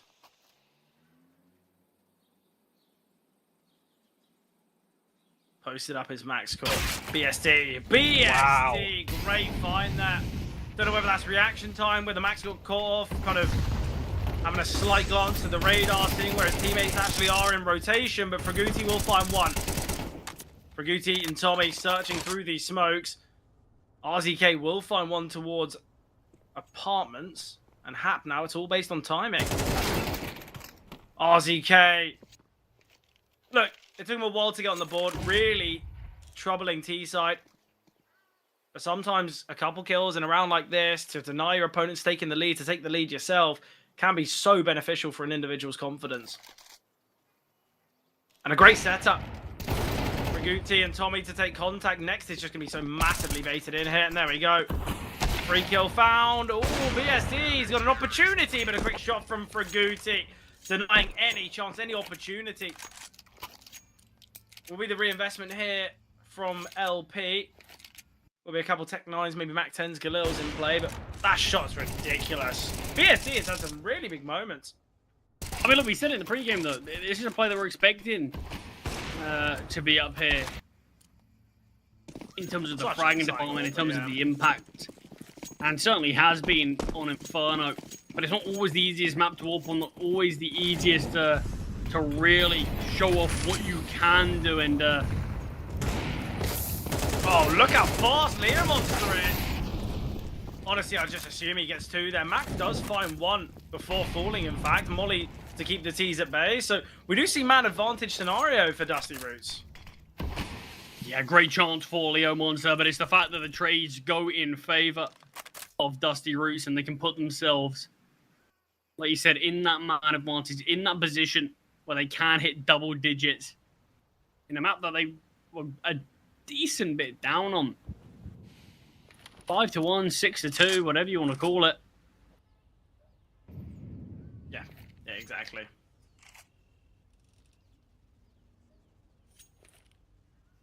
And this is where maybe we'll start kind of questioning LP. They were very much in the driver's seat. Was that 6-2 as you mentioned before? Tommy on the flank. Triple in this round. It's all on reels it. One of the most experienced players in the server. But experience. It's not everything. Rilzin is having a really good game, though. Second top performer for his team. Third in the server. Tommy taking claim as the Kingslayer. Drops him out. Molotov landing. Wars ruins to isolate these players, and RZK just primed with a flashbang. I don't think there's any chance of an escape here for Rilzin unless Next gives him this chance. So can take down Rilzin after time. He's got $350. Dusty Roots, are they going to look for this? Players peeking out now, lining up, and Rilzin falls. They might not look for it, but Rilzin presents that opportunity and certainly take that. Now this is where things get awkward, because do you force potentially give up 11, then have to...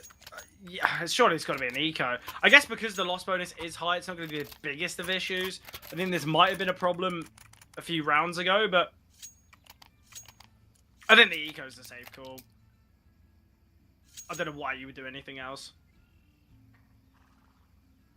Yeah, it feels like you just give yourself way too big a hurdle to try to jump if you do go for that force buy. Because like you said, if you lose, you're going to have to eco in the next, you're going to have to give up 12, give up map and series points. And it feels like that's where danger really is presenting itself. And it's just too much risk for too little reward. Yeah, especially because it's not like 2 or 3 players can buy, and it's a question, well, maybe there'd be 2 weaker weapons. No one's really getting a full buy. So yeah, just the half hit. Some slight tech issues will be the continuance of the trend, I guess.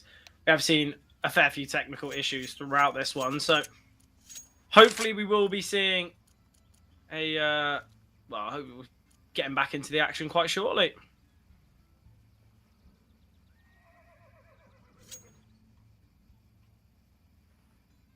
Yeah, had a couple of tech issues these last few days, but that's the nature of online CS, online esports in general. Actually, these things do occur, and hopefully it is going to be, like you said, that quick resolution between these two sides, as we do want to get back into the action. We got a crown of victor here between these two teams.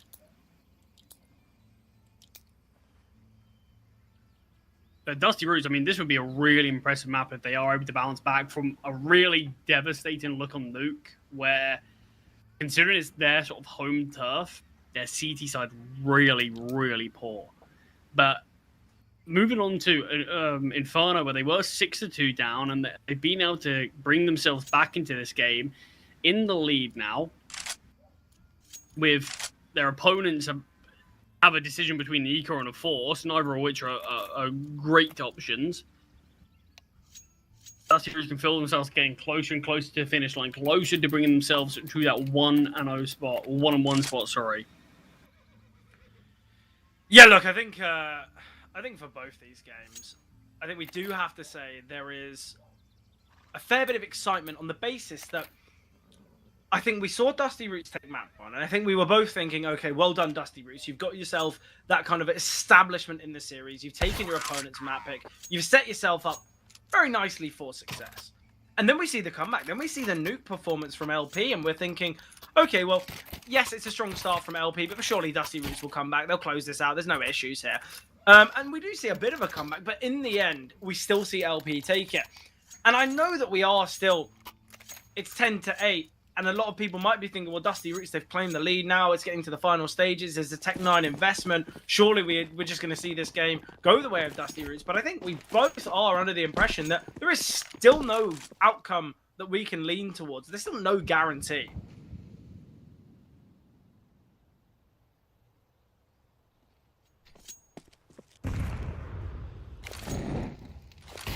The guarantees are something that it feels like do not go hand in hand with South American CCT, as so many upsets, so many crazy results often happen. I do think Dusty Roots coming into this game, name value alone, have to be a team that I think a lot of people viewed at and favoured.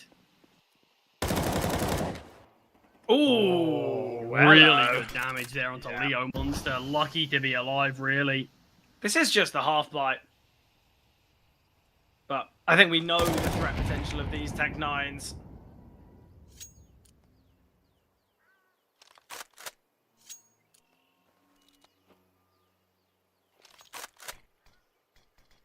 Very limited utility here for Dusty Roots. It is going to be smoke towards both Long and Moto next. And RZK are looking to re-aggress. This could go very wrong. They're looking to take a close-range fight here against Tech 9s, but it will be the AWP and Max core to get the first. Searching for more is Max, and he can connect. Rifle rotating in, and Tommy, but realizing have to slip the net. I realize it, but might not be 100% sure. It's all a fake. It's all a playthrough. B! If Fraguti had a bit more discipline, I think he would have confirmed this round. Definitely, but with finding BSD now, it's Hap all that remains. Hap does kind of have to die. There is no one towards A. Oh, no. Okay, well, at least he can keep a rifle. Not the biggest of issues. That would have been so awkward, so difficult if he's unable to retrieve that rifle in time.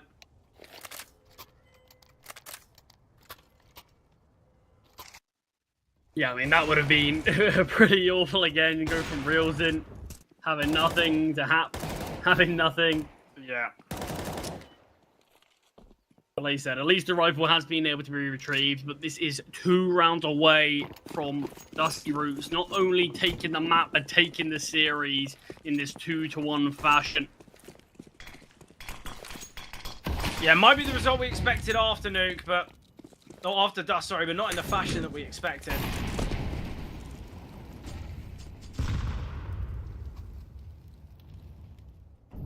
No, certainly not in the way that things went down on map number 2, and I think even the way that things have gone down on map number 3 is we were sort of criticising Dusty Roots for sort of falling apart since moving on to the CT side.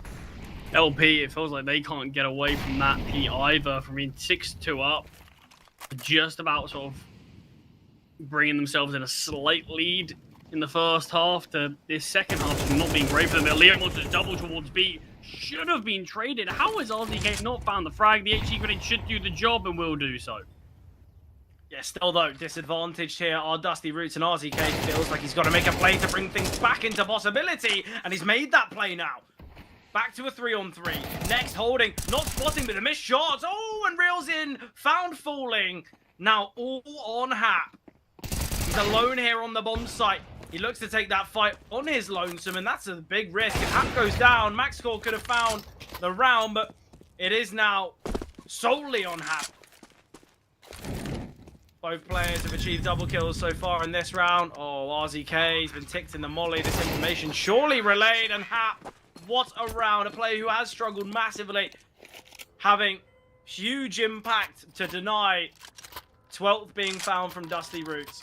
Yeah, I don't know how MaxCore misses that shot, if I'm being honest. It looked really good for him to find that kill. The fact is, Hap to do so, and I mean, have to give some credit to RZK to make that round look possible again. This sort of player that sort of we highlighted had 0 kills for a long time. He might be 0-10 or something. It wasn't far off that. He's now brought himself back into this game. But that had to be a round go the way of Dusty Roots. That was a great spot. Bomb was dropped. MaxScore posted up with the AWP, but just a wide swing from Hap. Missed shot. I don't even know if that's MaxScore's shot, if he just Yeah, really I think he did. slow. Yeah. Either way, Hap takes that individual fight on the bomb site, which is a bit of a risk, but then he wins that one. And then obviously we see MaxScore take down the bomb carrier, and we're kind of questioning, well, why don't we play the buddy system here, Dusty Roots? Why don't you just play shoulder to shoulder? But they opt against it. And look, Hap's given 3 isolated 1v1s, wins them all.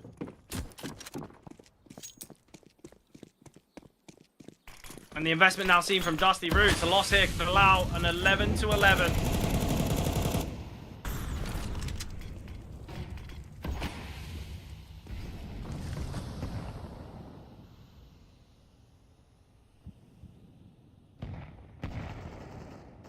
Super surprised if you've seen this force buy from Dusty Roots. Oh, we could have seen an investment for E-code. I think one player would have had a weaker weapon. But they've gone for broke. Gonna be a big risk. Yeah. Honestly, I don't mind risks like this being taken. I'm happy that they opted for utility over weaponry, though. On a map like Inferno, especially towards Banana, towards B, you can't really have just rifles, just weapons. It doesn't work. Next, needing to find that pick, though. Nice find from RZK. Ooh, great dink. Fraguti, still an unknown factor. Oh, hello, Tommy. They think it's a clear bomb, so why what? is he shot? I don't know. Honestly, not a clue. And now he's become completely blind as to where Leo wants to go. I mean, this is a huge mistake. Round after round from Dusty Roots, and this is potentially costing them map number 3. RZK will find through the smoke. It is a 2 versus 2. Players are low, and this bomb needs to get planted. Can be not denied by RZK, but held. The trade comes through. It's all on Fraguti. Up against Reels in. Love it from Reels in. I love every second. Bomb, though. Yeah, look, the idea from Reels in is he's thinking Fraguti's going to tap it and then hold. Look, I'm going to peek before you're even on the bomb. I really like that type of play. It's how I always look at clutches like that, and I just think, look, you're not even giving Fraguti a chance in that clutch. But yeah, big mistake. I don't really know what happened with Tommy.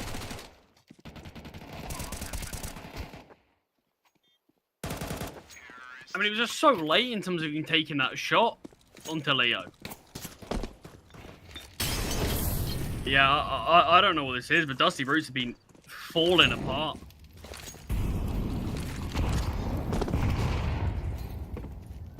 Fraguti goes down early, and LP, can they make it work in regulation? We're going to have a leveled up scoreline here. Overtime still potentially on the cards as well.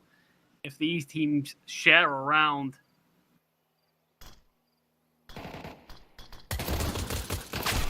Obviously, keeping all players alive will be important for LP. They are able to do that, so this is where, obviously, for LP, yes, there's a weakness of a Mac 10 and a Galil, but if they lose this round and it goes Dusty Roots finding map and series point, LP at least have the money to buy. Whereas for Dusty Roots, it's the full investment. They're going to be buying down to 0. If they lose, 2,900 is all they've got to fight with.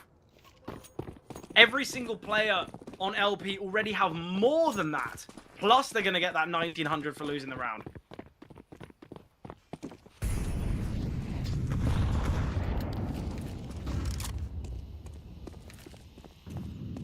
What a massive round this is here, though. Dusty Roots put themselves in a super good spot to take Inferno and this series, but I mean, a plethora of mistakes in these last 2 have cost them.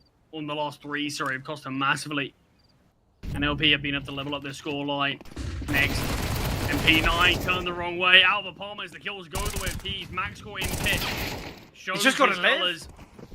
And only able to get 1. This is the bomb site taken. This has to be a save from Dusty Roots. Yeah, there's no reason to even give this one a go. Oh, Leo.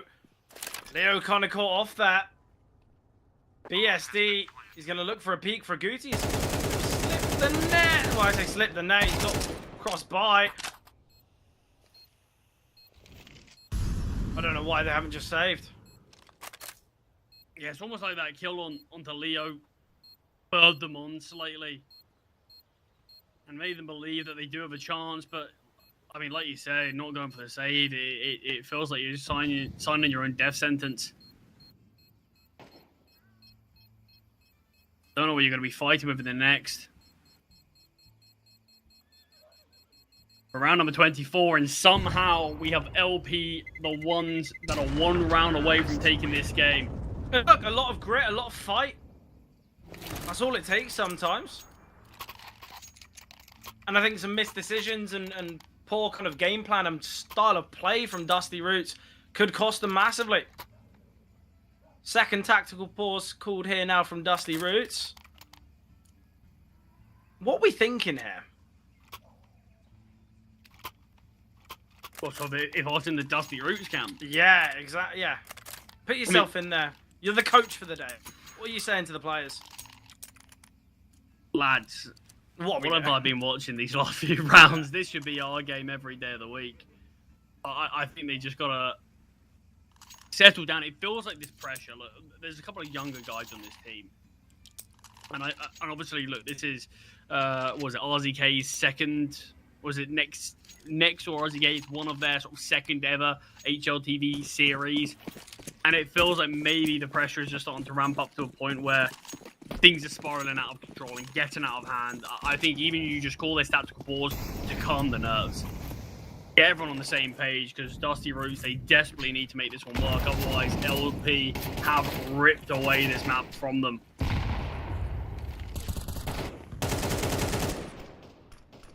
First kill found from Leo Monster, 4 kills away from ending this series.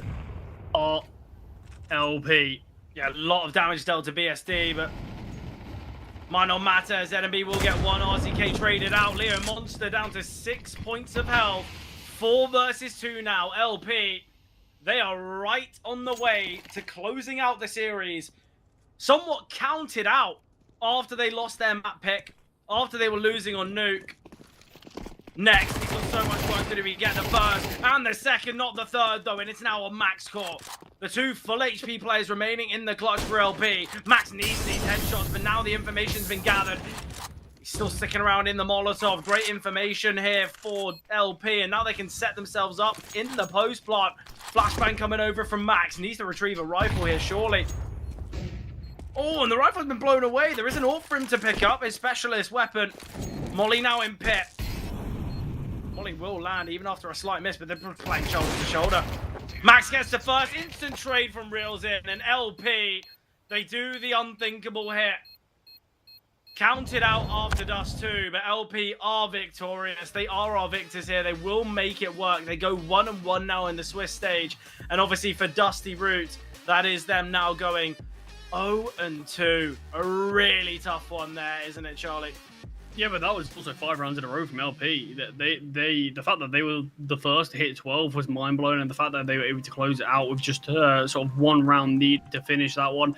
Yeah, it says a lot about where Dusty Roots are right now as a team. Look, Nuke, really poor considering it's one of their map picks. I'd feel very scared for Dusty Roots right now. Look, we're looking at their map pool and saying, what map are you going to pick in this series? And when your best map is a map that it feels like you're having a tough time to even play, yeah, I'm not too sure about where this team's at. And then Inferno, look, so close to the finish line and you still can't bring it over. It's a really difficult one to watch there for Dusty Roots, as they have plenty of opportunities to close out that game. But look, it comes back to haunt them. Yeah, definitely. Obviously, we've still got more Counter-Strike to be seen. It's GameHunters against Messitas. That's not going to be with me and you, Charlie. I believe it's Mark and Vincent on the broadcast for that one. So make sure, guys, if you are staying tuned, to show them some love. And we'll jump to a short break before that third and final game of today unfolds.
Good afternoon and welcome back to CCT Season 3, still in South American Series 1, 2 new faces, and for, unfortunately, just one more best of 3 of the afternoon. But I think we're headed into the evening. It's getting to be dinner time in South America, Vincent. So, I'm dang hungry for some Counter-Strike. I know you are too.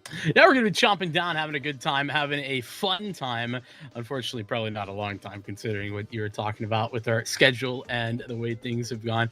Regardless, though, I'm excited to get things rolling. We got Gamehunters and Messitas to jump into here. A little bit of a extended series that we just got done watching. But you know what, Marky? Yeah. The good news is here that I think that we're going to get a chance to finally, I know you've been waiting to see the Messitas, so I'm excited for that. Yeah, man. I mean, it's really cool to see, the opportunity that these Impact rosters will be getting into this. Obviously, I think that the, mascot, the logo, the choice of the team is, excellent out here, especially representing Argentina with the Messitas out here. And, they had a pretty good opening look against Infinity yesterday. Lobo Army out there ended up taking a map off of them and making it a pretty lengthy BO3. But also, I mean, the Gamehunters were going into 2-game, and I mean, that was a hell of an affair, and one that the Gamehunters are likely kind of kicking themselves that they didn't go ahead and finish out in the third map's strongest, right? It was that 2-game roster with, PKL darting back that really had their name on the board, Vincent. But I was really impressed getting back with ABR on the server. I feel like he really called a good game and was, actually playing his butt off, and next to Lich was standing at the top of the scoreboard. Yeah, I feel like this is a team that I'm a little maybe confused at like what facilitated the roster moves, considering they had some pretty good performances in the previous iteration before picking up Lich and Riccioli. But regardless, I think that those are two very serviceable pieces, right? In general, as you're kind of alluding to, you add that to Mello, who's been very, very good for this team for quite a while now, coming out of the academy system, and alongside ABR. I think this is a team that's like pretty decent. I don't think that they are like a playoff team, but I think that they should be fighting for a playoff spot. You don't think so? I think that that's kind of where I would slide them into. To be fair, this is a relatively weak field, so that probably changes for this specific Swiss stage. But generally speaking, that's where I see them.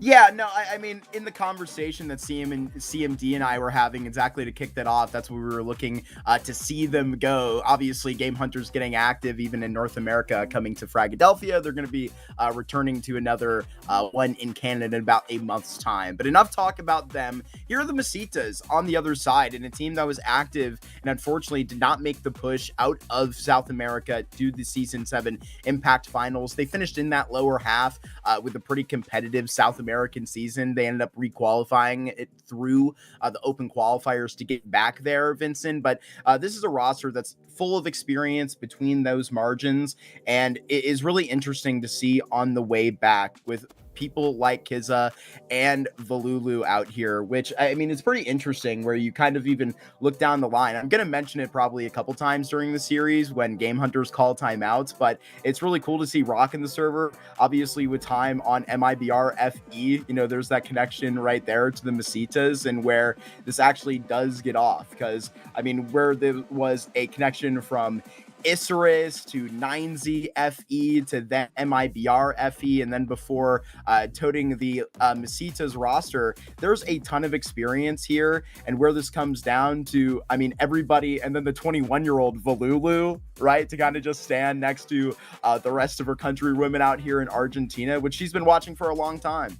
Yeah, I think this is a roster that has some legs to it. I'm really interested to kind of see what this looks like, and especially, getting to see them chop it up with some of these other teams that are in the CCT. I do think it's kind of tough just to maybe paint the tougher picture of that, right? The struggles for results, even in Season 7 of Impact. To be fair, South America, one of, if not maybe the toughest regions, very competitive within the Impact space. So I think that's important to mention, but still second to last place, not ideal. And so I think that is the context that's important to keep in mind coming into this, in that it's definitely an uphill battle, a prove it moment for the Messitas coming in. Regardless, though, I'm going to get to take a peek at the veto. Gamehunters, they've sort of long time been pretty interested in Anubis, so I don't think it's too crazy to see them move into that. Messitas picking to Dust 2, though, that feels really risky to me, Marky, personally.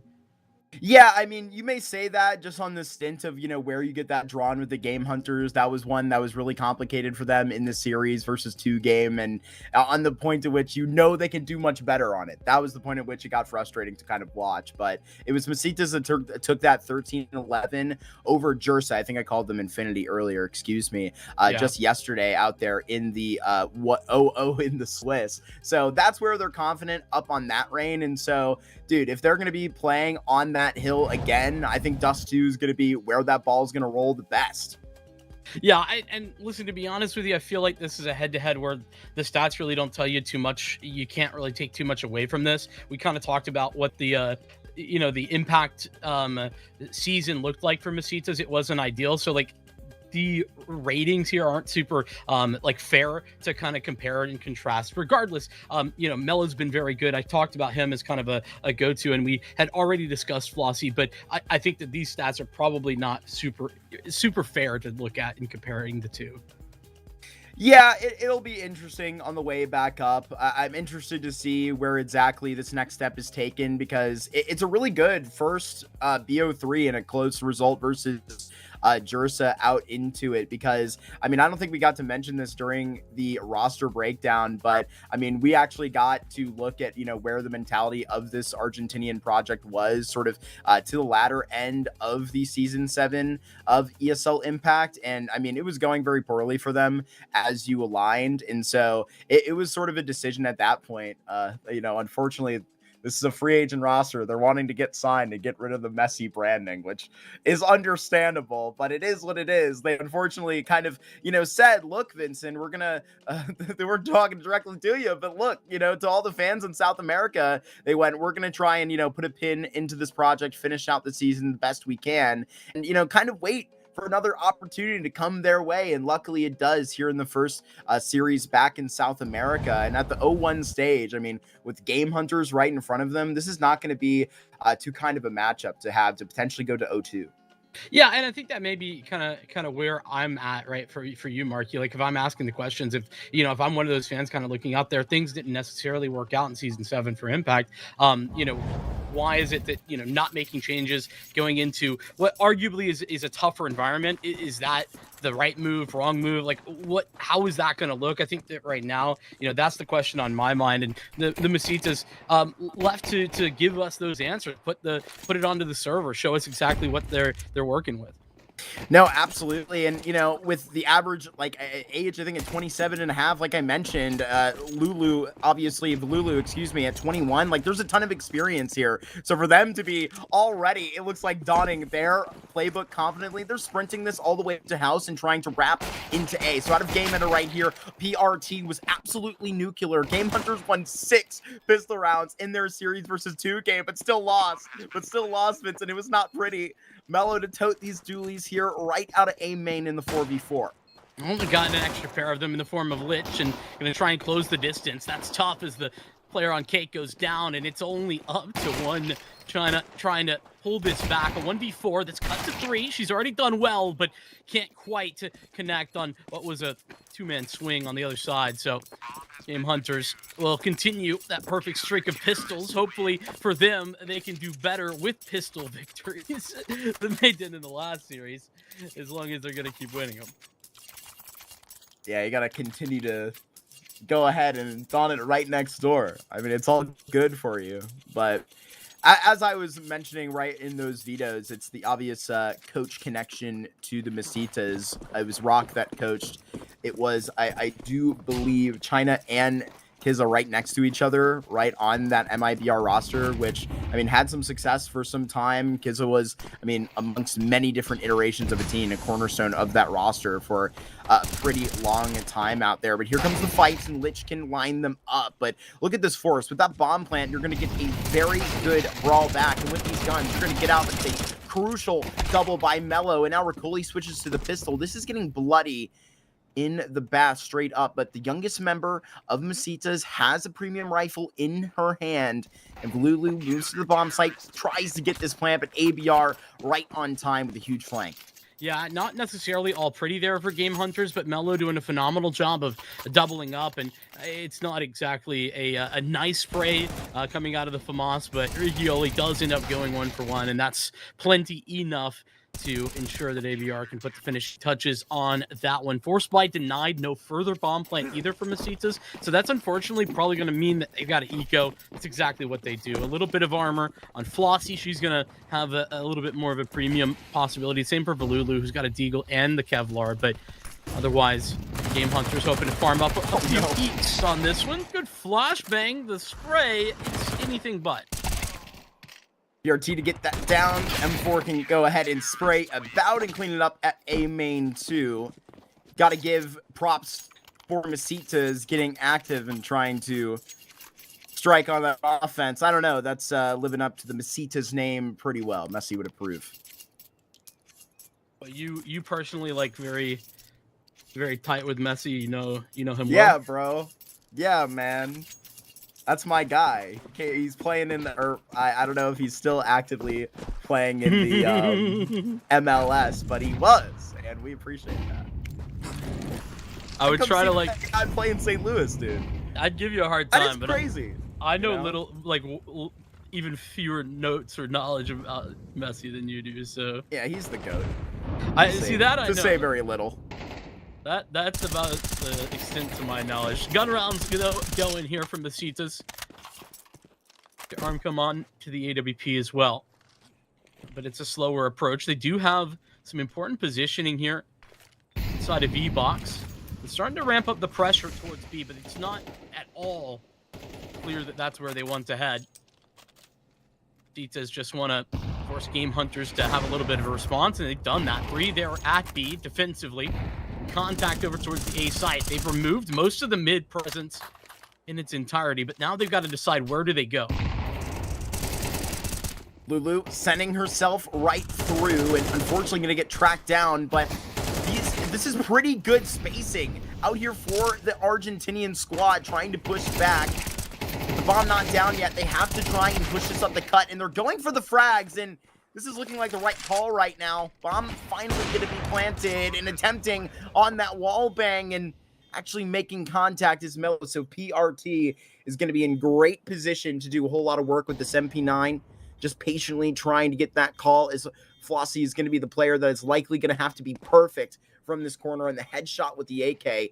Now to be set up to go for it. A big flash, and now to be cleaned up. The jump, and it's pretty from PRT 4 in a row for the Game Hunters. Yeah, it's tough for Messitas. This is, fair enough when they get onto the site like that. They're both very low. That's the bigger problem. But even more so is the fact that PRT doesn't particularly have to worry about anyone at all towards main. This is just knowledge that Mello has because he's been covering it the whole time. So Flash to set it up, and PRT takes the easy couple of kills on the low HP Messitas on the back of flat. Lovely retake for Game Hunters to keep them perfect thus far. First gun round doesn't exactly go swimmingly, but some good signs, especially as Messitas with the bomb plant can continue to purchase.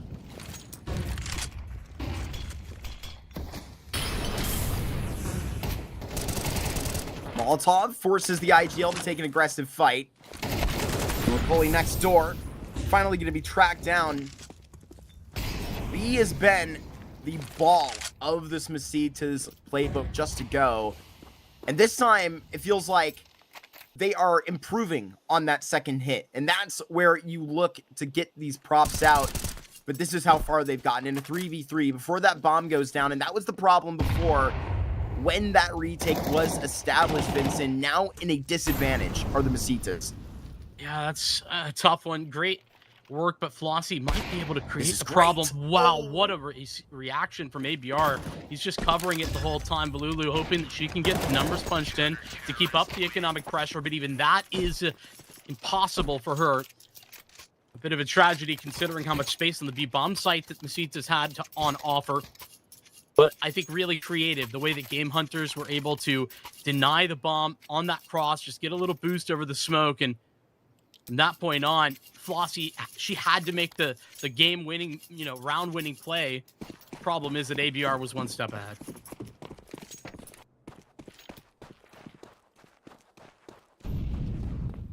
Much ahead of this thing. Was likely waiting for maybe a little bit of support off the map, and here comes support in the calls, and ABR is going to hit them every shot. 30 of that AK, not even wasted. So going to be good for that middle on lock. And Flossie at least going to win the 1v1. Can work with that Tech 9, but you're just going to take that. Don't let ABR get too naughty now. He's got to keep that life up. 12-2. That is a damn good result from GameHunters, even if it's against the half buy. Yeah, well timed. I think this timeout from Messitas, they really want to try and figure out how they can convert some of these really promising mid to late round scenarios that they get into, right? Advantages. You know, they have, you know, multiple times that it's been like a 3-on-2, 4-on-3, that kind of thing, but then not able to convert that into victory for a variety of reasons. So B-site been efficient on getting some entries in that direction. I think that could be a place that they could lean on. It's just about converting that into victories. 6 rounds already on the CT side. Mark, yeah, I gotta say, that's a good performance from GameHunters just at this point, and it could get more.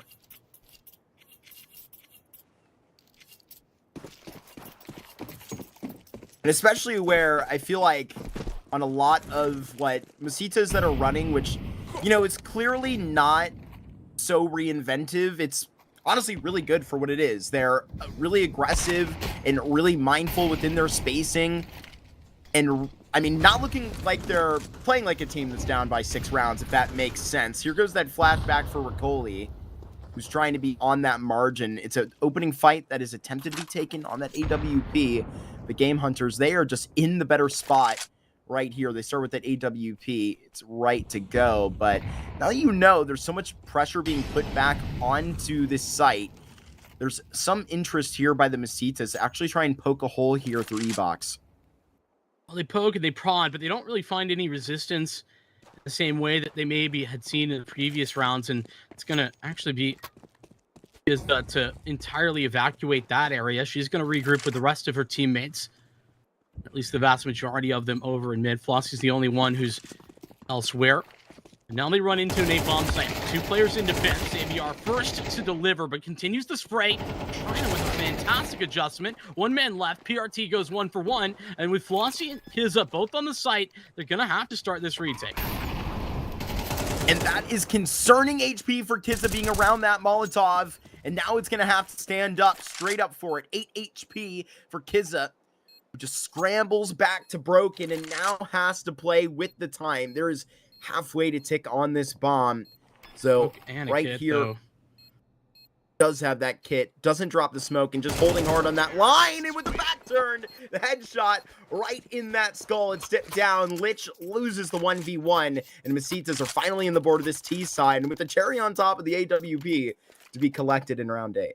Yeah, it's a nice little gift over to Arkham, who's, you know, maybe struggled a little bit to get back and open up this game, but a phenomenal 1v1 clutch here for Kizza. And on 8 HP, she didn't have any wiggle room. There was no errors that could be happening right there. But the insta headshot times it to perfection. It's Messitas up and in the mix. GameHunters 6 rounds straight, so it's no surprise they're going to continue buying. That said, 6 rounds in a row feels like maybe their economy would be better. The answer is not really. They have pretty much bought what they can. Mello, though, sort of the first time that we've actually seen them be aggressive inside of E-Box like that, and Mello takes 2 for his troubles. Messitas not cautious of that timing, and exactly for the reason you just pointed out. Why would they be? Been with that op so deep into this B main position out towards A on that rotation. ERT does get a spotting onto Kizza and fades away for it. But on this advantage with 2 players, I think GameHunters will be willing to at least risk off the extremity. Teed up for a perfect flash, and Kizza wiped off the board. Messitas now in a 2 versus 5. Left to pick up the pieces here. And I mean, luckily in good positioning, VBR lets the timing go, but it's audible right now, and you're going to get that trade so quickly. So now it's got to be brought through A main and is tracked back down, ricocheted off the board, and GameHunters recover for that 7. Yeah, PRT is probably a little bit frustrated that he got shot in the back of the head from mid when his teammate was there. But it's okay.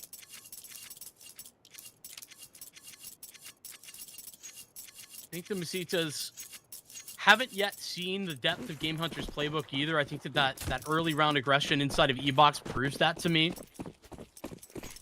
Ooh. Whenever we do get a moment to discuss, there's some big news coming to MIBR FE. The roster was just playing at Impact Finals out of it. PRT, got to set him up. Just had that frustration off of the previous hold, so why not take it in your own damn hands? 4 bodies taken already. You're going to be trucked off of it. On the receipt, it's just going to be 4, and Riccoli, he runs in to sign the check.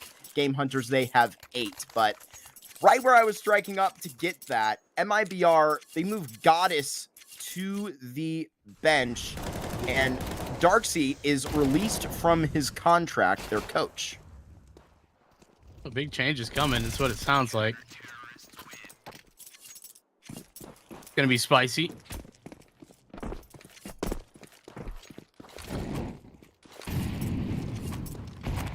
Does that mean more pressure on for any of these Messitas players, do you think? I think it kind of puts a bit of a rift through the scene. I mean, certainly here where I'm not sure it was, too tall of it, but, for these players that have been out here for a long time, right? I mean, with the age of this roster and Valu being kind of the only new member to the scene, right? I mean, they know Goddess well. I mean, they knew how much the drama of that big shift. I mean, that was the impact story of the offseason.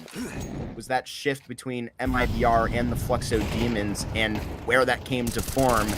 Here goes the clearing out of a main. Lich gets that done, rather B main, and Mello is going to look back to E-Box and try and get this down in the late round as they were used to. This is a feeling that the Messitas should know. Only down 1 member and being forced to deal with what they had in these first couple of rounds. This flashback through E-Box and not ready for it. Kizza was fully blind. It's hard to be prepared for something like that when you don't have the requisite resources to, handle some sort of re-aggression like that, but exactly why GameHunters draw it up that way. Flash perfect and is a caught. Messitas 2v4 disadvantage. They'll try their best bringing this back. A fairly open mid area that they can work forward in. Problem is, there is 2 directions, both holding 2 defenders. Hold on a second. Mello's just turned around. Come back to it just in time, and he does. Armcom on the AWP, but she will just hang on to what she's got. Time expires, and should be held, and it is into the next round. To further answer your question about, potentially where this could open up an opportunity for one of the Messitas players, I did have to do a little bit of research and see if Kizza was previously the IGL for MIBR when she was toting on that roster, and she absolutely was the captain on that. Obviously, unfortunately, seened out before those changes were set to begin, but now there is a big job opening, actually 2, counting that coach slide over on MIBR. Yeah, but to be fair, I don't think any of these individuals are looking for that coach slot right now. Want to be in the server. It's understandable. Yes, I do believe we had Chucky listed on the Liquipedia as the Messitas coach. I don't know if that is a full They didn't member have all the one way down. on HLTV. No, they did not. So could be a recent change, or alternatively, sometimes slightly delayed some of the changes on Liquipedia, so it could be old. Even with Rock being in the server, I think Rock actually very married to the project on the GameHunters and how much they've put into the last season of trying to boost their VRS and whatnot. I think he'll be happy to stick with the group, but as a former 3-time Impact coach, we'll see as that will be a good storyline to follow. And looks like the river is going to continue to flow in this round, except kind of splitting into the B lane. Great entries put out by the Galil of China there, and a post plant will be all the way up for it with the AWP on the back, where we're yet to see a frag out of this Argentinian scope, and I think it's going to be called upon on the stage here. Trying to better be ready to break a leg. Already has that first, but here comes the flank in. Going to have to be the ace clutch on that stage. Got to be toting off at a missed shot, and now a 1v1 almost squares up PRT exactly how she needs to. There goes GameHunters cruising for double digits in the first half. I mean, to be honest with you, this is where, you know, I think I need to see more from Armcam, unfortunately. She needs to have a little bit more confidence. What stunning entries there that China's picking up, but the fact that we have an AWP and not defining any space with it is pretty bad, all things considered. I really would have loved to see her taking a fight to E-Box, you know, itself, or swinging street in some fashion with some sort of support. It's those types of maneuvers that you need to be making with the AWP, but clearly just not with the confidence considering the scoreline. ABR been working on that opening fight for quite a while. Finally catches up to him. Those two entries were put up on a China's AK right at the end. Another time to pick on this B site. Oh, and Kiza is just individually plucked out of that smoke, and the spacing here is just not something that is so exciting. Just one at a time. The Messitas walk up into it. Dude, PRT is a menace on the flanks today. Gonna line up another one, tapping onto the back, and now you're gonna be approaching all the way from T-spawn. And what a first half that the GameHunters have on this CT side of Anubis. Yeah, I mean, PRT's got 17 frags. It's ABR with 15. And, you know, those two really powering the GameHunters many a times, those multi-frags and, you know, 3 or 4 Ks in defense of the like half buys that we saw from Messitas, like the A-Rush a couple of times, I think helping out there and pumping up those numbers. But as a whole, GameHunters haven't everything they could really ever want out of that first half of play. This is their map pick, sure, but you're just never going to expect to see 11 rounds on a CT side of Anubis. Yeah, it's not what I've become accustomed to, I can tell you that much. But if there is one thing I've come accustomed to, it is a GameHunters, and it is a pistol round, Vinny. So get excited if you're a GameHunters fan, because they are still yet to lose a pistol round in Series 1 of CCT. Well, there you go. That's watchers rejoicing. Yes. Or maybe crying, because this could be the end of that. You never know. Gonna take a gander up mid, push Lulu back a little bit, and drop down a little bit. Oh, this is a quick reaction for Messitas, and maybe a mistake. Never mind. PRT floored by Flossie. Riccioli provides the entry onto the B site proper. There's still one defender there, but she's in Temple, so it's going to be tough. All 3 of the remaining CTs come back into E-Box, and ABR is a one-man wrecking crew. Keep it perfect, because GameHunters got another. Sprinting to the finish line of this Anubis. It's going to be a Dust 2 up next door, where the Messitas yesterday took a win over Jersa. And, I mean, unfortunately, when your Opera is yet to frag, it's really just going to be a tough one. And I know that I don't really think it's going to be too big of a deal. I think she's not a player you need to worry about with all the experience that she has walking into a second map, especially with the opportunity of it being a Dust 2. It's really just going to be frustrating to walk out of it, you know, as you said, right? Could be a time to laugh or cry upon that. You don't want to have it. It's obviously a frustrating scoreline to be at this point in the game, but kind of this position facing down the 0-1 spot is not going to be kind in itself. No. An obvious course buy from Messitas, just kind of trying to put what they can to take this round, but it's not going so well. ABR, PRT, it's the same dynamic duo, I feel like, that have been dominating the old map. They both get 2. PRT finally taken down by Valulu, but he's one woman and cannot find much more after that. Mello will stall that one out. It's 13-1. GameHunters make that one look about as easy as you can. Yeah, really great work for them. And I can tell there's a bit of a vendetta here in order to, you know, kick back into gear, make sure that in the rest of the Swiss stage, they are not going to run into the hiccups that they did against 2Game in the 1-0-0 stage, just kicking us off there 2 days ago. I think this is a I think it's the same confidence within the squad. I know that, you know, in GameHunters playing with Frost and Fire at the beginning of the year, the previous CCT series in Season 2, I think this is more like it. And as we were discussing, right, this is a South American team that's really trying to make something out of themselves, you know, being active, traveling within the Americas for Tier 2 lands, opportunities to get VRS. As we discussed, this is a team that you think, you know, may or may not make the playoffs with a push here, right? An 0-1 start may suggest that. But, you know, with a statement like that, I can say it's safe that they have other plans. Yeah, certainly looking to prove that is that they are playoff bound. We'll just see what that looks like. Still a full best of 3 here, and that was a map pick, so you know probably need to see a little bit more, give the Messitas an opportunity on their own map. Dust 2, as you were highlighting, is up next. We're going to take a break, and then when we return, we're going to jump into that action.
Well, thankfully, there is a soccer ball dribbled on that dust, too. I think that should help the Messitas out, Vincent. Not a great look onto that first map of Anubis, but this is where they took a lick over Jersa yesterday in a 13-11 on that BO3, pushing it to a third map. Can they do the same thing here? Well, I think it's possible. I do think that I want to put a little bit of context to that. I think Jersa might be one of the worst teams at this event, so I'm like a little bit tentative in saying that. Dude, these guys just made NA Challenger League. How can you say that? No comment. Professionally. I just don't think that they're very good, to be honest with you. So like I want to see, I'm excited, I guess, to see what Messitas can do against, for me, like a more real team in GameHunters. That's where I'm at personally. That's not really a doubt. It's just more of a wait and see than anything else. But I do have a further question for you. What kind of ball? What's over here on Dust 2? A football. There you go. Yes, all right. Dude. You know what I said prior to that? Let my American slip in for a moment. You sure did. It's okay. We can forgive that. Get out long. Oh, wow. God. What a shot from ABR. Phenomenal flashbang to get him a third. All ABR right. is just farming on pistol rounds, and hey, marks are still perfect, by the way, on pistol. Yeah, I'm not having this, dude. I'm not having this. I'm investigating why they're so dang good at these pistols right now, because, oh my gosh, dude. These are some slick shots that ABR just hit back-to-back with Mello. That'll get us excited, but dude, I wanted something to come the way of the Messitas, but statistically speaking, it was not going to come in that pistol, Vinny. No, apparently not. To be fair, the Messitas didn't have a lot of setup for that. And so, unfortunately, when there's like counter utility and 3 players at long, I think that, you got dealt the wrong hand if you're the Messitas there for that long hand. Regardless, this one's an eco round. You're not really too worried. Glitch is going to farm up a couple of eeks. Mello's going to grab a few as well. Keeping it perfect thus far are GameHunters. Yeah, and quickly onto the pace of this first gun round. It feels like we're snapping, quite quickly into the game here. So, where this was pretty close for Messitas, I'm really excited to, see if we can get that same attitude. There wasn't like, for lack of a better verbiage on it, like a fake comeback or anything to tease how, that was going to start to, get right back into the function for the Messitas. But it was a Dust 2, or excuse me, it was a CT side on that Dust 2 that did get a little bit shaky. Jersa, in terms of fake comebacks, talking about that, they did choke out at that 12-11 spot. Couldn't force overtime. Messitas caught themselves falling. They finished out the map in that sense. So, on this T side, I think I'm expecting where we were, praising China and a couple of these riflers to step back up. But dude, Mello, Lich, they were just so automatic in that pistol with ABR. And now in this first gun round, they're looking bulletproof. Flossie now in a 1v2 has an opportunity to separate these fights, and Mello just so aggressive, takes his 6th kill of the game, and that's exactly where you want the money and the confidence for your opera to be at the beginning of Dust 2. Yeah, I really am happy to see Armcom kind of start off this game with a little bit more to offer just in the first gun round, just because, I think Dust 2 is going to be a really important place for the AWP, obviously, so got to see that become something that isn't a problem. Regardless, though, the first gun round falling flat, mostly thanks to Mello and that incredible hold on the A-bomb site. Messitas, pistols armor, they got some Tech 9. It's going to be a juicy nade to follow that up, and 30 bullets, but PRT's already used them all. He's got support, flashbang from Riccioli, and gets ABR and PRT that same turret to clean up that the A-bomb site was showing over on Anubis.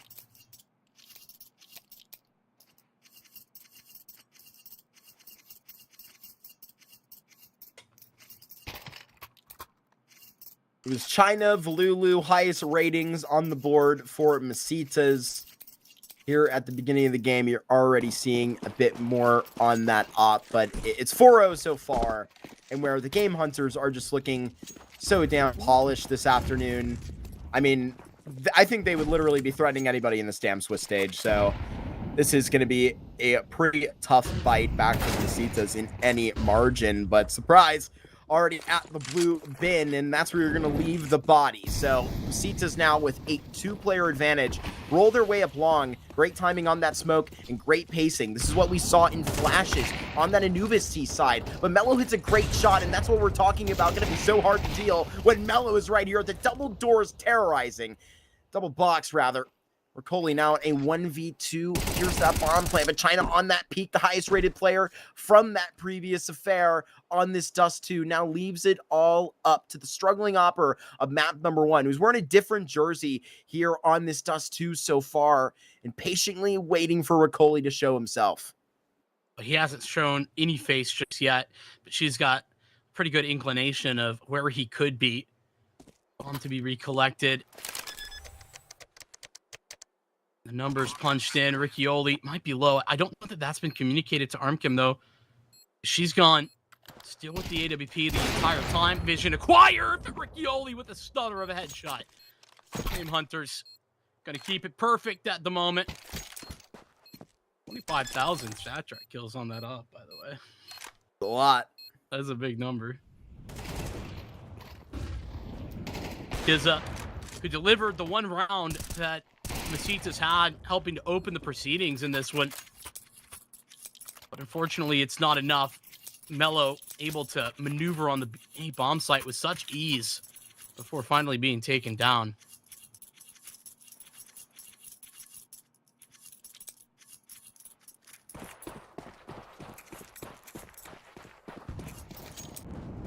Lost that op, lost a lot of the utility too from the previous refresh of those gun rounds. Messitas reach into it again.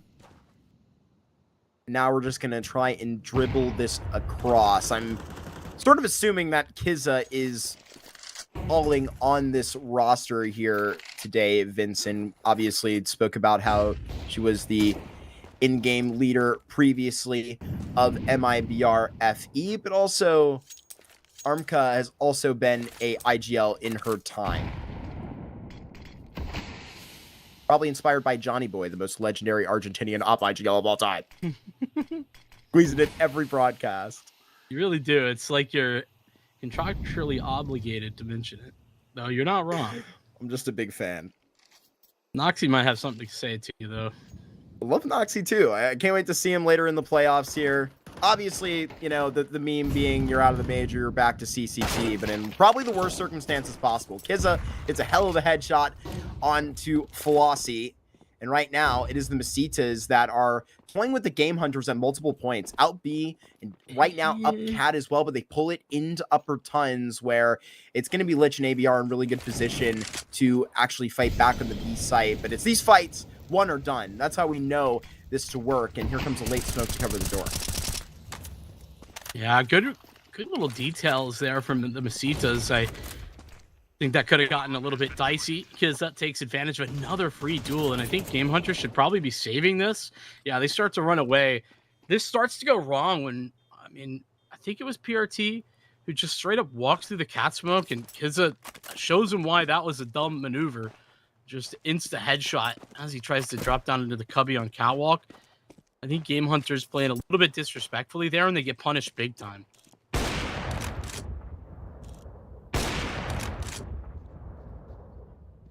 Next on Kizza. First round forced out here with a couple on to it. Oh, and ABR basically the goalkeeper up here. 2 players alive. Don't you do it. Don't you do it. You can tell we're tempted to grab that AWP. Game meets game. Opper trying to resist the previous fight, but you can understand, Vincent. It's all good. Get your first gun round on the board like that and see if you can hit copy paste. Nice reactions. Out of the Messitas to get themselves onto that B site despite ABR's good positioning. They get a long fight, a little bit delayed. Flash comes in. Lich actually not going to swing on the first one, nor the second one. Okay. Bait setup, I guess, is the move. Oh, great shots right down. Got to finish the job, and that's perfect. Clear out all of the long control. Here goes one smoke to just try and deal out here. ABR, not his usual wheelhouse or his usual weaponry, but he's going wild with it, attempting through the smoke, and now sees out obvious for Flossie. It may be copy-paste of that first round into 2, but PRT has something to say about that. Trying to track on the original headshot. There's a big nade in range, and with this type of lead, he's going to continue to try and pry, but that's only going to get you down. It's Messitas that not only have one, they've got 2 in this dust. That was a pretty incredible double swing that comes out there to close this round. Not a big fan of how the GameHunters approach this long fight, but China does a phenomenal job of getting that double spray down, confirms the advantage off the back of that, and into the 2v2. Messitas played nice and careful. Good coverage. They've pushed GameHunters down pretty significantly here. Aggression on the GameHunters perspective. Mellow pushing cap, PRT's down and lower.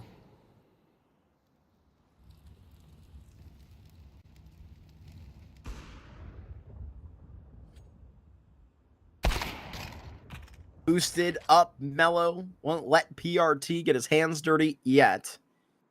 Still have 2 more players in the bomb left in upper. Trying to serve up a little bit of a tease back in middle. Cam has a decision to make to kind of regroup with either of these players. I think there's just going to be a moment of solace here for the Messitas as they sort of wait for everybody. Kind of looked like these 2 players from upper tons were headed back in the direction of T-Spawn. Will be on a timely pace, but look at how the GameHunters gamble with. Is it even really a gamble? Are you looking behind the lines at the house? You do, quite literally, in upper tons. They put all 4 players here because of it. Yeah, when you have all of that upper tons positioning, and so late in the round too, 45 seconds, it's pretty easy for this to either be an A play or it's got to be mid to B, and even that is a little bit more questionable. Mellow, nice shot. Mellow might be out in the open. He's got to be careful. Get him into the reposition. Riccioli close by. The CZ not quite into position. ABR with a nice one on these pistols. Tries to shut it down, but Armco Malone is not there for very long. GameHunters feel like get so much value out of that 1 kill and lower. Messitas so tentative, they don't ever try to re-clear lower, and that allows for PRT to just have the entire left-hand side of the map. Makes a huge difference all on their own. Now ABR headed towards long.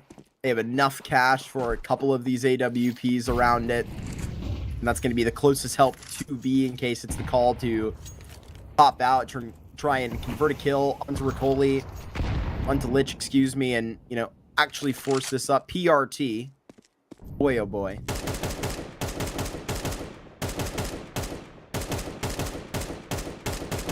PRT is incredibly alone here at the B-bomb site, to be honest. Feels like he's just ready to take fights, playing some deathmatch right now. Yeah, he needs anybody. He's on his own. So there is Mellow reaching right back in. Beautiful. PRT, that's actually a really important connection just to keep fanning on this rush. Here it goes up close and personal. And Mellow has that onto the pushing Opper, trying to catch her counterpart off guard. And still a bomb to go down here at the double box. That is just confirming the cash. And Mellow will continue to just slash each tire of the Messitas. But look who tries to just air it up again. In the clutch, gets the hopes up. Can't actually convert. It'll be 7 rounds for the GameHunters. You know, PRT getting a little bit punished for the fact that he's so laissez-faire about, you know, all that spam. He's not got the bullets to deal with them, but Mellow, an incredible triple kill and some insane shots connecting for him. He stays alive. Make sure that the scenes over on B don't get too bloody for the CTs. He's 17-3. What a gamer. Not even done with this first half yet, and that's the score line.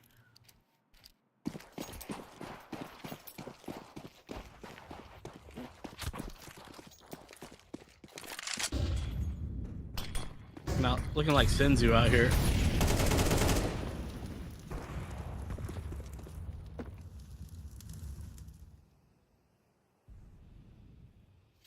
Awfully high praises.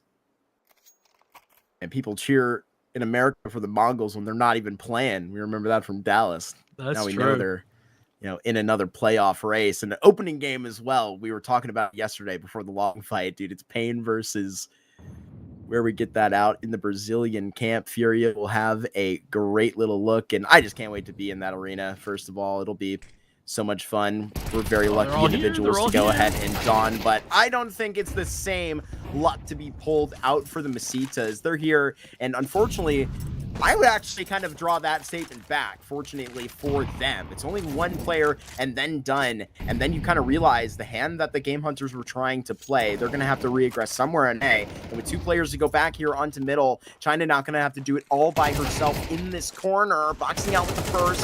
Can she find the second? No, Mello pulls out the Tech 9 and can. I mean, PRT handling business should be favorable for the AWP, but Armcom misses the first shot, and now another op's coming to make life hard. That's ABR's swinging from the opposite side as PRT was.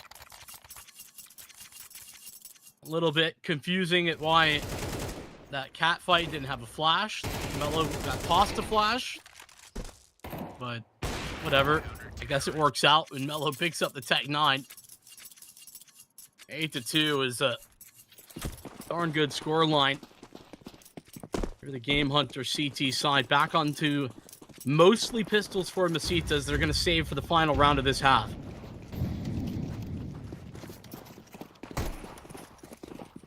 Walk it out middle. Now it's just put up to the short player. Ricoli going to get forced back on that corner. It's awfully intimidating. Not bulletproof for Coley on that headshot, but Mello is damn intimidating right here. That nade to be automatic, and there is fire on top of it. Bomb will go and just be thrown off on the last second, but you keep trying to see onto the tee. You keep whiffing on the ball in this screen. Bomb will go down. Oh my God. Thankfully it will. Thankfully it will. My words, not jinx, but the nade was perfect on time. And Flossie continues to find exactly what's between this gap. And in a 1v2 now, 9 HP is going to have to be perfect on tap, but unfortunately will just foam over. It's a 9th for GameHunters. Yeah, but considering what Messitas brought into that round, I'd call this a pretty resounding success. Get a bomb plant, a little bit more damage than they probably were thinking that they could have, considering. They'll take that as, mostly a win in comparison to what it could have been. 9 rounds, though, could be 10. Just this one rifle round that Messitas have standing in the way of that scoreline becoming a reality. And unfortunately, talking about some missing pieces and Armchem on the first map, well, Lulu, who we've talked very highly of, had some big moments on map 1, really absent right now.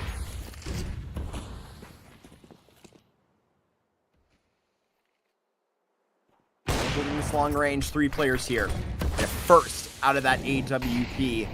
Where's the utility? It's too far onto Lich. She'll be able to just wait in the smoke and instant execution onto it. Mello trying to actually peek off of his nade smoke, but everybody is forced behind this line. Finally, this op fight won directly onto this Messitas roster, but I mean, has the damage been done? Is it too late to hope on something like that in this late round? Still with a disadvantage and still trying to prove me wrong. A second out of Arkham right now, but the rest is going to have to be done by Flossie with her Opper on 10 HP and now gone. Was so potent onto that flick too long in the previous round, but now forced ABR back and aggressively taking the fight. Realizes how much space she has, Vincent, and will now put the bomb down.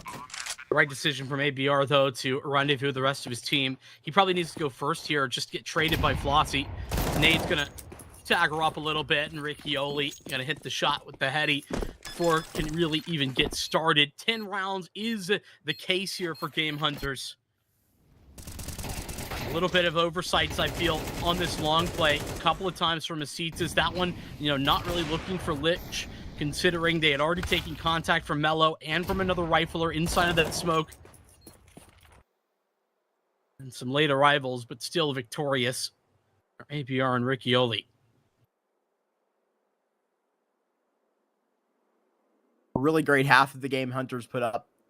As we talked about coming out of that Anubis, there was, stuff to get excited about for the Messitas. I think you're really being put into a challenge here. Maybe if it wasn't against GameHunters, then, I don't think it would have been as easy against 2Game either, a team that, has, guys that have, pushed to majors with each other on that roster. Of course, I'm referring to the former Pain duo out there who are going to be playing at the 1-0 stage tomorrow, I believe.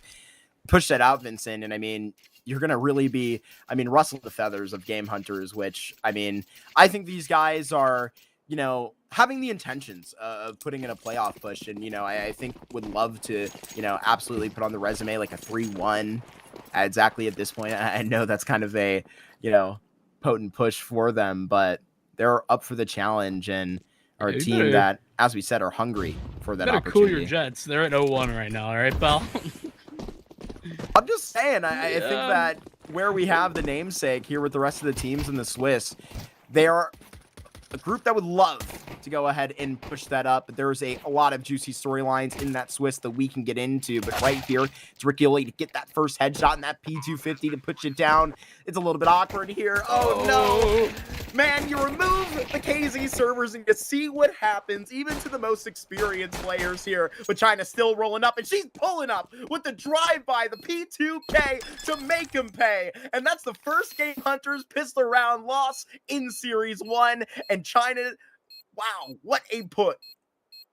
Nice shots. Don't get me wrong, but what are GameHunters doing? Actually, what are they looking at? Did they think she just disappeared? Like, I don't understand, Mark. Can you explain to me what they're doing here?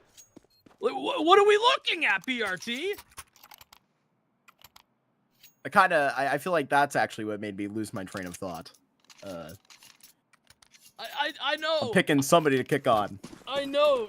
Nice shot there for China, but Jesus. Not a great start for Flossie. She's getting tagged up behind that door. Maybe the GameHunters aren't the legendary pistol players we thought they were. Cleared out the corner. I would say that 5-1 is still a pretty dang good scoreline, Vinny. Care to disagree? I won't disagree with that one. Do it. I dare you. I won't. I won't do it. All but you know right, what I will do?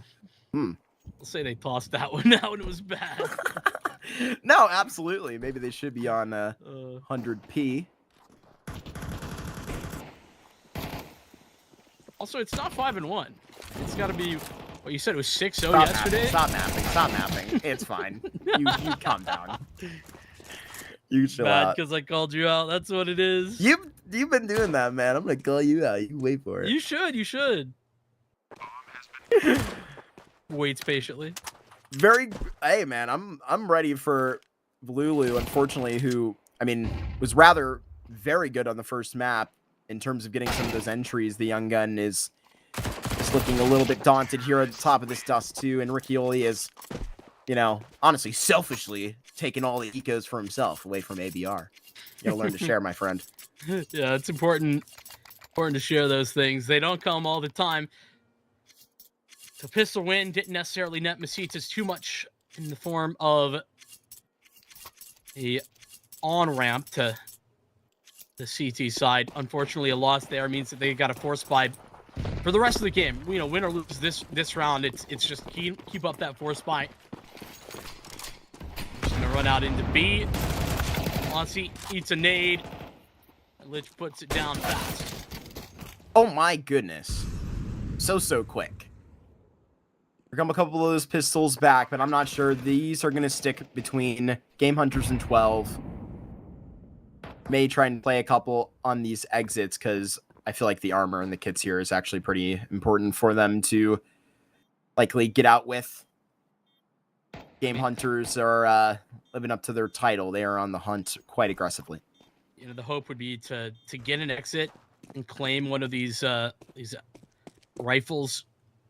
China's done just that. Not the claiming rifle part yet, but she's on the lookout to do so. Grab the head. Gonna need to do more, unfortunately, as the walls close in around her. No one's gonna survive. No one escapes from the GameHunters' clutches, it seems, Mark.